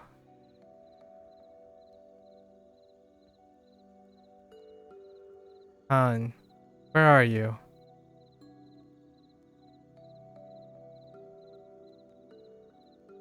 Oh, good for reference. I've been relying on my I've been strictly relying on my memory before. I haven't been this fatigued in a while.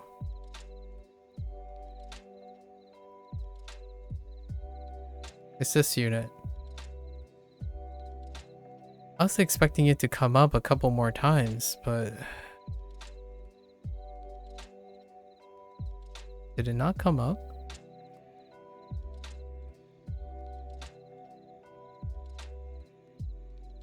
Oh, it doesn't have a tail. Okay, it's just a box. Okay. I will see. I'm currently spending all your free time on Japanese. I'm taking the JLPT N5 exam this December, actually? Whoa. Ganbatte. Okay, so let's start again. So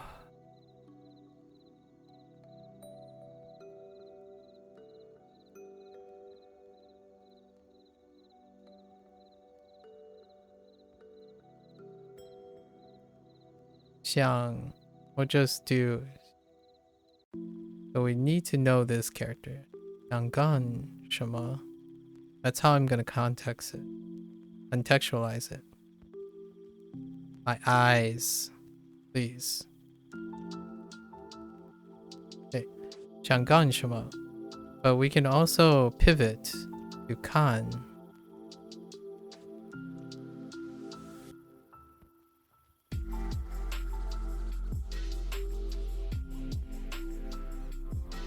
Oh, that's ugly. That's fine.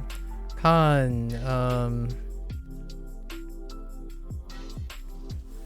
TU, TU is TU. TU.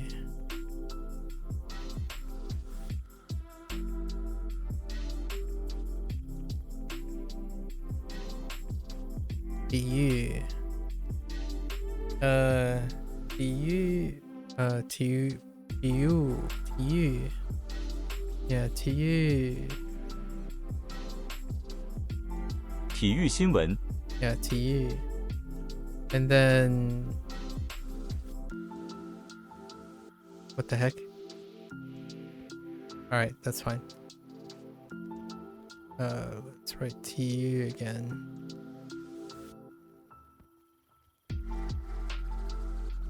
TU.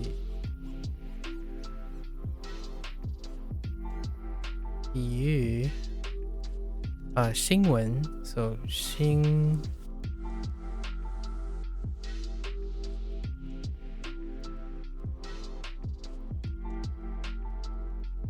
新闻 when is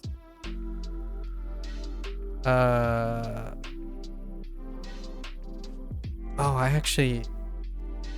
I'm not quite sure.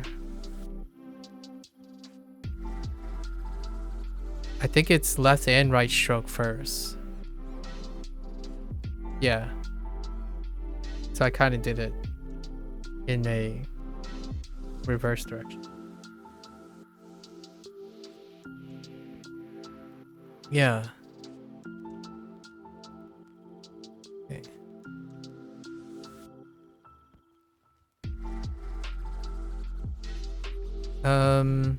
Oh, 新闻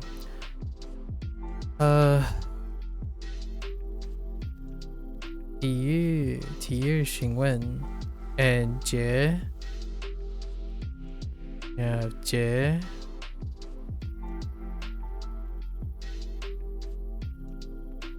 节目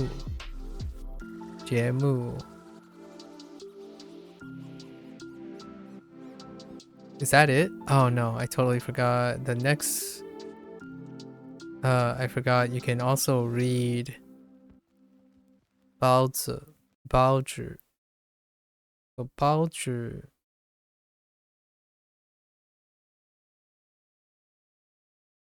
I think you do this stroke first, then you do this stroke. Oh,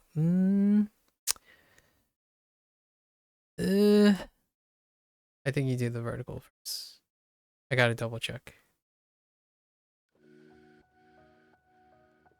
Where are you?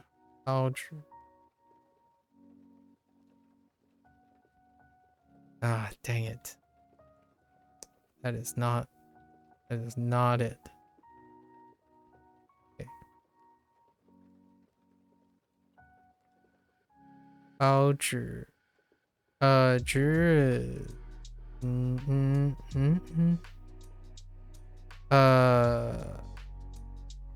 oh, yes, that's fine. That's fine. This feels good. Yes, this feels good. Sorry, I fill out my strokes these days. Oh man, that can be so taken out of context. Yeah. I totally fill out my strokes most of the time these days. Okay, so 看体育新闻 we can swap it up to 节目 and then we have or 看报纸 now we have devices we can do so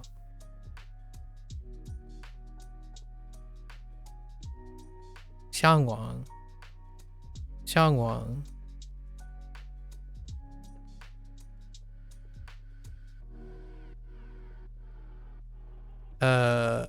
手机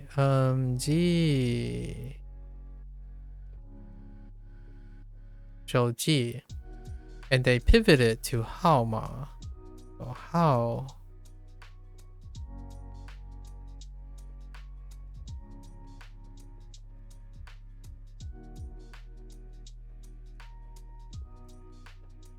I feel like that's not quite right. Is it 2 strokes? No, it's 1 stroke.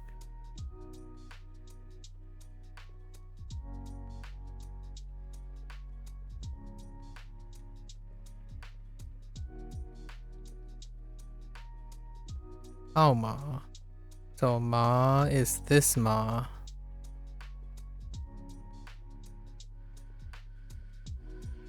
Oh no, it's not. It's the stone ma. Stone ma. I know people have no idea what I'm talking about, but it's fine. You'll know. Japanese people will know. It's the stone ma.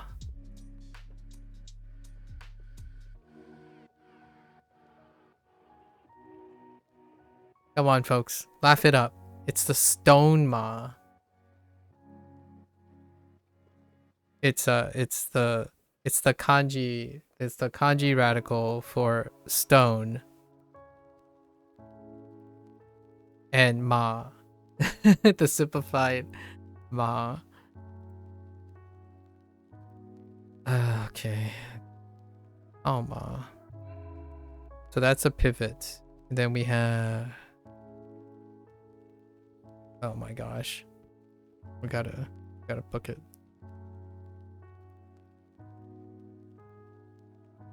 So 电视 you see stone and migi? Yeah, basically. Oh, interesting. You think this is migi? Ah. In Chinese, so here's stone, right? Here's stone. And then this character right here, I'm led to believe this character right here, right? This character right here is a simplified version of this.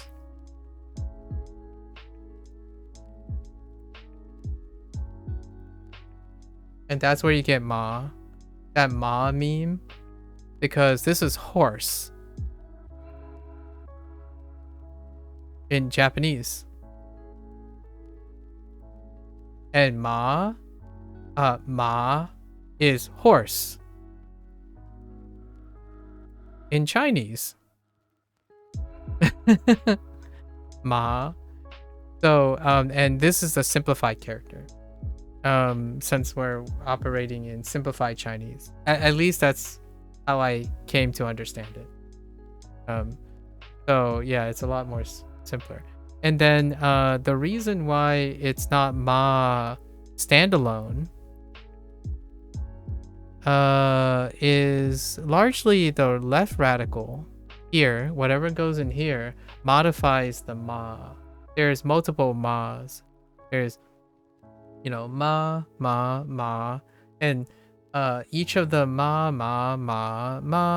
kind of thing, or ma kind of thing, all of these can take on all the tones, but they're all used for a separate reason. This particular ma is used for hao ma, and then mama is this character again, but it has the feminine marker.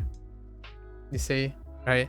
Like, so the ma, the ma for mama is the character next to the feminine radical. And that's why it's really awesome to learn Chinese logic. What kind of horse are we going to talk about today? Exactly. It is kind of neat though. One thing that I often advertise for Chinese is that when you write and when you look at Hanzi, it clicks. It clicks pretty quickly. Especially the way it's pronounced, or like the sounds. You're not juggling not too often. You're not too often juggling like onyomi and kunyomi stuff. You're largely just juggling what the sound is, and there's a bunch of connections between the characters often as a whole, so it's very convenient, especially if you're coming from the Japanese writing system. I think there are a lot of elegant things about the Japanese writing system. I actually think the way the way you treat Hanzi in Chinese is kind of the same approach you would treat kind of how native English speakers learn how to read words, like guess on phonetics on words. There's a lot of parallelism in contrast to Japanese system. I think the Japanese system is a very vibrantly different type of experience. The one thing that connects them together is though their depictions, like their character system, and like this character system, like kanji and Hanzi, gives you that avenue to feel learning more. So all these characters mean more things now. Like every time I see, what's a character that is here that's in Japanese? Like this. Xiang. Right? Shang. Sorry. Shang. Shang means a lot of things. A lot more than just knowing Japanese. If you know both Chinese and Japanese at the same time, Shang or Ue means so much more now. And they are linked in their meanings to quite a lot of extents. Oftentimes, in my opinion, oftentimes not. And when they mean different things, it's easy to remember too. What I mean is, because you establish a relationship, whether they're different, it aids in memory. When they're the same, it also aids in memory. Because you're providing context where there's no context. Or there's you're inherently having a secondary context, regardless if you didn't come up with the story. You can use your whatever your existing knowledge is, code it into your existing knowledge. At least that's my opinion. You're less likely to confuse. I feel like it's underrated, but people feel like they would confuse the stuff. But personally, if you're an engaged scholar or intellectual, it's more of a boon than a bane, I would say.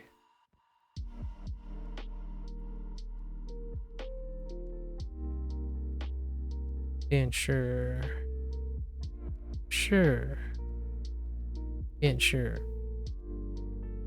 Television. Then we have 电影, which Ying is a good helper too. Ying. The reason I know Ying, I already said this before, it's because Sasetsue Suru Sue Satsue by is the same character, and it means similar things. And the only reason I remember, one of the big reasons I remember that character is because I learned Chinese. And it's terrible looking right now because it's thick. I don't want to talk about it. It's fine. Dinging. I had to go over this again because I need to remember these without need. Dinging. Oh, I forgot. I need to remember Yong.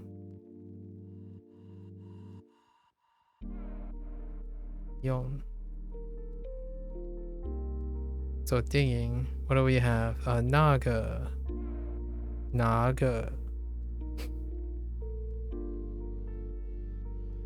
Naga. Naga. Naga. Hanyu.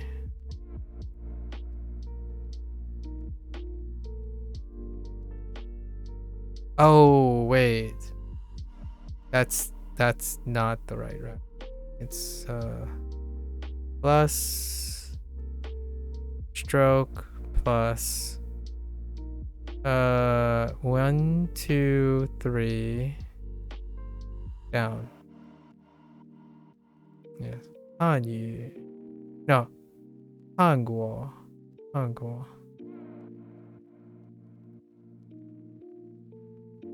韩国 韩国 明庆 So 明星 Xing is part of weekend or week. 明星 Ugh, that kind of looks gross. Did I cover everything? I think I covered everything. Oh, 做 I guess we can throw in all the other things now. 干 用 想 做 做 is blah blah blah. This one, that one. There we go. 做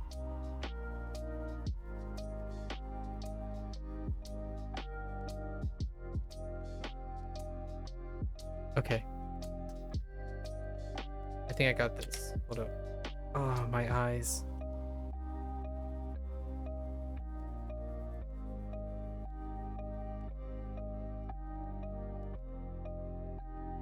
Wait, don't worry. I'm okay. I'm okay. I'm okay. 11 hours. Been a while. Okay. Okay, let me visualize. So,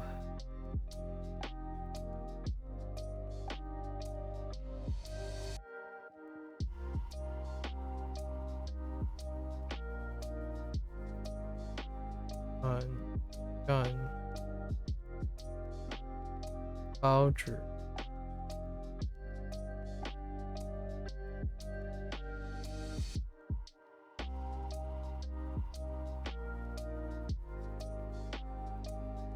包纸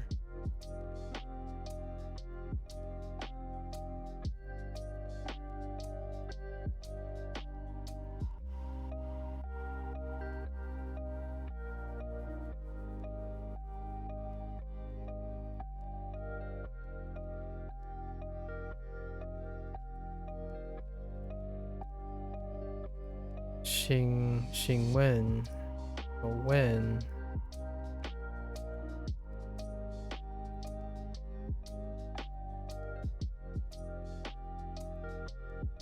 move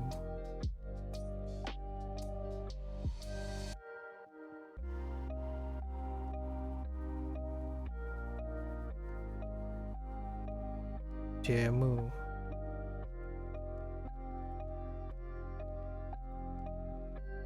then T E T U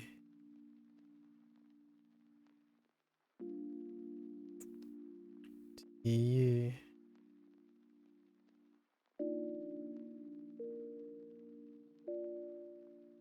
Okay, we'll see how well we did this.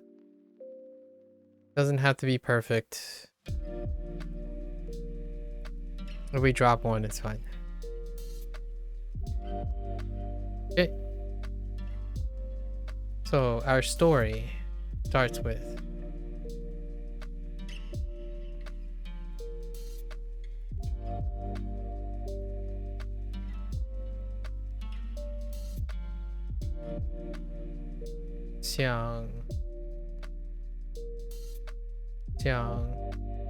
I might actually have the radical incorrectly already. No, it's fine. Just kidding. So, 想 So we have our verbs of our verbs of choice, right? We have new one.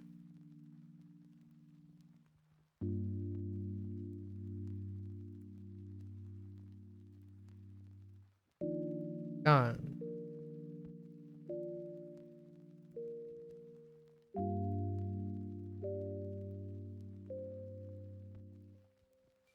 做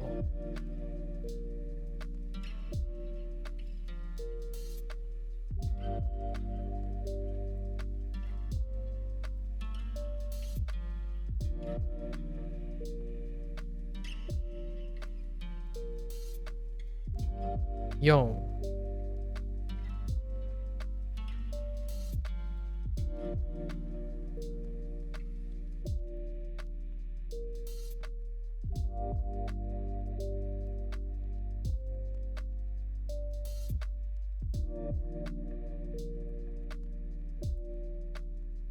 看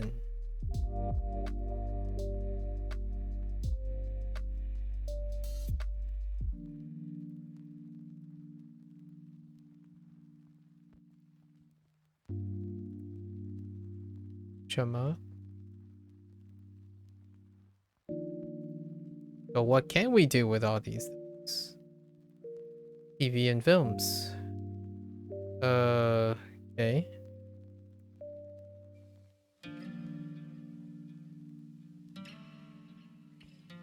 And other things. So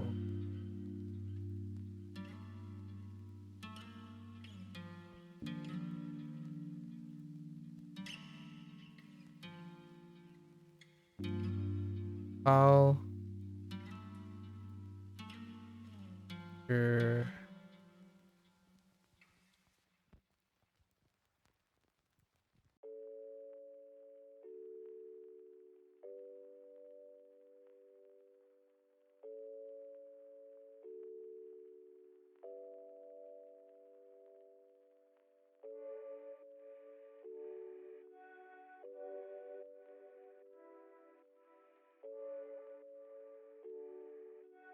That's so awful looking. Hold on.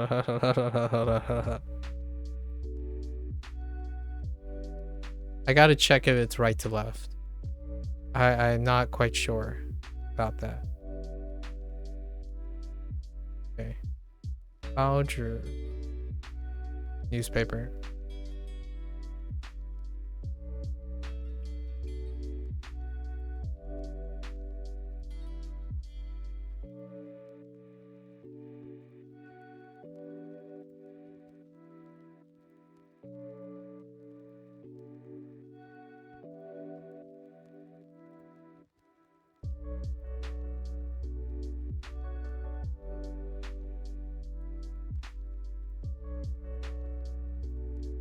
Jingwen. News.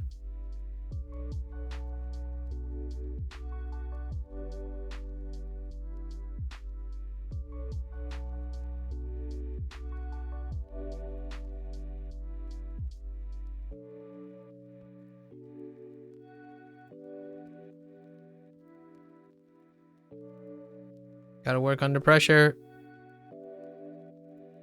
EU. Oh, that's kind of gross looking. Let's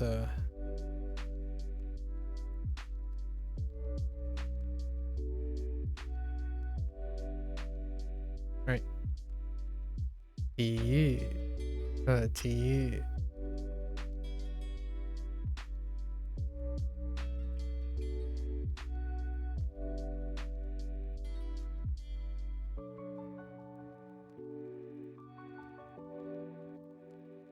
节目. So these are things we can watch. Now devices we can use. Or things we can do.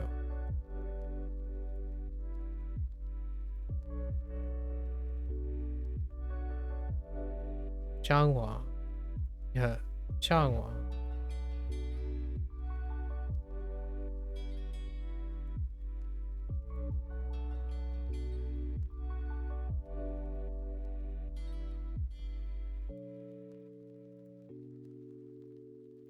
Chouji.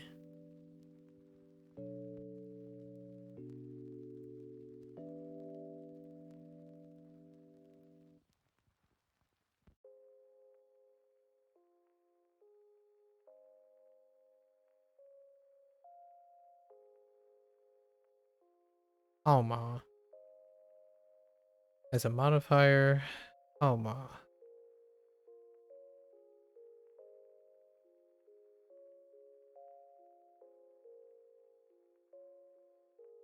Uh-oh.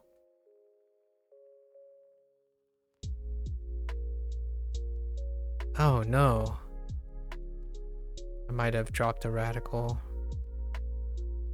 I'm not quite sure about this one. Let me just guess. Nah, that doesn't look correct. Let's try. Yeah, we'll go with that. 电视.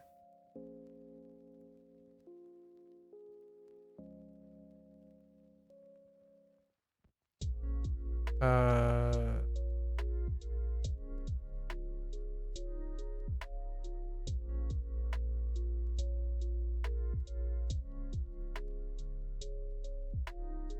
电影. So, TV and movies, which leads us to asking,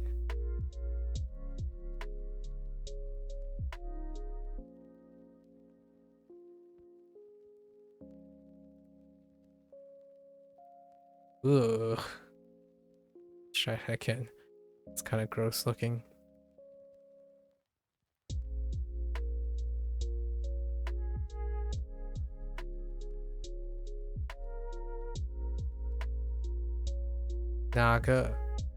Naga and Anguo is our choice for topical stuff.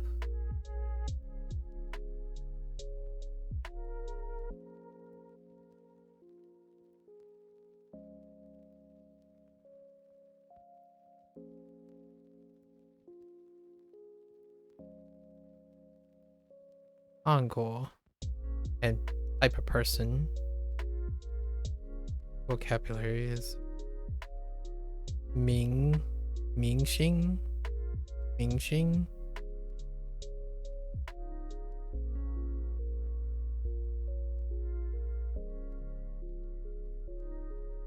Mingxing. Is there anything else? No, I think that's it. That wasn't too bad. I was already exposed to this. So we covered I used up every character, right, on this list? Yes. That wasn't too bad. I think my recall is pretty okay. Oh. One thing I do have to check though. I want to double check this one. I'm pretty sure this is right to left. Yes. Okay.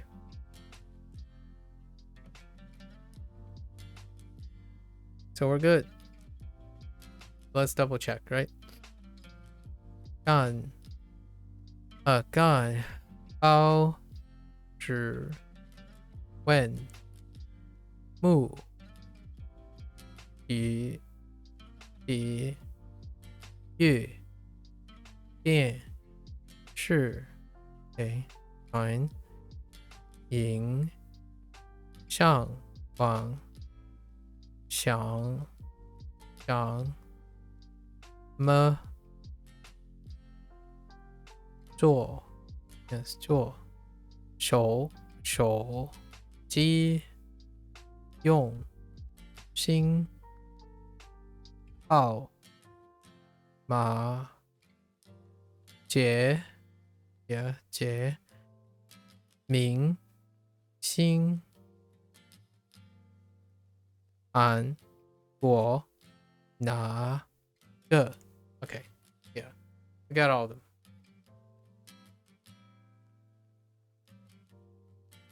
All right, wasn't too bad.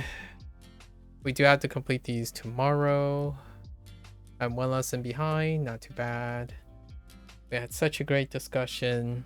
How about we write a take-home message? What's a take-home message? Oh my gosh. We talked about so many subjects today. I hopefully I didn't step on anybody's toes or anything. I like to speak conservatively. It's just impressions.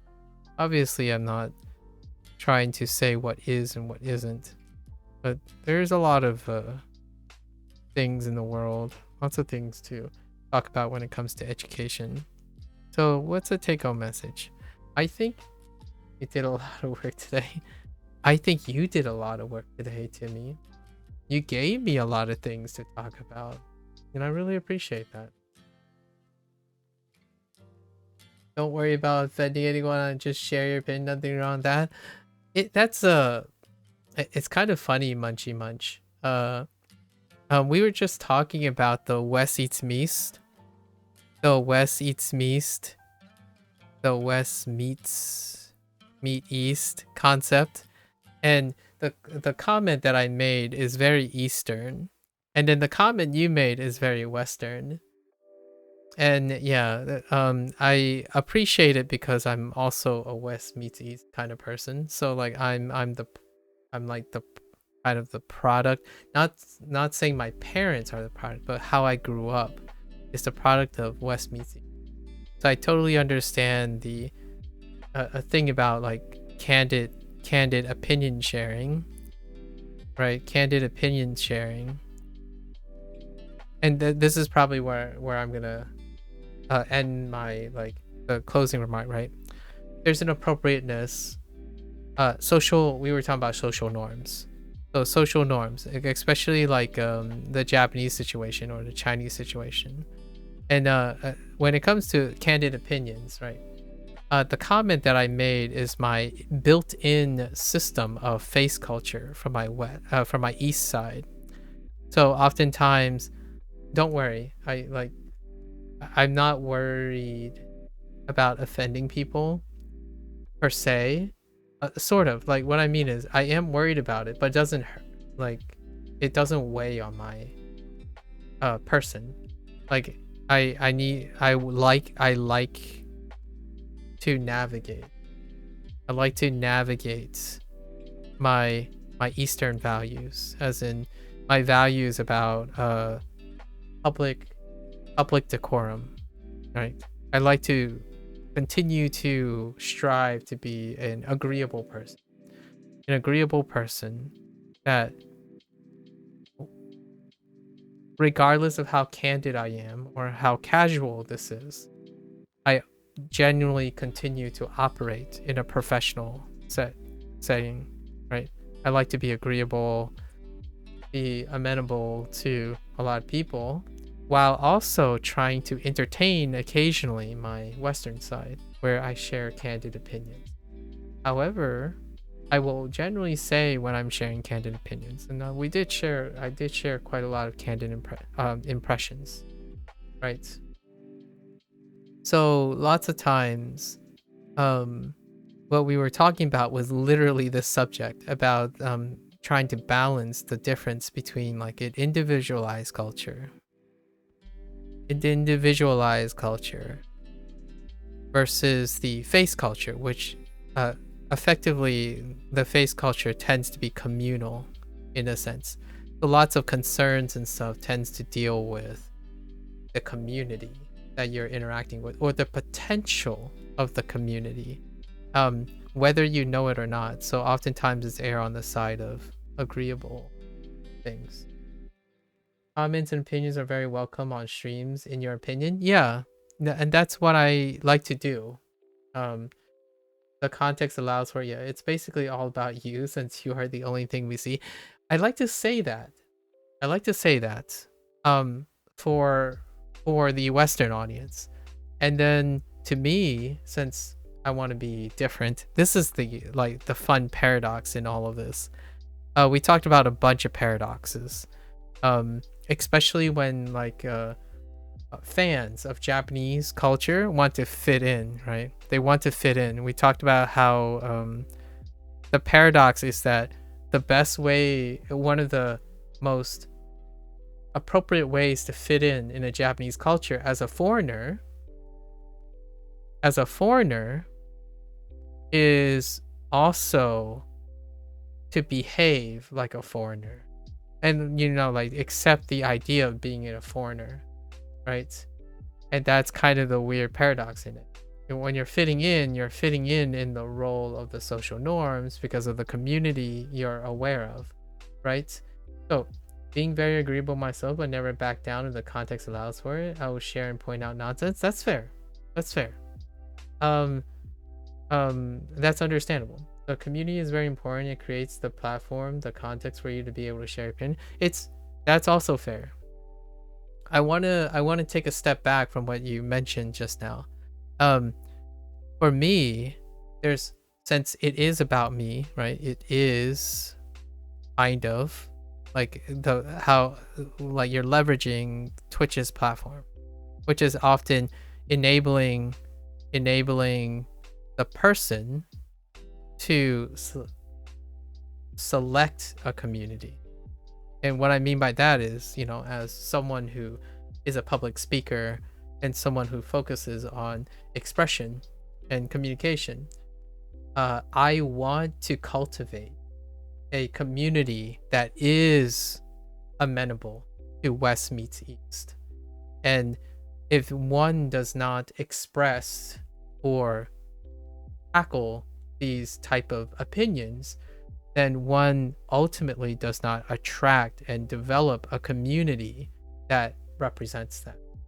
So for example, if I go around consistently expressing anything I like in the sense of without sharing what my thoughts are, the idea is then I would have a community, a sub-community within the platform that allows to have people like that, right? Because you're expressing that, you're educating that, you're showing that. Naturally then it would not reflect what's really going on, right? I like to be a person who is cognizant of the East and the West and that kind of thing. So having these type of discussions. So yes, I agree with you that the Twitch platform enables one to establish a sub community of their own. And much like your very appropriate concern, I do like the idea that I'm able to express what's on my mind. And interestingly enough, that is what's on my mind most.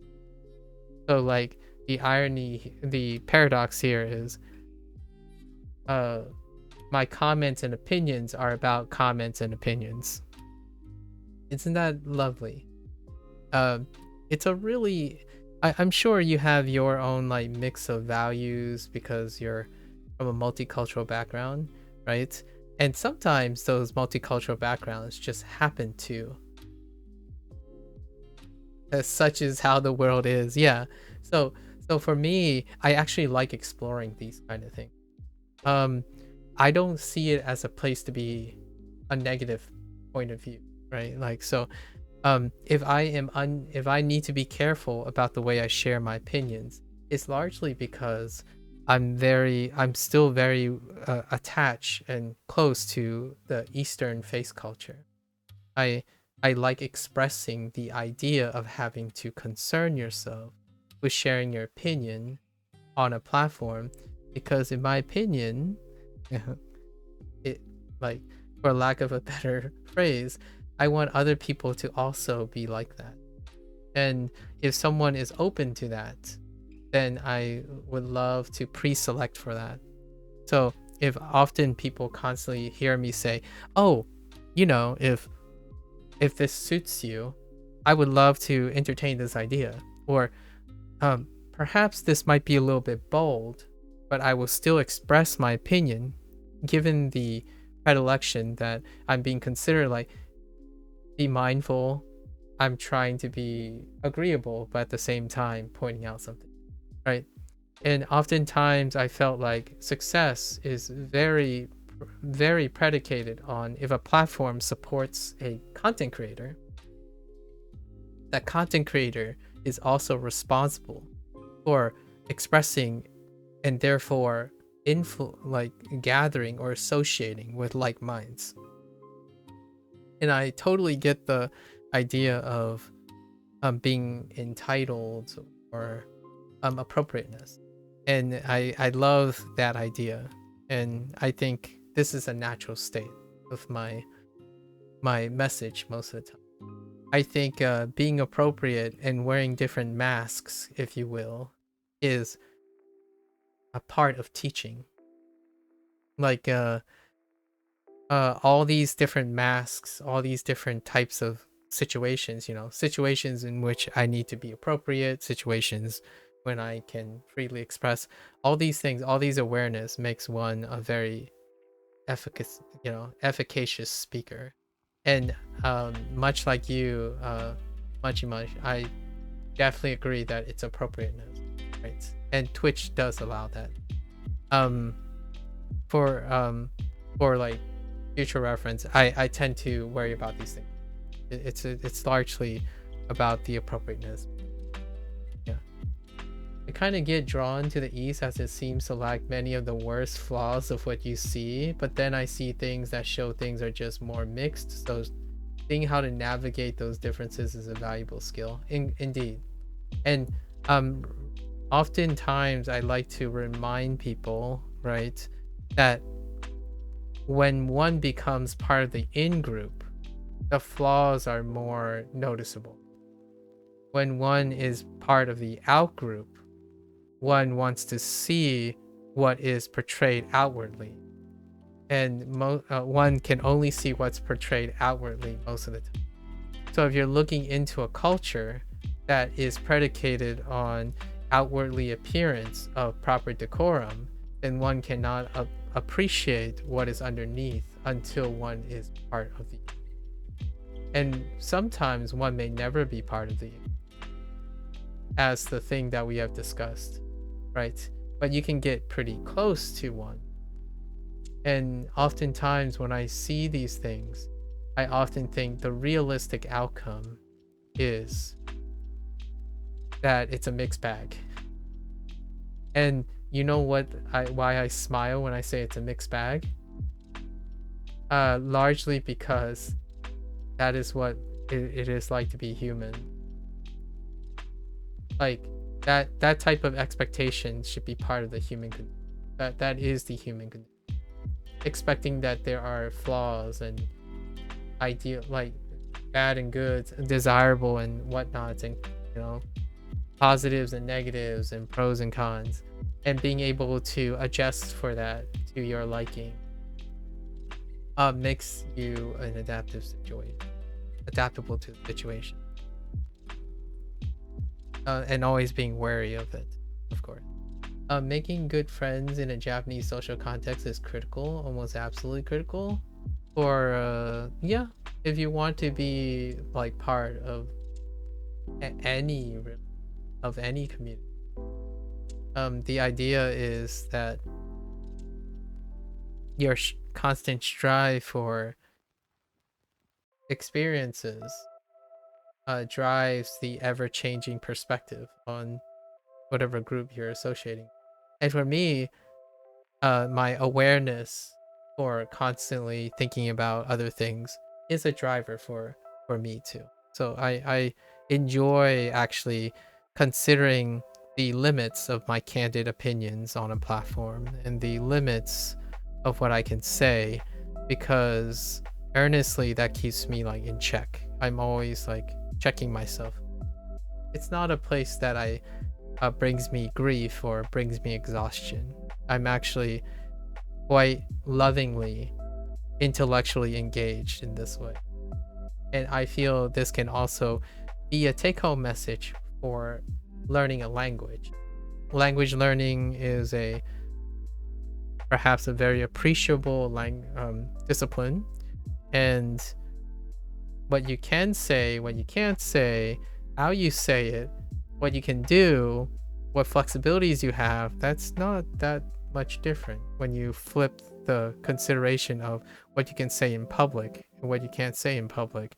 The type of critical thinking that you need to navigate and put together all those things are very reflective in language learning, which is kind of cool because we tend to get an opportunity to talk about these things all the time, especially in the context of language learning, which I really much enjoy. Being a foreigner in the in-group is a huge sweet spot. It really is, because you reap all the benefits of, like, in my opinion, I don't see, pragmatically speaking, now I'm speaking to people who are pragmatic, it's an overall win, in my opinion. You are not held to the double standards that you are held to a double standard that actually favors you, in my opinion. So at least pragmatically speaking, for my purpose, I think there are a lot of people who are prideful in the sense that they truly hope that their belief can change other people's opinions about them, which is kind of going back to the whole East meets West thing. I do love the idea that I can candidly express some of my opinions. I don't really have very strong opinions at the time because of my upbringing. I have a natural tendency to be a conservative in my conversations and in my opinions. That comes with the territory of being raised under two different types of contrasting culture. Sometimes I'm always fishing for what is appropriate first. However, one might say that this allows me to be not as prideful or insistent that if I believe something, it means that other people should willingly be able to respect that. The idea is it's probably a mixed bag, but at least if you understand how the platform operates, you're not violating any, or you have a tendency to not violate any social norm, right? So I would agree with Munchie the time, 80 to 90% of the time, when a platform establishes their collective culture, which they do, generally it runs along the lines of candid opinions, right? And that's kind of part of the live stream. Also YouTube to quite some extent. I tend to avoid the really association with things that are not appropriate for YouTube. And with that said, at the same time, I also want to do something different, which is the paradox here. Not only is my goal trying to do something different, I want to make it so that it can be entertaining to be agreeable and worry about things, but not have it be non-sustainable and exhausting. I want to kind of end this kind of talk in the sense that you are also free to worry about things, but those things should be like a sense of positivity. Like, oh, you're worried about this because you're very cultured, not so you're worried about it because it's something you have to do, is what I'm trying to say. I want people to be excited to talk about these things. Like, so that it's like that plus that. I want people to have the opinion, the notion that comments and opinions can be candidly exchanged while being agreeable, as opposed to worrying about being candid because people are not agreeable.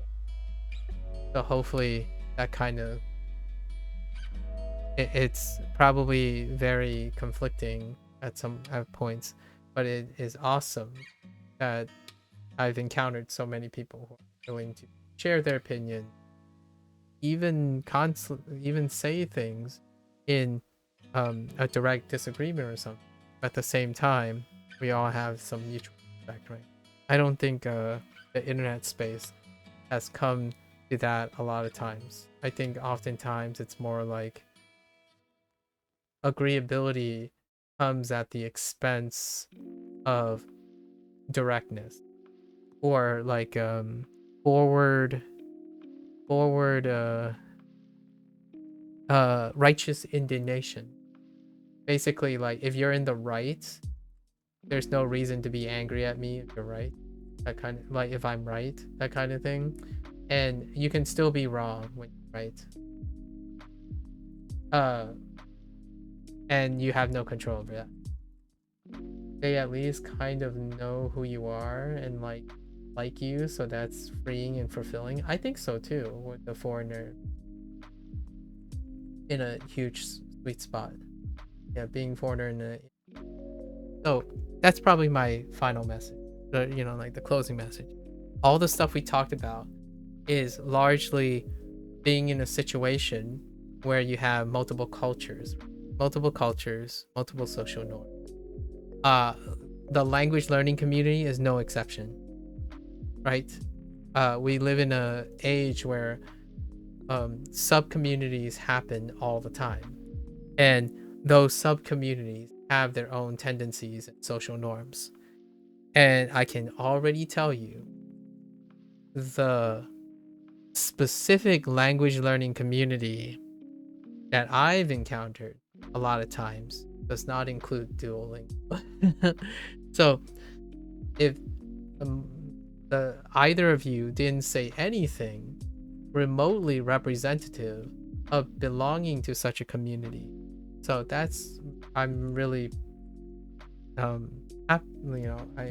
like that. At the same time, I don't mind if someone comes towards me and say like, well, you're wasting your life. I'm like, okay, that's fair. And then it's like hello and goodbye kind of thing, right? Or like, why are you chatting in English about social norms and culture? That's not the same as language learning. Gotten that comment. And I think ultimately, whatever you guys say is what I'm going to be focusing on. Otherwise, why? I say this really often. Otherwise, why would I be streaming in the first place? I know that to other streamers, they have different priorities. But for myself, self-study is still self-study. This isn't necessarily self. I like interacting with their own perspectives. That's all part of teaching or being expressive. In my experience, Duolingo category is people talking about words, culture, and language in a rather narrowly focused way. I can see that. I don't have enough experience in Duolingo category yet. It's only been 174 days, and I haven't gotten the opportunity to interact with other people. Social space. I operate on the idea that the person directs the conversation. Otherwise, you'll probably hear me mumble to myself all the time and talk about things that I haven't realized and all that. But generally speaking, you can direct the conversation in it. That's kind of why I'm streaming, as opposed to the other way around. I know that's kind of contradictory to what the platform is about, and Munchy Munch kind of highlighted that it's about the streamer, right? It's about the person, or it's about you. And the irony here, I guess, is that the whole point of me being online is I want me to be about you. Like, it's an AMA stream. Like, what I mean is, you can ask me something about me, or you can share something and I will talk about you. That's why I fear whenever someone says, I hope you become popular one day or something. And my only concern is I won't be able to do this anymore. Like, because there'll be like too many people. So what is the next best thing I can do? The next best thing I can do is slowly make it clear that one of the biggest reasons I stream anything is to give people, or like give myself the opportunity to meet anyone who's willing to talk about things. And it doesn't have to, it can be about anything. I mean, we talked about food yesterday. We talked about this. Who wants to listen to this other than the person I'm talking to? Right, Timmy? Like, I want the people I talk to be the future.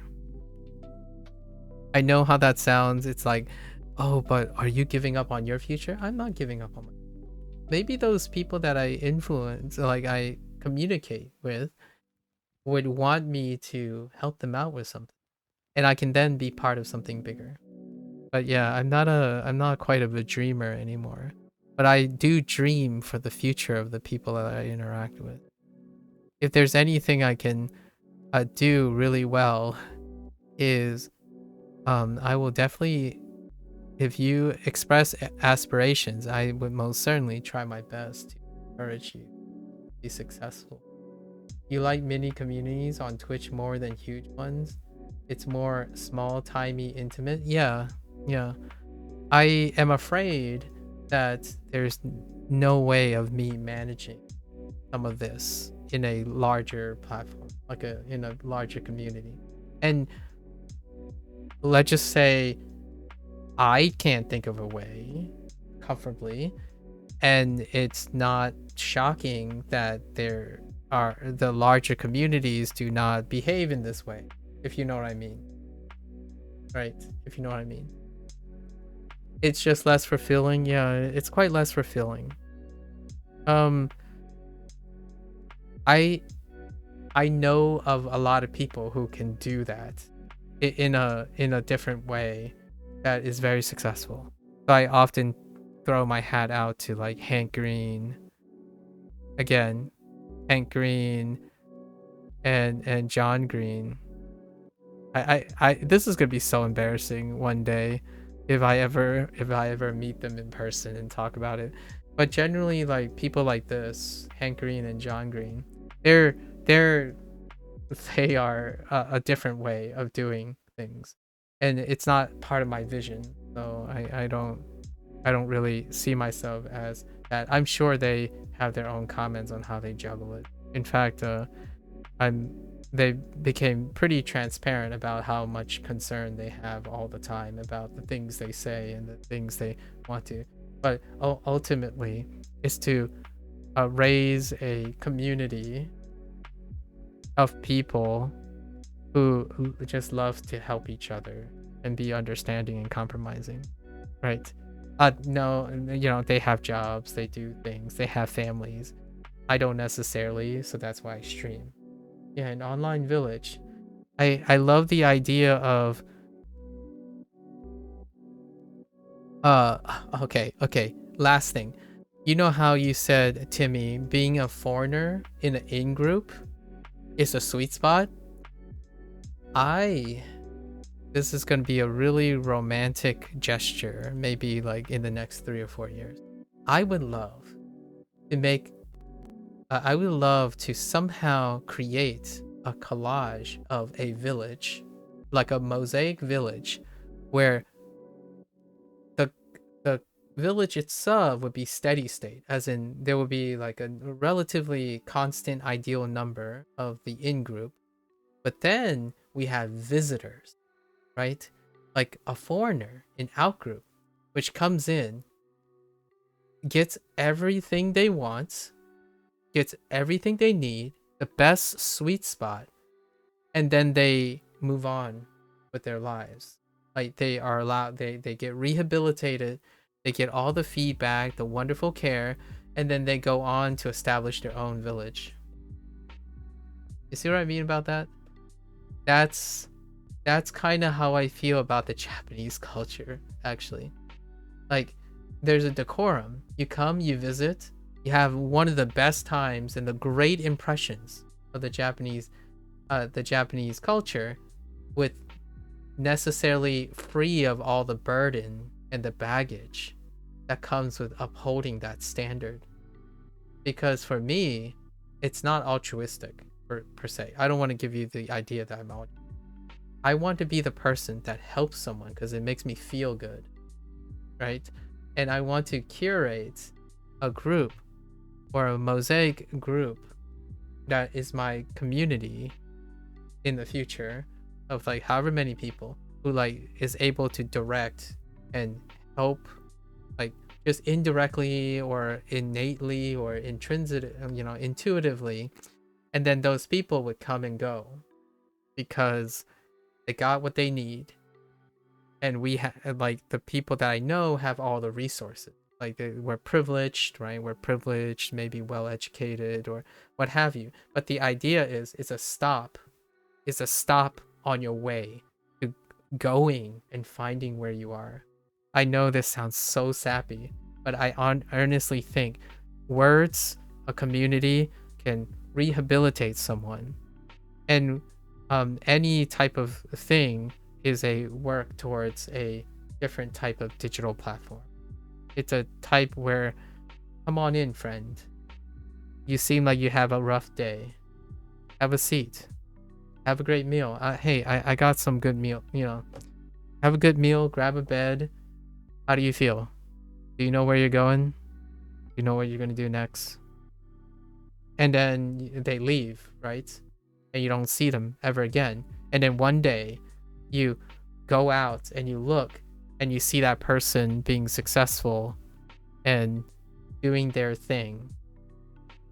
And the only thing that brings smile to you is like, that guy is doing well. That person is doing well. And that's all you need. That's all I need. Obviously, I'm not speaking for anyone else. I just need to know that I got a chance to interact and help someone.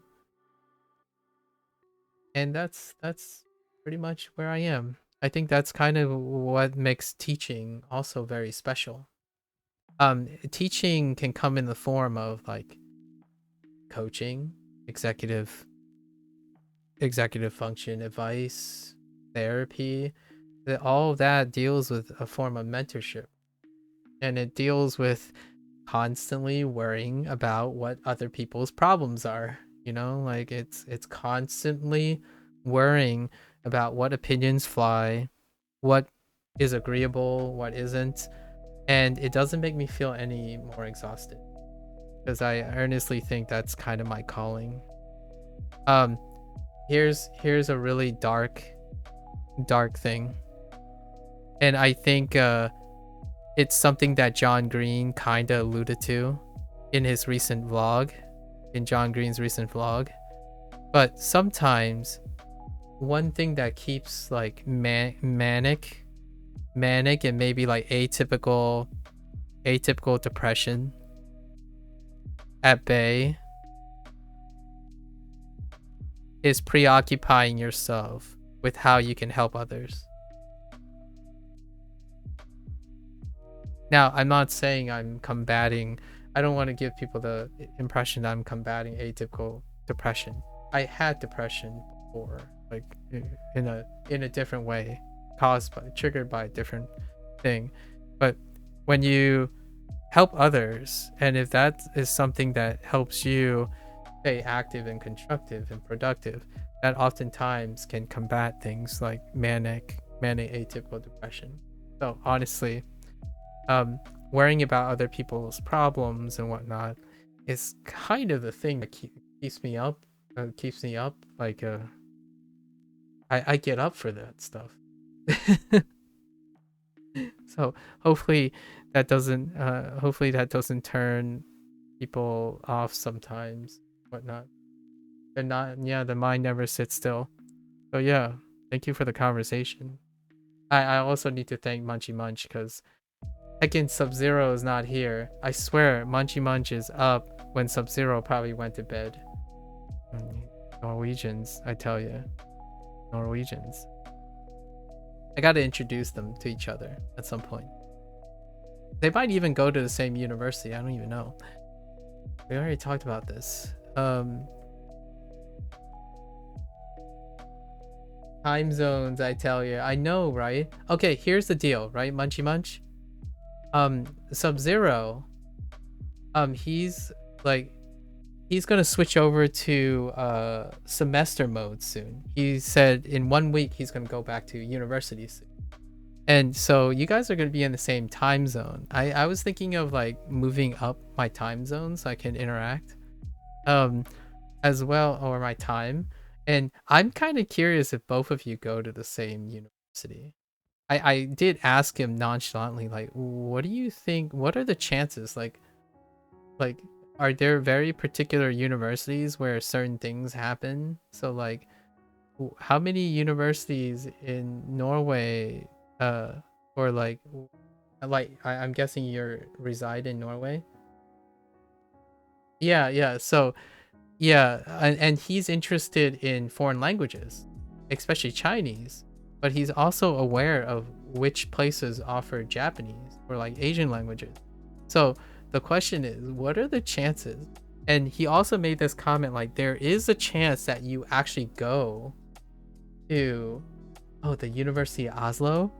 I'm gonna have to ask him about it, because if there's anything I love to do is to connect people. It's the same thing, the whole village idea, right? The online village idea.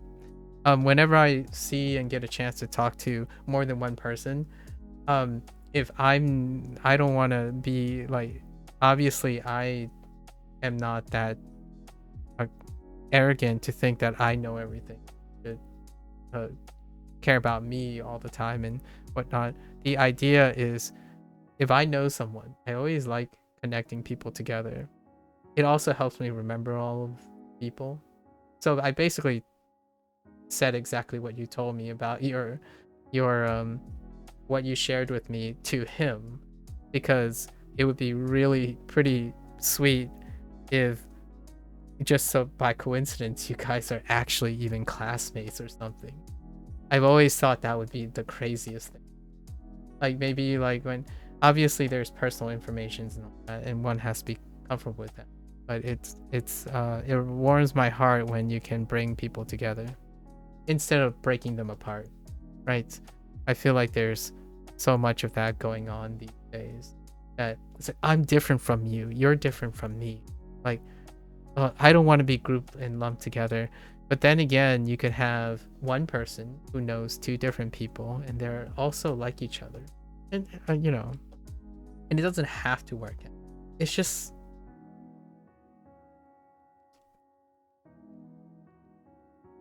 life. I have a hard time believing. Maybe there are some special people out there, but I don't think life is that crazily wonderful alone versus having someone, right? Like anyone, or even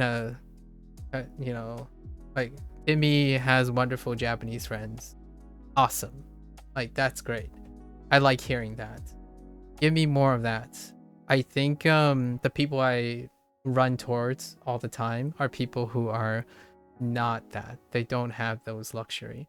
So that village of people I'm talking about is village of people who have that and be able to offer or seek and see that for other people, right? For people that might be in a weak space or in a weak mindset. And I'm still going on, and it's 4 a.m. So we're gonna wrap it up. I say this a lot, so if you ever catch me on another rant or something, it's probably very similar. I'm learning language because I want to connect with people. Like, I know some people say that, and honestly, I have a hard time resonating with them because they focus on aspects of language learning that isn't connecting with people. So that's kind of weird. Maybe they mean just the ability to talk with people, I suppose. But if language learning isn't about what I'm saying now, that's kind of weird. Like all the things I'm saying, all the stuff that I talked to Timmy for like 3 hours about, that's part of language learning. Like lots of people do this romantic things like, oh yeah, I'm interested in the language, but I'm also interested in the culture and stuff. So like that also involves talking about it, right? Or talking about other people. So this is cool. I can do this for hours. Granted that also means that you guys also need time for that. So no shortage of time on my end. Every day I would say go out there, and yeah, language is all about the people. And people change also, you know, people drift, cultures change, norms change. Let's talk about it. I also talk about like the gaming community and all that stuff too, but this is really nice. It gives a really nice platform to relate everything to.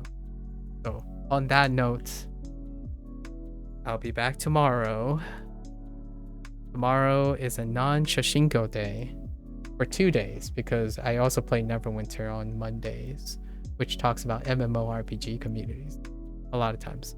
Most of my commentary deals with community building, perspectives, culture, just working on communication, right? The idea is whatever I do is about perspective. And see you tomorrow my nighttime. Yeah. Hopefully I get up. And Timmy, it's been a pleasure. Been a pleasure to meet both of you. I mean, I met Munchie twice one day. But yeah. And obviously, please. There's no obligation. Again, the whole story about teachers and not seeing people again. My whole expectation is that if I don't hear from you again for a while, it means that you're probably be really busy with important things, right? Or more important things. So that only gives me more assurance that I met someone who is very, very steady and whatnot. So, and occasionally, if I get to see you succeed, that is very awesome. Otherwise, hey, if you're in a bad place, I'm honestly a DM away, or like feel free to interact with. I think there are wonderful people that I've come to know in a smaller space that they might be quite encouraging. So maybe a year down the line we'll have more, maybe 10 people, 20 people who's just in the same mind space. All right, guys, I'm done with this closing message, which took about an hour, but it's all about encouraging people, right? Let's get out there, continue to study, learn, and yeah. Until next time, if you're gonna watch this later, 谢谢. ありがとうございます. Right? And until next time, またね. 再见. 明天见. また明日. Right? また明日. And 慢慢见. And I'll see you guys next time. Stay safe, stay healthy. Bye for now.